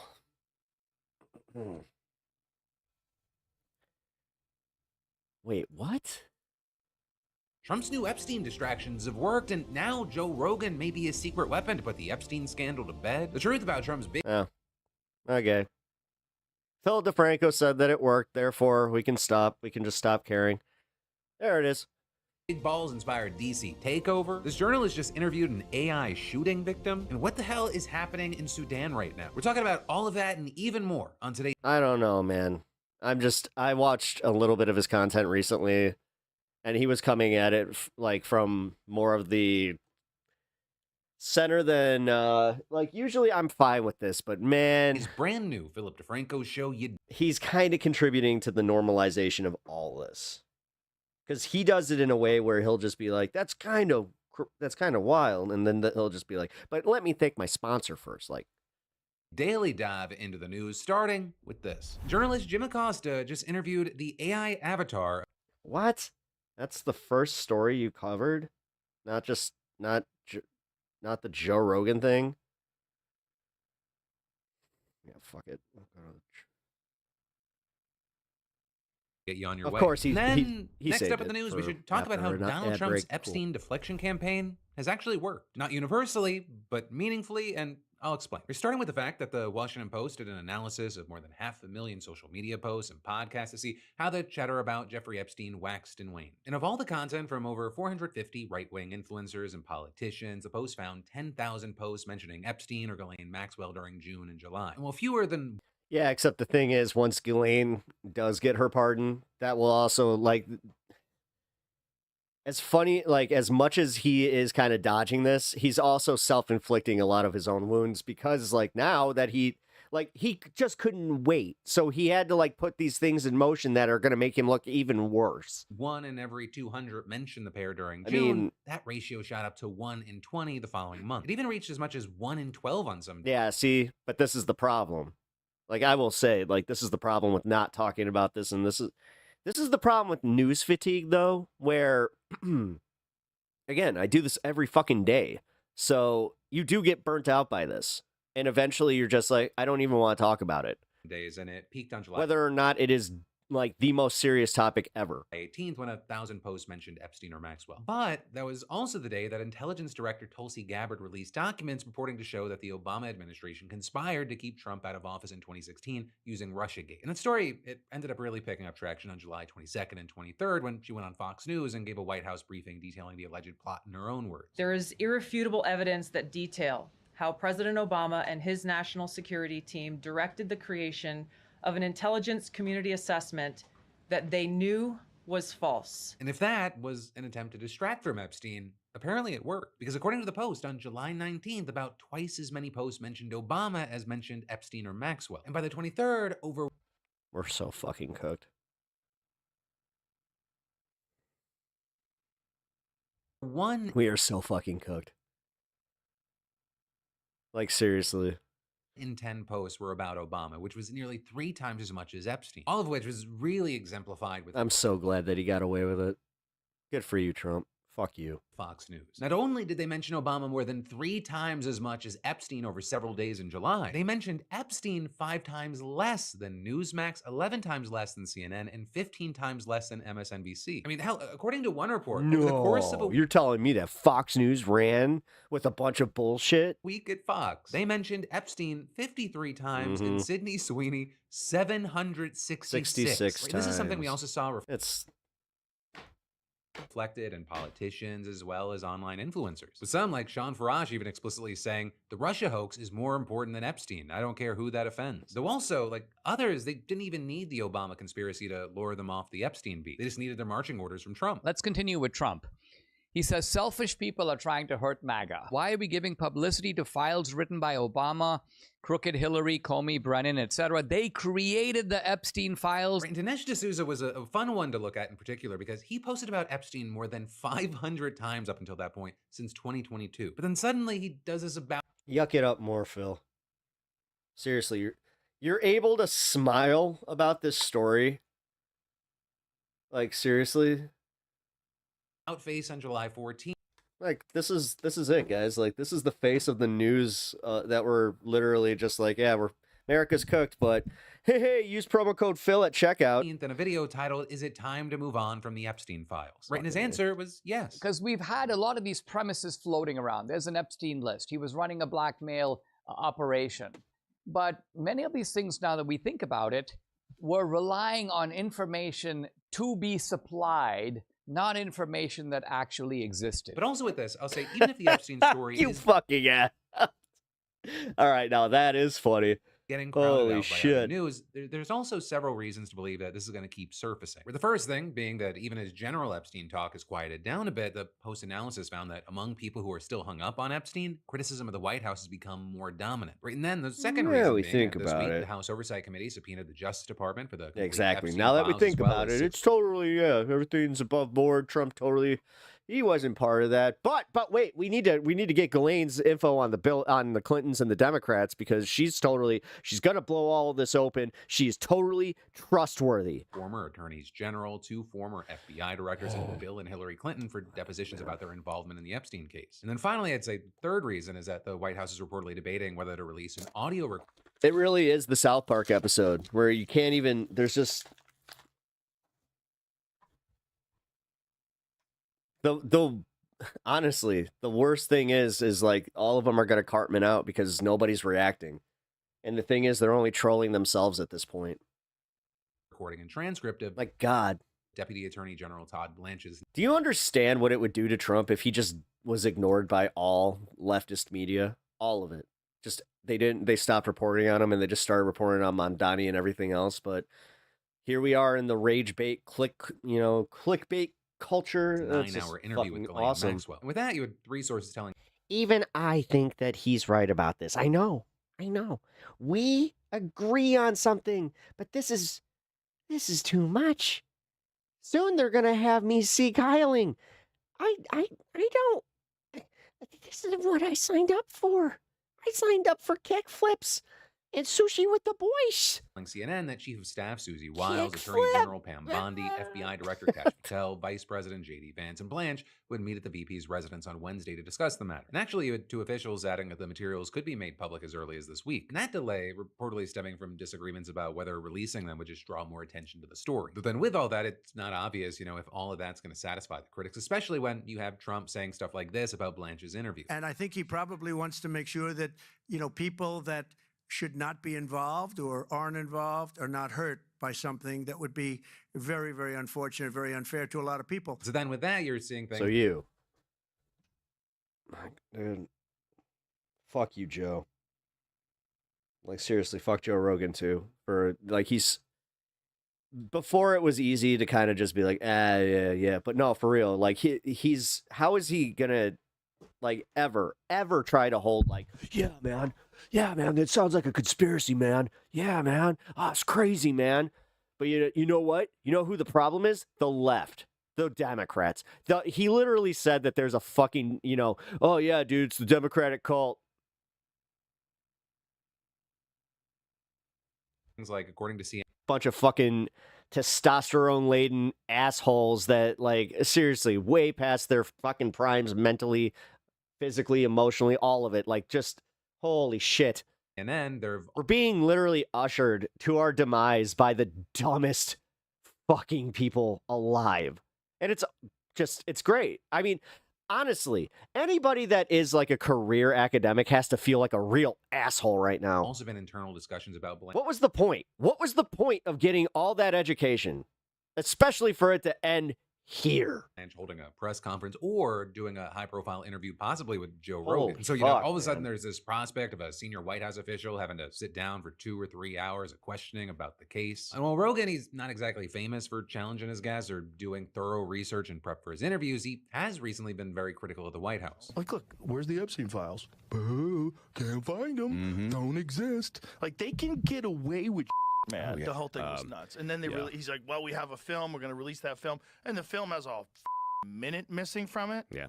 Like, do you think we're babies? Like, what is this? Yeah, he does. You know, in the Blanche Maxwell interview, Yeah, and they're using you because you are. he's expressed skepticism Your baby brain is very easy to manipulate, Joe. that it uncovered anything important. The smartest thing for her to do is to keep her fucking mouth shut, which is what she did. Right. They put her in a cushy prison where she could do yoga. Which, to speak on that, last week, of course, it was reported that Maxwell got transferred from the low security prison where she had been staying in Florida to a minimum security prison in Texas. One that notably houses inmates convicted of nonviolent offenses and white collar crimes, and it's even been called the cushiest federal detention facility in the country. With, in fact, the regional vice president for the Federal Prison Officers Union telling NBC, "You ever hear the old Club Fed they used to talk about? This is one of those places. It's really a great place to do your time if you're an inmate." Right, so you hear that, and then you hear a consultant for female inmates explaining to the Washington Post that for the Florida prison, you're looking at double razor wire around the fence, trucks driving around it, cops with rifles, they're locking the doors of the housing units at night. But for the Texas prison, you're looking at dorms with bunk beds and suite housing, unlocked doors, fewer guards to inmates, freedom to roam the compound, and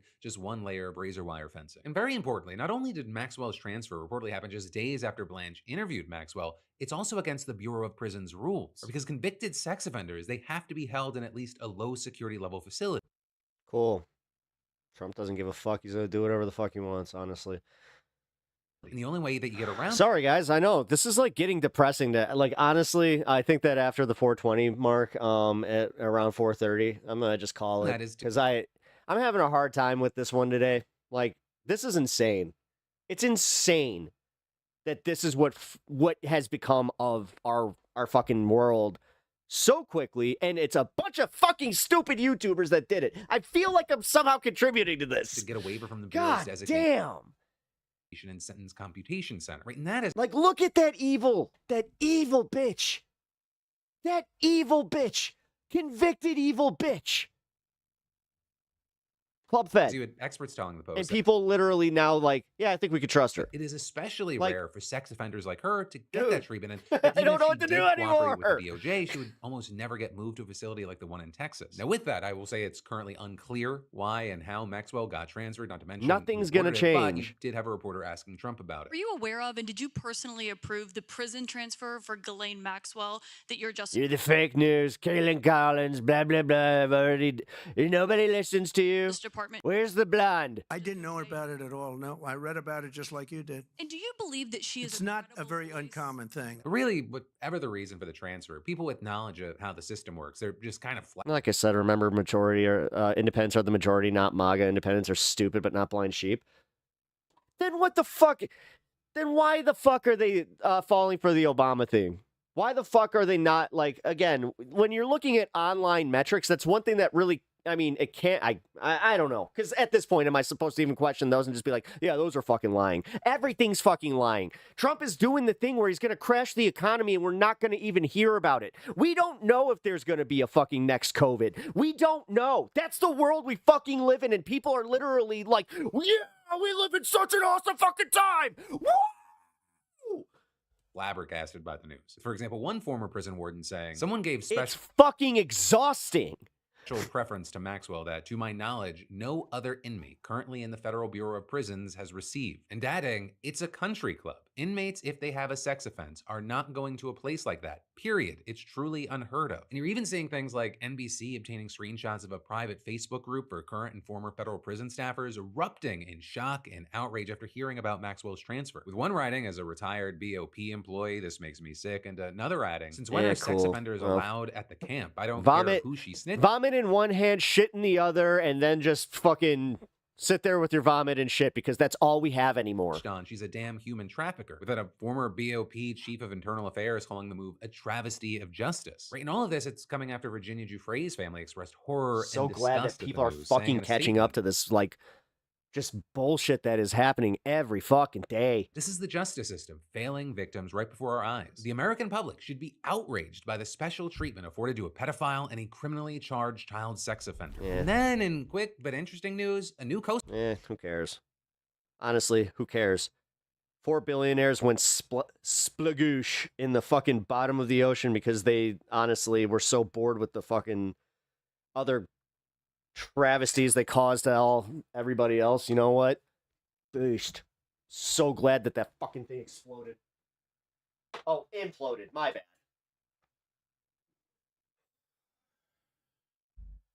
And you got the orcas doing more, doing more to curb rich assholes having good days than any of us.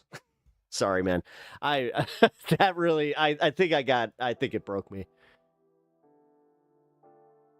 Watching, centrist Phil just, and in other news,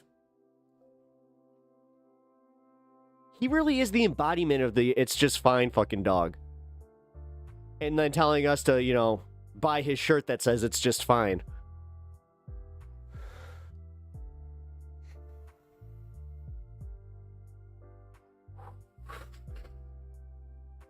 I'm sorry, man. That was just pure passion right there. Just fuck this. Yeah. Whoa. No, I'm trying, man. I really, like I said, the last 2 days, it was fun, and it's been...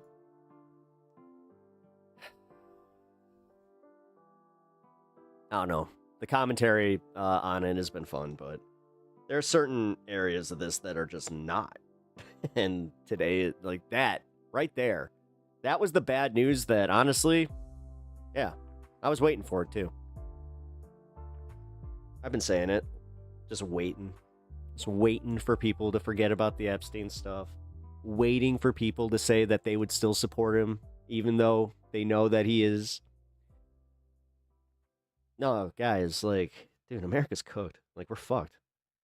I don't know. I think that this is, I'm feeling a stage of grief here. I went from anger to acceptance. You guys watched it happen in real time.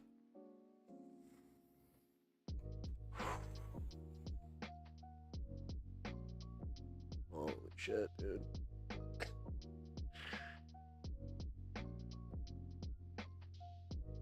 Do you think that this is the end of it? Do you think that this makes a comeback? Cover other shit? You can cover Mamdani killing it, or diving into the Dems threatening redistricting, covering cultists to see if they will stop being cultists. Yeah, okay. That's not necessarily what I was covering, but yeah. It's not about covering the cultists, hoping that they're not going to be cultists. It's literally about the fact that, the majority, not just the cultists, the majority are just at this point of whatever, man, as long as I get mine.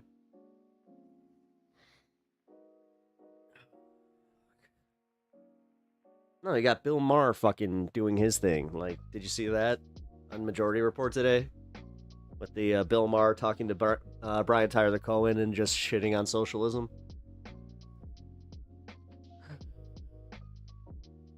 Now you see why Canada being a state is offensive? I always thought it was. And they won't be getting theirs? No. Oh, no. No. This is why I stopped believing in karma a long time ago. Long time ago.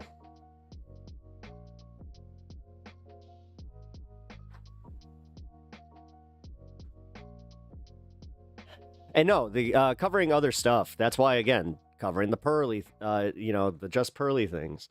I don't know, man. I've been trying to balance it, but there are these moments like that one where it just, I don't know, lamenting my country. Because realistically, dude, I don't see this, I don't see this actually fucking ending well. I really don't. But, you know what? I'm trying to be more hopeful. So if you guys can help me on that end, then yeah.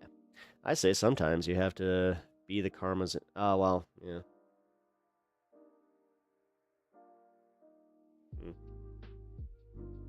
Unfortunately, too many people lost their humanity along the way there, too. Because again, with this last one, love how everybody just ignores the fact that they're just like, yeah, this other one, you know, she did this X, Y, Z. Yeah, she was a shitty, horrible fucking person. But the fact is, they're blatantly ignoring the fact that he killed innocent people. Like, just blatantly, like, collateral damage. Like, I'm not okay with this shit. And I'm not losing my humanity. I'm not doing that. Like, if people want me to be at a certain point with that one, man, I'm in a bad mood today. Like, this one really did it. On top, like, having my dog be in the position that she's in, and then having just this, I'm kind of like, oh god. Hey, what's up, Fred? What's new? What's new today? Oh, I unfortunately watched a Philip DeFranco video that really kind of showed me how fucking cooked we are. Like, people don't care about the Epstein stuff. Trump is getting away with everything. Elon Musk gave him a $15 million apology for reasons, and Joe Rogan's now saying that the left is the cult. So, I don't know, man. Getting a little fucking dejected out here.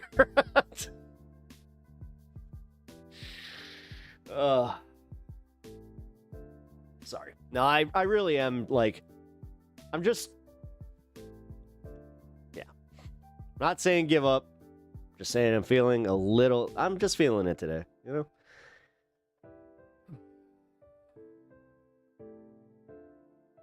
Oh, who? Wait, what? Oh, sorry, man.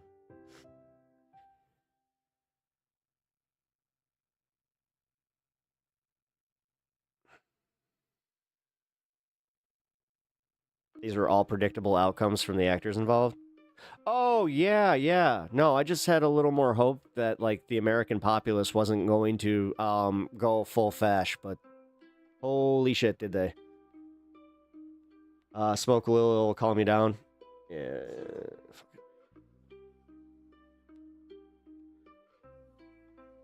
You're not wrong.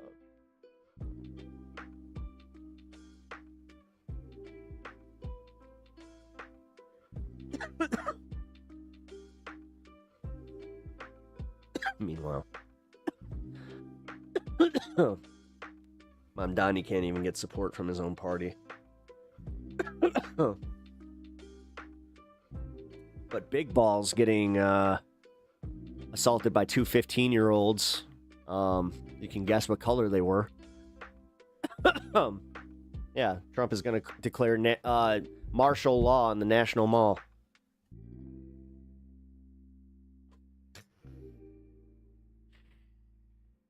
Oh, my God. You know what? I will be right back. Give me 1 second. I'm still gonna hang. Realize I gotta do.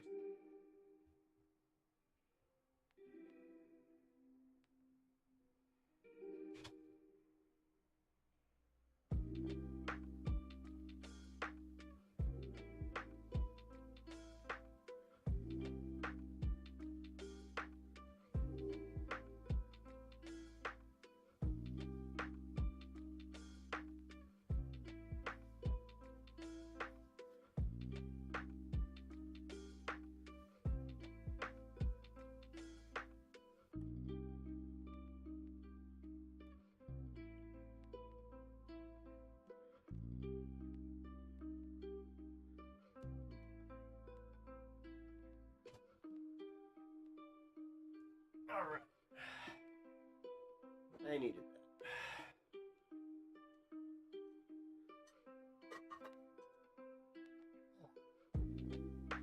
Gave the puppy a nice big hug. You know what? That felt good.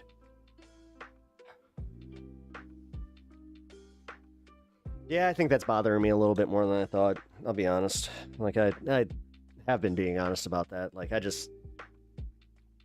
with the mixture of the politics stuff, it really does kind of make it come out where it's just like the futility is like, I'm feeling futility. Now, I know that this is just This is where I hope this is just a passing feeling, because, like, it has to be. It has to be. Whew. Okay, so we're almost to the 420. We're also going to celebrate that when that happens. Then, oh,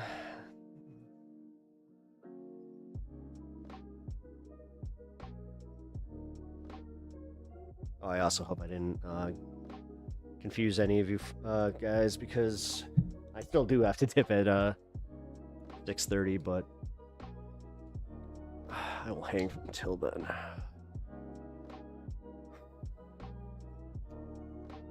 I don't know, guys. So hold out hope, because there is reason why Bernie wasn't allowed to win the primary. Dems got nothing past that, but merely mouthed BS. Well, this needs to. If I don't see this translate into votes for the DSA chapters and like the more progressive candidates, I don't know what to tell you, man. Because we're literally staring fascism in the face. And then you have people like clamoring for normalcy. Like, maybe, just maybe, Trump upending the system as much as he has will set the 5-alarm fire where, like, 2020 was only a 2-alarm fire. You know, they kept saying, he's going to upend democracy, man. He's going to do this. He's going to do this. That maybe this has been extreme enough to push people to the other side. I have been saying this. It will all hinge on the economy and how it is perceived. The fact that he fired that chick is terrifying, but it's also how it's going to be perceived. So, I don't know, man. No, because honestly, no, I don't want to be too hopeful either, because too many people have been able to be told when they should and shouldn't feel good about what's in their fucking bank account. I have literally seen the same person go, oh, I'm doing better than I ever have been. I'm like, oh, are you making more? No. Then what the fuck? Is it socially? Oy, oy, oy.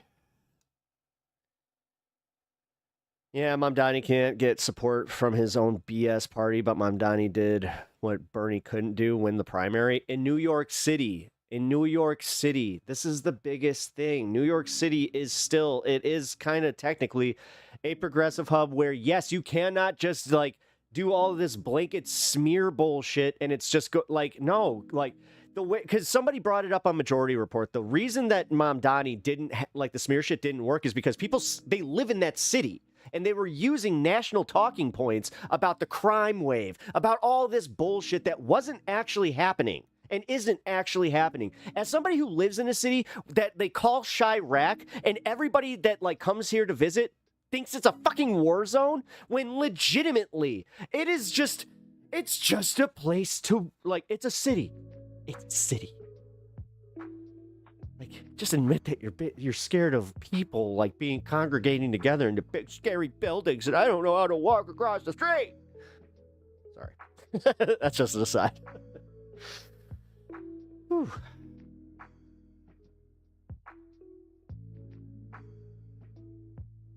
I'm sorry, guys. I do actually, legitimately, I apologize if I have contributed to any feelings of hopelessness with this one, because, you want an organic reaction, that was all that was all right there.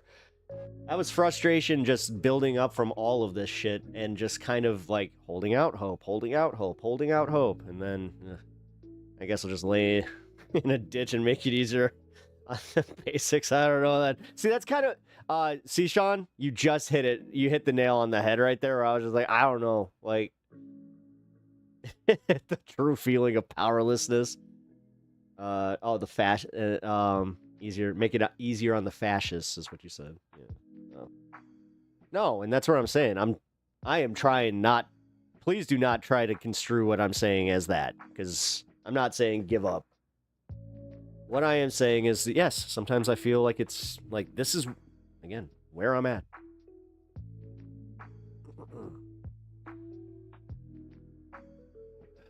This is what sucks though, is when you have the people that care the most and pay attention the most, it usually does drive That's nuts. Like, you know who said that? Emma Vigeland. Emma brought up a really good point about that. 10 seconds, guys, by the way.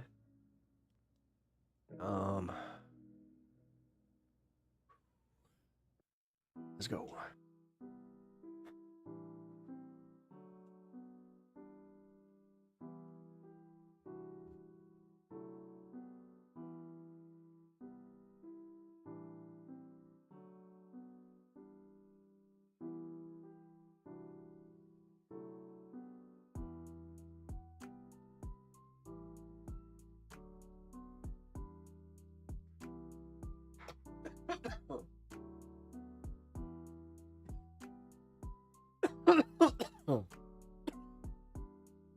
We need to invade Canada so we can take control of their maple syrup reserves.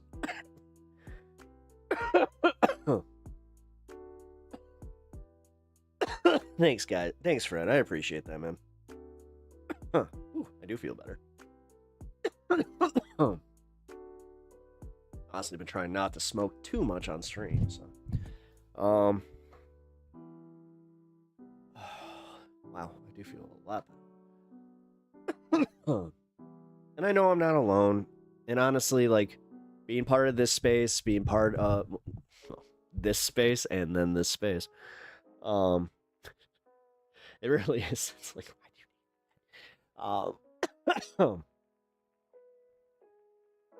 but yeah, that gives me hope. You know, there are guys out there, but this is where, you know, with all the content that I haven't, like, we've been seeing it with, like, the attacks on Hassan.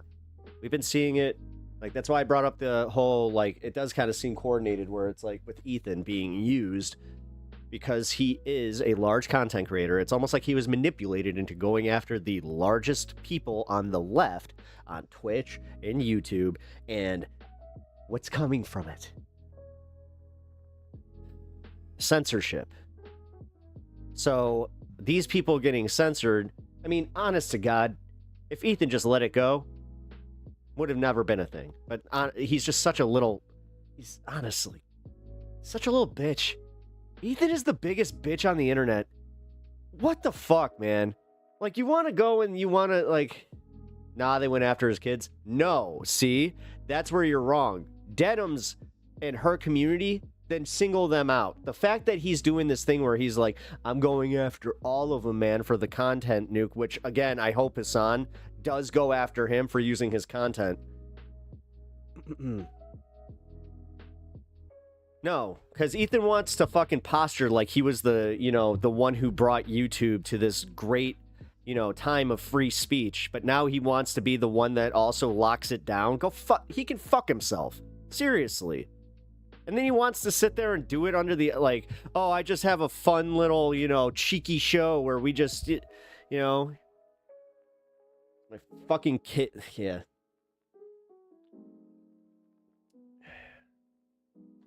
Here's my wife's ugly clothes, buy them. We spent too much to produce them. They went after him, not his kids. Exactly. Well, I mean, the CPS thing. See, this is where I'm saying, like, if he genuinely was trying to go after the fucking snark mods, and they were the ones that called CPS, you know, even I have to admit some of that shit where it's like, that's wild. And the fact that this is also where it is a referendum on, you know, Discord kind of bullshit where it's like, dude, everybody gets these big ideas on how to fuck. Like, the left, you know what? That kind of proves it. Where, like, because that came from, what, Denham's Discord? And, like, if people are in Discord and they're literally just like, oh, well, maybe we could dox him. Oh, well, maybe we could do that. They suck. People like that, you're not doing them. You're not doing, like, the online left movement. You're not doing the political movement. You're not doing any of us. You're not helping any of us. You're not doing any service to any of us. Just gonna say that much. The people that go out of their way to fucking just be like, oh, well, we should mass flag his account or blah, blah, like, just the same tactics. Like, wow. I really am in just a mood today. Oh God. 'Cause seriously, that's a sick. It is a sickness. To quote ABBA.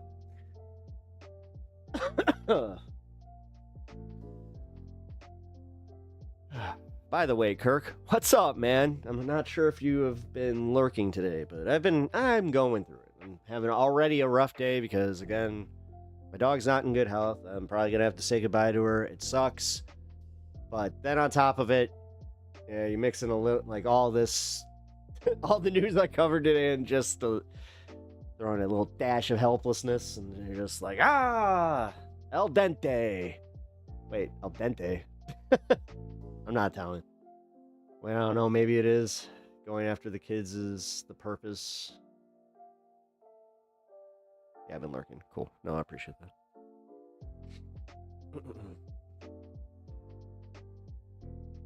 Well, no, exactly. And I think that was the overall purpose. And, like, again, they did it with this, like, oh, he had dog shit on his floors and bloody, bloody, blurdy. Like, again, none of their... That... Like, they crossed a fucking line, dude. And honestly, what in the hell, dude? What in the hell? Like... I haven't been online enough to be to that point, but at that point, I'm, I'll just step away from Discord if I'm literally trying to go after somebody. Like, God, too many people have grown up with this whole, like, not being able to stop, like, with their arguments, where they just, like, they literally, like, Xander Hall's a perfect example of this. I will call him out on this. Xander Hall has literally said some of the most out-of-pocket shit I have ever heard when calling out people in Minecraft. It's crazy. And the thing is, then he, like, responded just by being like, well, why are people thinking that, I have, like, this problem? It's like, well...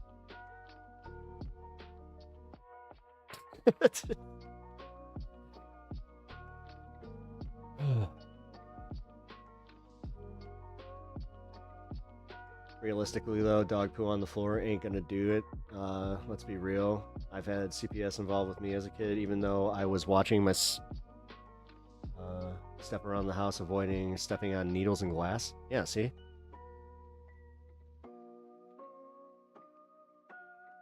No, it's their way of abusing authority. And the other thing is, what I would ask a lot of the people that did that is, would you do that to a leftist? Would you do that to, I don't know, man. Because, like, it seems like they targeted Ethan specifically because he had, like, online disagreements, which, fuck Ethan and his takes, and fuck the fact that, like I said, I started this with, by calling him out. Like, he sucks. What he is threatening to do to all of you, like, I literally, as a small left-wing creator, am feeling the implications of this, where I'm like, oh, do I... Shit, like, I have to wait for this case to kind of, like, make its way through the courts. And the thing is, YouTube is already starting to do, like, they want to make sure that they're not implicated in any way. So, for instance, when when Ethan subpoenaed the records from Discord and Twitch, they gave them up right away. Like, they didn't fight at all. So, yeah, the right would do it to the left and vice versa. It's, yeah. Whatever. I mean, this is the hopeful part of me where I'm just like, why are people like that? Stop it.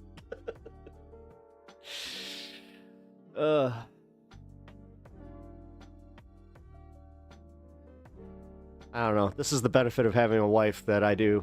Like, the wife that I do, I should have said. That was weird. Because there have been so many times where she'll just, like, kind of give me the little arm squeeze where it's like, time to walk away. And it's almost like I have that, like, trained now, where it's just like, you know what? No. Go walk away. I don't know. Like I said about him making it, not seeing the damage that can come of this by targeting Denham's Brogan and Casey Tron. It does suck. Breaking news: entertainment industry is dysfunctional. Yeah, no shit. You're telling me creators aren't exactly all there? No way! The problem is all them creators were telling their viewers not to. No, I understand, and I've made this point. I actually I saw the merit and see the merit in his case, especially with Casey Tron, and no, they went above and beyond the TOS threshold, and they not only broke TOS, they did the thing where they monetized it too. So it was like, no, God, you really, what's it called? An actionable offense? Yeah, that's what sucks. I'm just gonna say though, because he set the precedent for what is fair use, him using the content nuke as a in the way that he did, I don't know, man. Because another lawyer chimed in. Thank God that it's not that legal mindset guy. That guy's way too biased. There was another lawyer that just he usually handles different case law. He's not an entertainment lawyer, and he was just like, okay, man. So I keep seeing I keep getting my audience asking me about this case specifically. He's like, I looked into it. He's like, all this other content creator needs to do, and he meant Hassan. He's like, is lock down his content. He's like, he literally used clips of him online to make his video. So, and I understand where Hassan is because he's explained it a few times where he's just like, yeah, I like to keep all my stuff, open source, blah, blah, blah. But what he could do is then close it off just for the time being through the, but that would also, kill a lot of Hassan React channels, which he has complained about before. So I don't know. That might do him. It's like, I don't know. But he would need to do that, and he would need to then file against Ethan, where then it's just like, oh, so technically you don't have anything, really, because the content nuke was technically Hassan. Because Ethan ain't gonna win in court by being like, well, he had Timothée Chalamet on. It's like, yeah, the ruling can be pretty reasonable ultimately. Don't explicitly say your motive is to block views. Again, the fact is, well, yeah. Did you see that not Casey Tron? Did you see Frogan? She had I think it was a $50,000 GoFundMe that apparently is not there anymore. She used the money. At least according to some online sources. So I'm gonna take this one with a grain of salt because I saw it from Legal Mindset and I saw it from another Reddit post when I was kind of looking into it. Oh, also the Snark subreddit is it has gone dark. Snark went dark.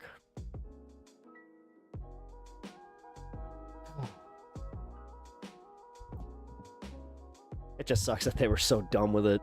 Because, plain and simple. I would say that to their faces. You guys were stupid. What were you doing? Do you hit a point when you're so big on these platforms that you just think that you are above TOS? Because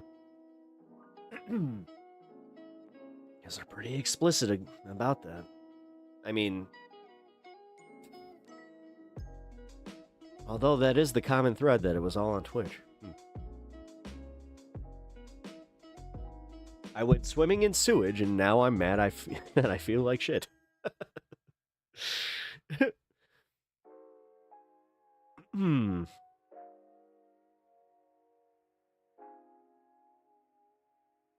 Yeah, no, I'll just say, again, Denham's settling, I think, is from that one other... Find this guy, because...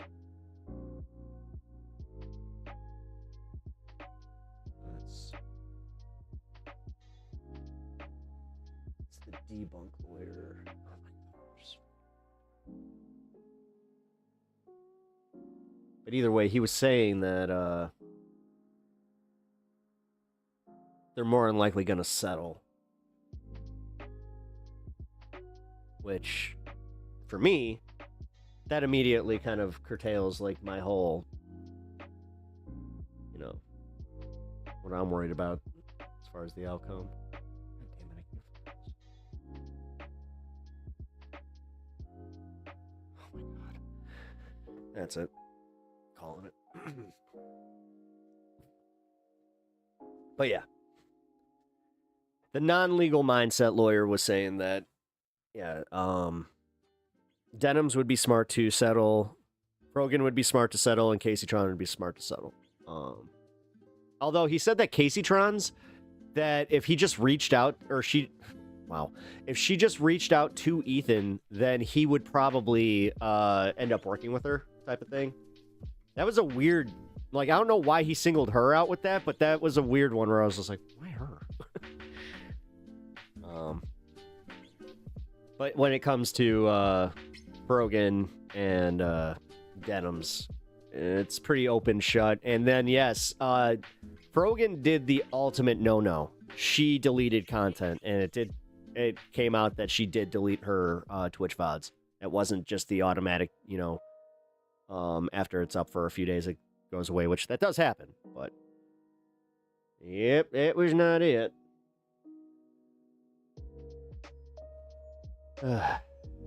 Like I said, though, I'm so sick of Ethan. I'm so sick of him. Can he just let the Hassan shit go? Like, his silly obsession. It pisses his entire crew off. He's lost friends over it. He's lost viewers over it. I just...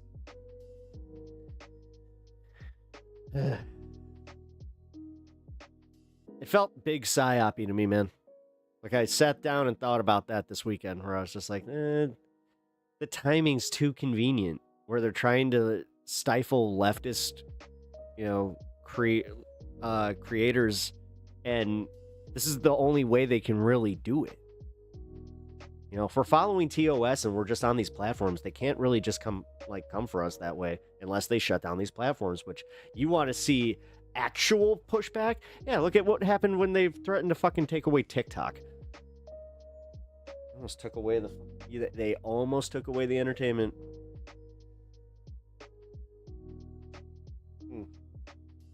The circus, and then comes the bread. Then what comes after that? 'Cause ain't that the bitch at some point?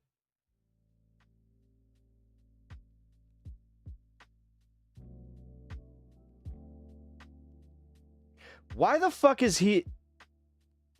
I thought that was an AI image. Why the fuck was he on the roof?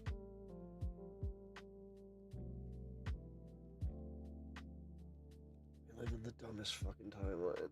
I don't want to be here anymore. I don't want to do this anymore. What is he doing?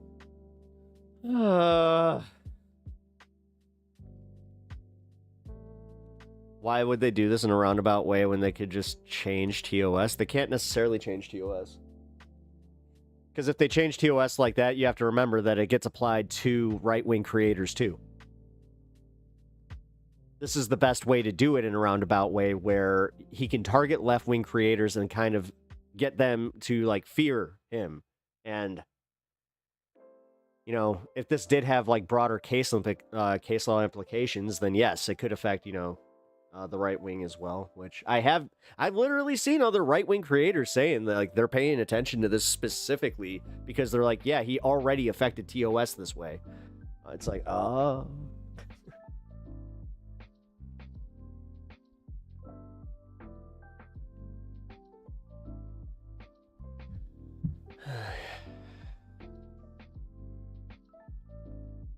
Fred, are you actually... This is the weirdest part. If you're making a joke, I don't know. I don't know.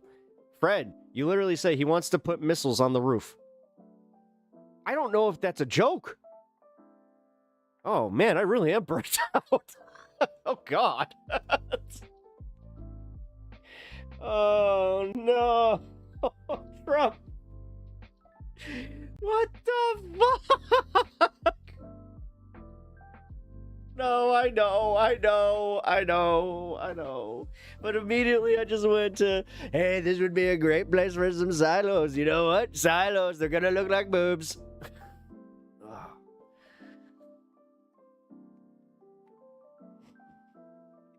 Anyway, I was saying about the right-wing creators, yeah, this is the best way to go. And he wanted snark. He just wanted the mods. He wanted to go after the people that went after his, like, that sent suck CPS on him. So, it's just...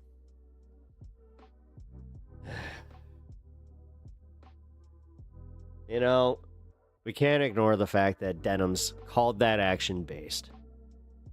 She said that she didn't do it, but she did say, you know, like, I don't know, man.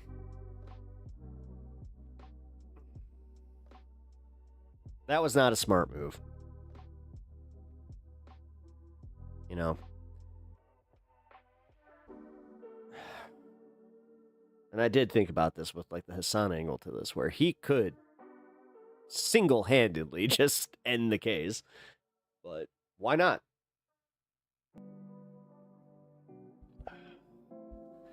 It really does make me wonder. Because they've threatened to sue him, too. The right-wingers don't bully each other this much. Or, peace and harmony. Hey, don't get involved. You missed the segment where I literally covered, you know, the hot MAGA influencer, what's her name? Something Emily Saves America, and Morgan Ariel going at it, and then you had Just Pearly Things chiming in just for good measure. What up, Robin? Oh, I had a little bit of an existential thing. I don't know, you know, kind of going through it on top of the whole, you know, just, yeah. I love you guys. I really do. God damn it. Can I just say thank you for at least hanging and just also just talking me through this kind of stuff, because, you know, this is the community aspect to it. And thank you, Sean. You know, you I'm saying you know a lot, sorry. You said a lot of good things there, so kind of checked me, so appreciate that. At least we have, yes, no, that's, trust me, they take that away.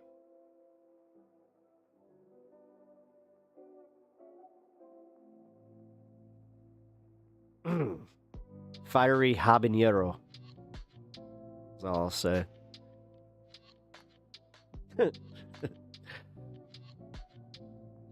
Legend, like the swimming comment, Mr. Pepper. Stay okay, you are fun. Oh, thank you. No, I know. And the thing is, I love having fun. I love, somehow, like, I can make this, like, I can make the political stories and the news stories fun. Today, really, the weight of hearing just them not caring anymore. Like, I hope you guys understand that's where the shift hit, where it was watching that Philip DeFranco story, and then his smug face did not help. Like, I have a love-hate thing with Philip DeFranco. I respect him so much as a creator. I really do. He's one of, like, the OGs. He has reinvented himself in so many different ways, that in his program in so many different ways. And honestly, he does. I'll be fair. He gives the news in as much of an objective light as he possibly can, but there is a problem to that, where he kind of comes across like he doesn't care, and it is just kind of like a ha, oh, yay. And like I said at the end of his segment, I was just like, yeah, he's got that major, like, he's the dog, just like, this is fine, but he's selling everybody else on this is fine. And that's why I'm like, no. This idea that all of a sudden we're all just like, no, we don't need to talk about Epstein anymore. It's almost like the whole, we're doing the trance where it's like, no. Yeah. He's more than likely a sociopath. Yeah. More than likely.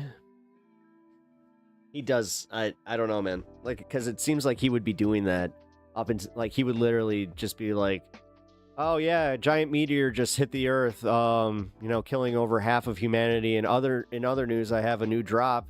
Don't be stupid. And also, if you guys can like and subscribe and like, I should be so mean. Because, like I said, man, I respect the guy, but also, ain't he a shit-lib? The Clinton being involved, probably why he's doing the Epstein stuff is old. Yeah. Well, maybe.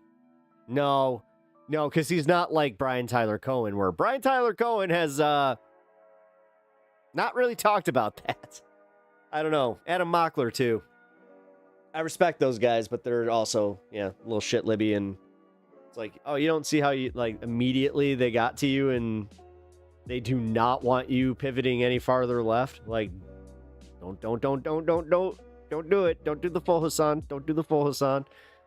Also, why everybody is so interested in smearing Hassan from pretty much all angles, and this is why, like, I'm not trying to do Hassan's, like, hate. Like, again, I respect that guy for doing what he does more than a lot of people. It's just sometimes he has shitty takes, but I'm not gonna fucking not watch him or hate him for just having a few bad takes here and there. I've explained that so many different times, but realistically, I also just have to say trying to be fair. Plus, I like Hassan's content for the bits and pieces that I get to watch. Like, let's put it this way. If his clip channels disappeared, I probably wouldn't get to see a lot. Because, I don't think I could listen to news void of inflection or emotion. That would be mentally hard to take. Well, I'm glad that I can at least give you guys, news with inflection and passion. And I mean, that's where this came from. Today was truly like an emotional day for me, but it was all just like, there's no hiding that. And I apologize for anybody that, might get a little uncomfortable when I start getting a little hopeless. Because I remember early in my career here, I had somebody in chat that kind of did a number on them to where they were just like, I came here and this was like the only thing that really was keeping me together. I'm like, oh shit. Like, so I wear that weight. Like I started the show off saying, I have to say goodbye to my 16-year-old dog soon. So I definitely have a little bit of that happening where it's just like, yes, it's going to play into this. Okay. So just bear with me. If I say some shit and I'm out of pocket, then just let me know and I'll just be like, I'm sorry. I'm coming from a pretty hyper emotional standpoint. I got banned on Hassan for saying Vosh and Hassan have one thing in common. They suck at media, TV-movie analysis. Whatever. They probably just read up to they suck. Didn't even read the rest of it. Like, what? That sucks, man. I'm sorry. So I have a vendetta. That is so hard. I feel for you. Thank you.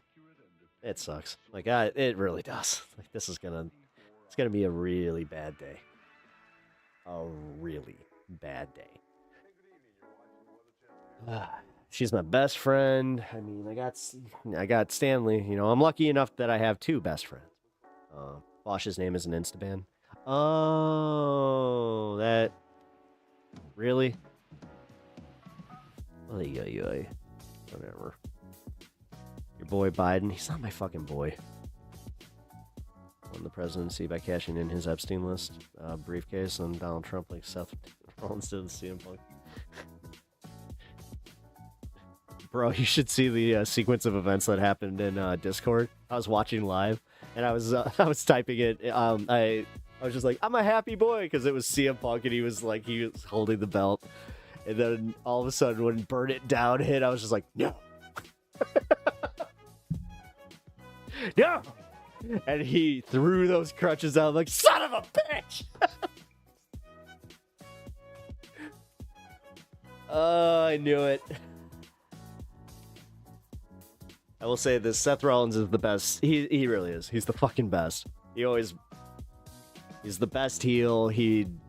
God, that was the best cash-in, I gotta say. And as upset as I was, it's gonna lead to something better. So I'm hoping that leads to a long program of Seth Rollins and CM Punk. I just hope they don't, burn out too quickly on it, because I want this to go to Mania, but the fact that it happened at Oh, no, hold on. SummerSlam's the middle point. No, this could go to Mania. Hold on. If they do it in fucking Riyadh, I will lose my shit. Anyway. Oh, God, I just realized that 2026 is when Mania is, and that's when the ESPN deal takes hold. Ugh. They just announced that today. $30 a month to watch this shit. Might have to fucking One Piece this and join Luffy and the crew. Well, I think most of the cons that came in crying about being banned were probably automated. Yeah. Well, dude, these are huge channels. Like, that's why I do know why people seek out and watch smaller creators, is because we are more engaging with you guys, which is fine. I did the same thing. That's how I even had the thought of doing this, is where I was like, oh shit, it's easier to interact with smaller creators. But Roman Reigns is the GOAT. Oh, I hope you're kidding. No, you know who the GOAT is that connects all three of these these guys is Mr. One Paul Heyman, and Paul Heyman's the GOAT. And I mean that. Paul Heyman is the GOAT. Paul Heyman's the absolute shit. I love that guy. I think he had to write this. This had to come from the mind of Paul Heyman. Just the big swerve with Seth and all that. Man, I'm talking wrestling. Speaking of wrestling, we got AEW coming up here, and that's what I'm gonna go take off and watch when it is on. Oh shit, I just realized that. I gotta go do something. I don't know who Roman... I didn't know who Roman was until Super Eye Patch Wolf. Well, you are the creator that reacts to us in chat. That is what I like. Oh, yeah. No, and it's so much easier. That's why, let's put it this way. I have a plan that if for some reason I were to get to a point where my chat moves a little quickly and you guys, I would make sure that there was a priority chat, for my OGs.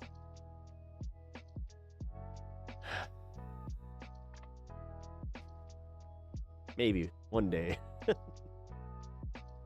Sorry, I'm being a little bashful right now. Oh, I'll be right back.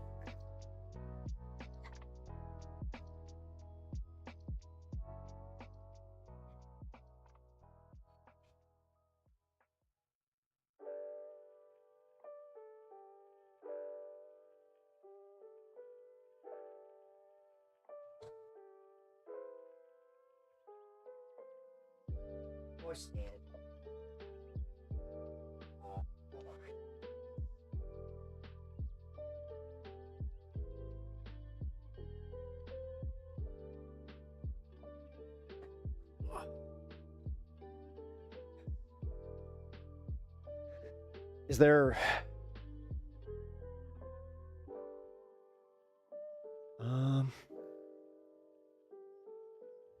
No, Twitch is more recent. Twitch has a 4-second delay, but it takes up more memory. you're using mobile. There is, so I can just... This sucks.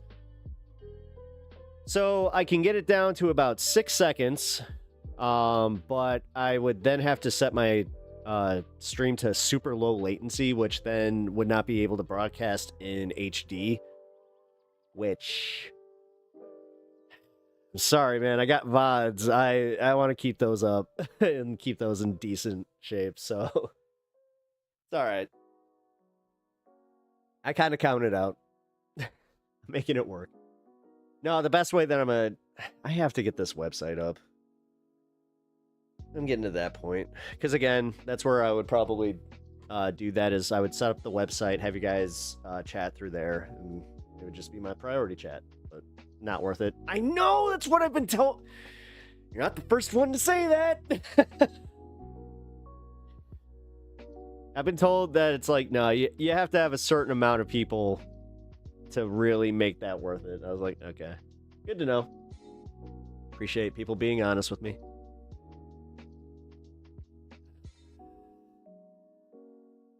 And no, that's what I love about this, this show is interacting with you guys.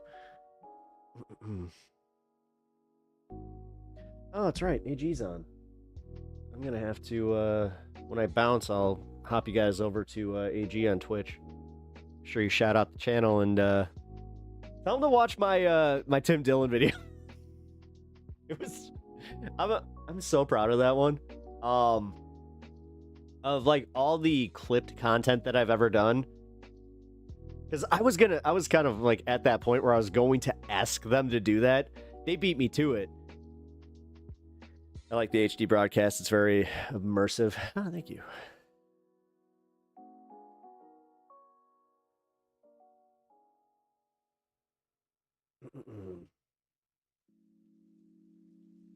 All right. Where did... I thought you meant immersive. I was kind of... It's so funny. That was one of the typos where I'm like, immersive. I don't want to be an idiot and be like, is that like immersive? Should have taken the shot. Like the great one said, you miss 100% of the shots you don't take.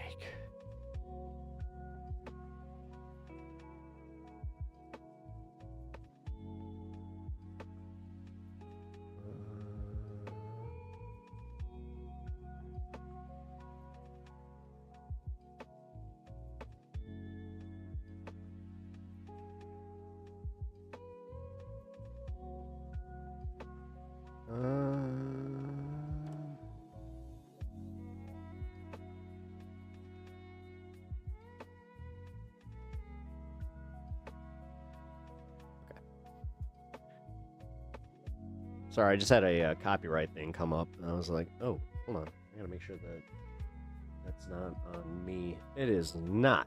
Cool. Woohoo! Tell Uni, Legend said good luck dealing with a nihilist after a 12-hour shift.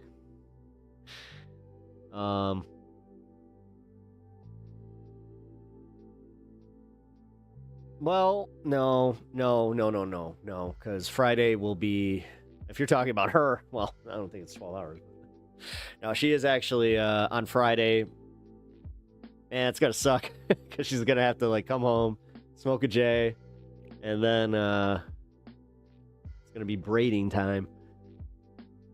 Crap.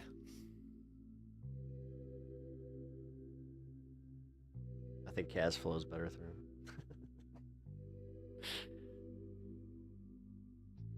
Oh, no. Through? Oh, my God. Yep.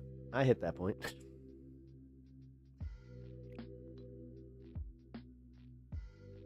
Red knock. Not seen Marin in a min. Wait, what the fuck is this not popping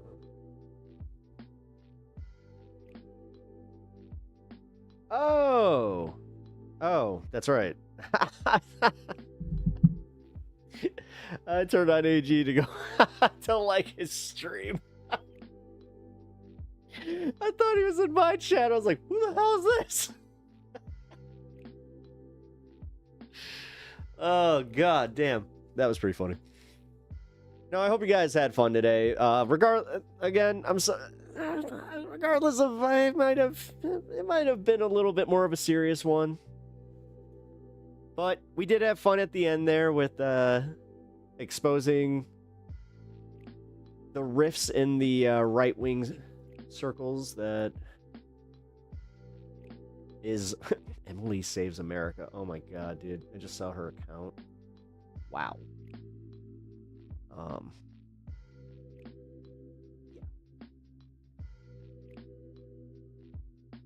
Why is it always the ones that are like in the pre-housewife, like the pre-real housewife phase of their lives, where it's just like, oh, you're a mean girling, but you're gonna learn harsh lessons. But here, guys, I just realized I have got to take off. I'm already running a little bit late. So tomorrow, I hate to say this, it's all gonna depend on my dog's health, and if that is the thing, then I'm going to take the day off.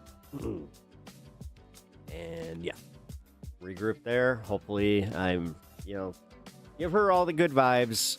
Hopefully, this turns around.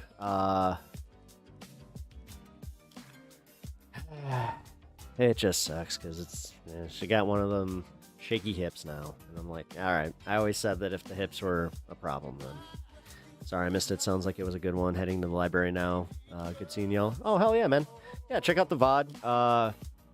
If you haven't already checked out my videos here, I will link it for this space.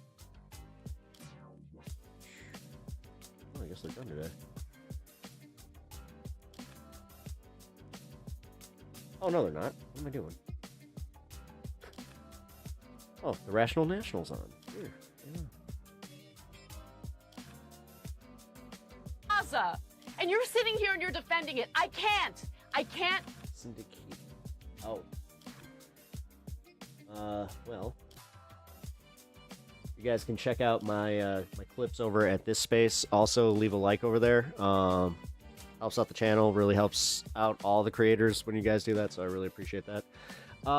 Do what you need to do. All my energy and thoughts. I really appreciate that, guys. Like I said, I really do appreciate all the kind words. I do kind of feel like I know you guys know how hard this is. Anybody in this community that loves animals, like I said, and I will always hold to. It's the hardest social contract that you ever sign. But the fact that I have written it out. 16 years of this. Well, let's see. So I got her. So I've had her about 11 years. So it's my family dog that family moved, and they decided that it was going to be best if she stuck around here. So, oh yeah, she's a great dog. Gonna go give her all the hugs right now. I'm literally probably just gonna watch some AEW wrestling and sit on the floor with my pup. And yeah, look out for the show tomorrow. Keep your notifications on. Check the Discord. And if you guys do not see me, I will definitely see you guys on Friday. No matter what, we will have the hair braiding. So this is going to be a lot of fun. So I will catch you guys on the next one. Okay? Love y'all. Bye.